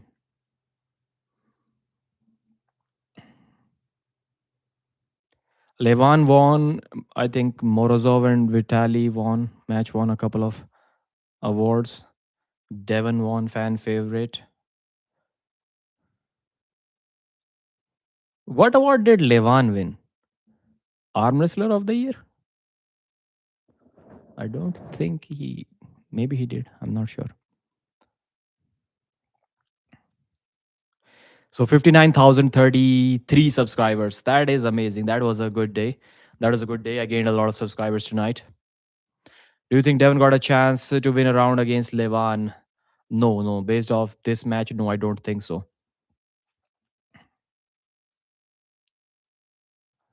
Pradeep, do you think Devon? No.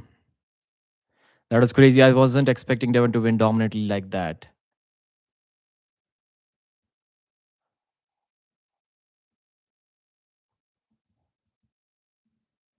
Okay, award ceremony. We can skip that. We already know who won the award. I mean, we can't kind of forgotten.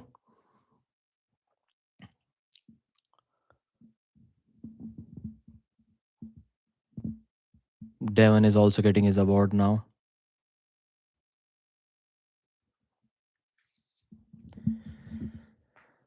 The league has never been in better hands.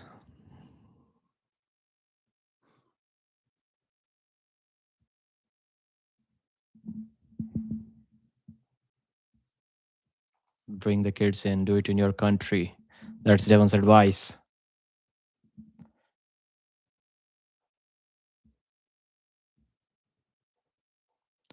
I can switch to the chat.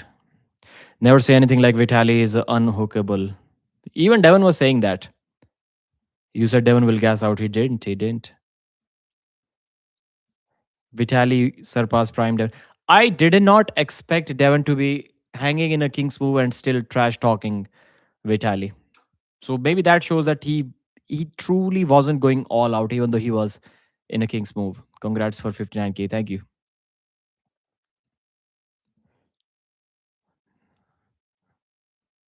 Connective tissue structure. Muratov versus Devon Thoughts. Muratov wins that match. You definitely deserve 500,000 subscribers. Bro, you can hook, of course, after someone is gassed out. But that was the third round. The second round kind of ended quickly. It wasn't such an exhausting round.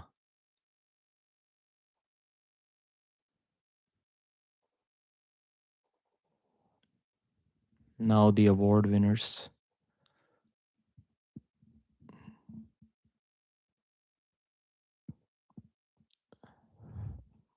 So what do you think happens now?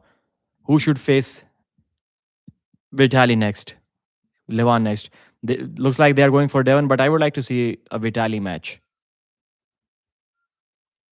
But maybe Devon realizes that he does not have too much time to stay at the top like that.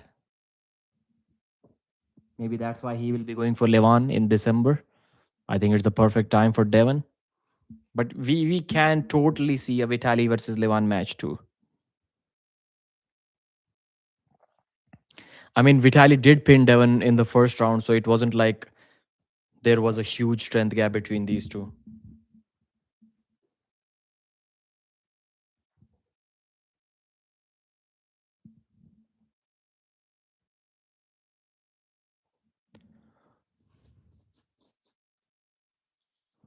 How bad did Morozov get beat in this match, man? That was surprising.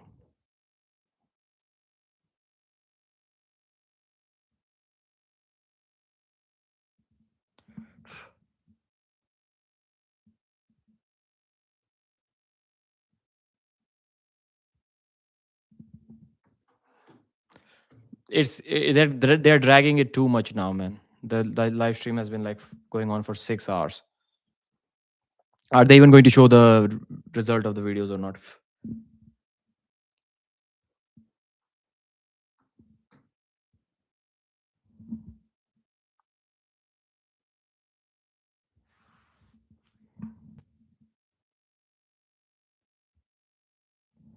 Thank you and good night for Cologne, Germany.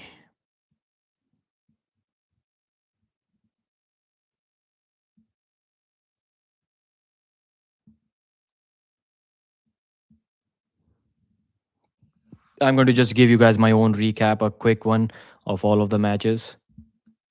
That looks like they're not going to show us the replay. East versus West 23, all matches results. Devon versus Vitaly match will be discussed towards the end of this video. So if you're interested only in that, switch to that part. The prelims, Duvan Bornman destroyed Andre Nykonenko because even though Andre won the first round, but still Duvan was trash talking even while losing. And then he started beating him everywhere. He pressed him, he hooked him, he top rolled him. Duan truly showed a masterclass by defeating a WAF champion, a WAF gold medalist with basically no experience at all. Artem Samson top rolled Aleksi Zavrashvili's wrist on the left arm, but nowhere near close to winning the match. Zavrashvili with the win in the 77 kg match. Maayan Stringus was destroying Zurab. He kind of got too cocky in the last round. He didn't top roll Zurab. He tried to keep the wrist flat. He got hooked. He got beat. He got gassed out. He lost the match 3-2. Riekerd Bornman versus Lars Rorbakken.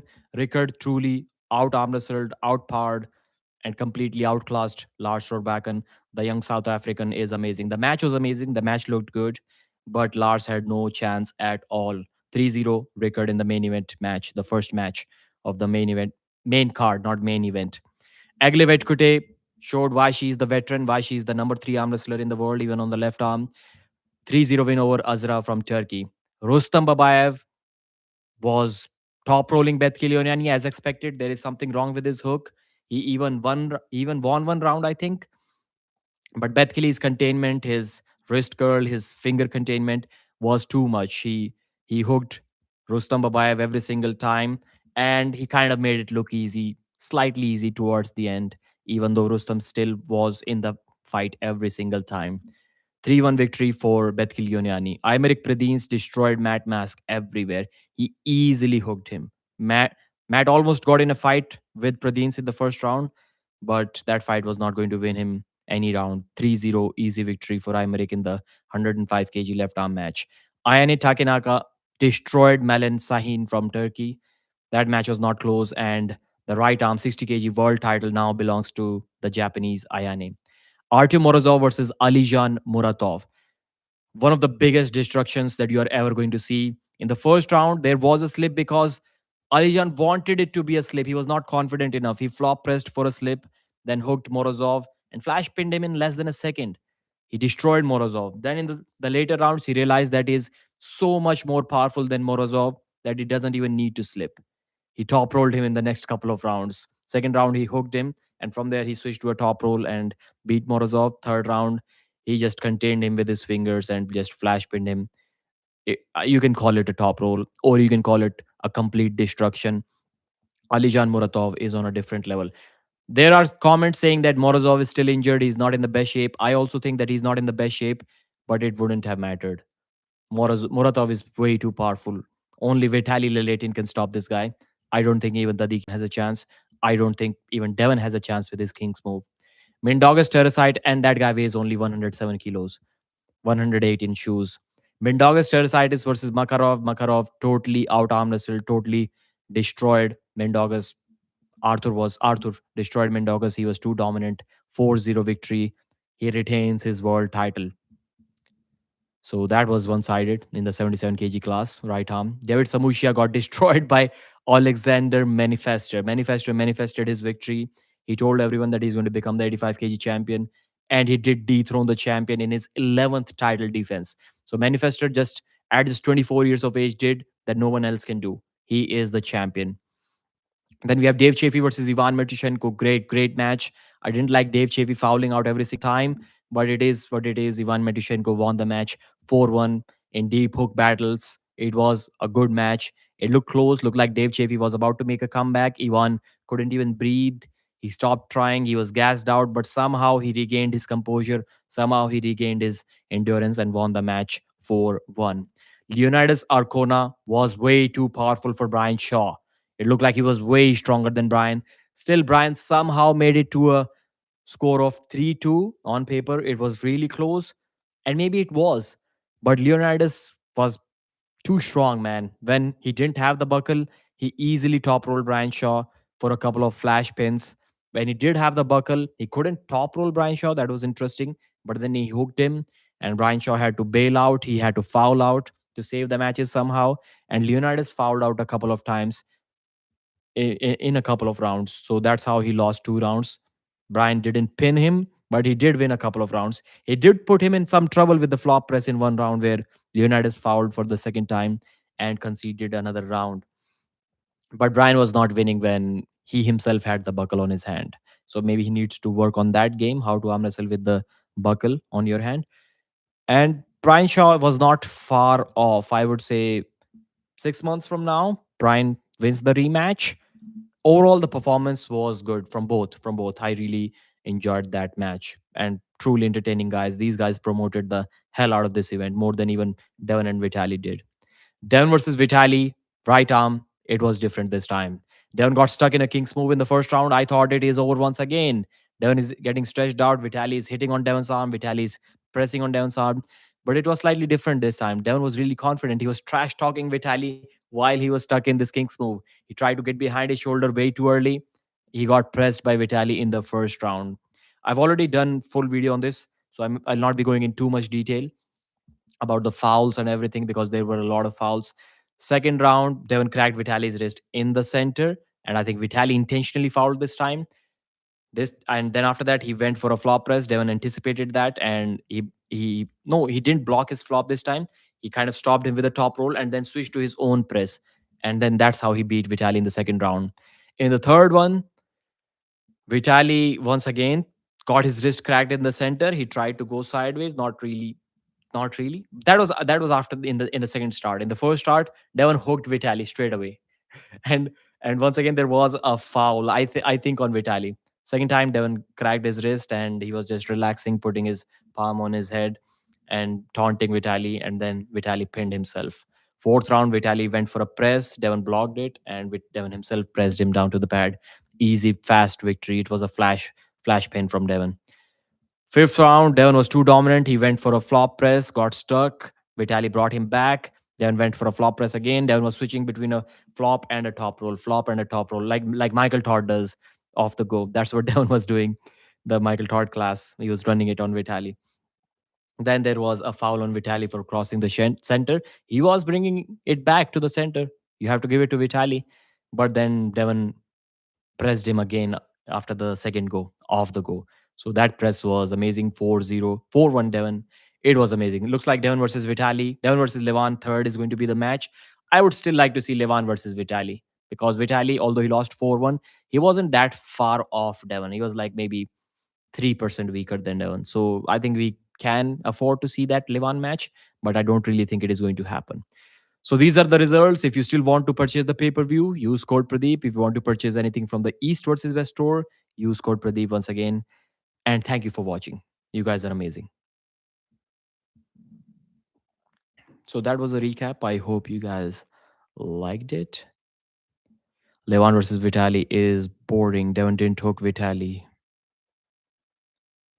ever. It's called high hook. It's called total dominance move in arm wrestling. Still was impressive.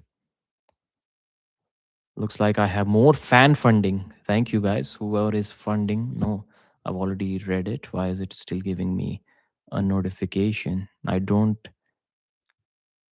Tommy Sky, I forgot to read your €2 super chat, Tommy Sky. Thank you. He needs to pull David, not Vitali. And there was a 70 Canadian dollar super chat from someone. Thank you once again. Okay, guys, I'm going to end this live stream now. 856 likes, 624 people watching. Please hit the thumbs up before you leave this live. It doesn't take anything from you, but I can get to 900 likes if you want. That would be really amazing. Been listening to you for over 2 years now. Thanks for all you do for arm wrestling. Thank you, sir. Thank you for your support, Adam. Ashutosh, thank you. The Drew, you are the man. You're amazing. The Smash I am so savage. All of you guys who are still here, you guys are awesome. Obviously, I cannot read all of the comments during such commentary. Did Dave Chaffee win? No, he lost the match. Pradeep, you remember my spoiler at the start of the stream? 100% came true. Yep, you were right. Vitaly surpassed Prime Devon easily in the future. Yeah, eventually. Devon himself said that this is probably the only time he's going to beat Vitaly because he's getting stronger every time. And he's only 36 years old. Devon wasn't as strong as he is right now when he was 36. So maybe Vitaly can also improve a little bit from here. Great job, Pradeep. Thanks, Devon's Pancakes. Thanks for your amazing super chat. Chafee match was a foul fest. Bye, guys. 877 likes already. I hope it will be more than 900 before you guys leave. Bye. 7 hours, 17 minutes. That's amazing. That's how long this live was. 7 hours, 18 minutes now.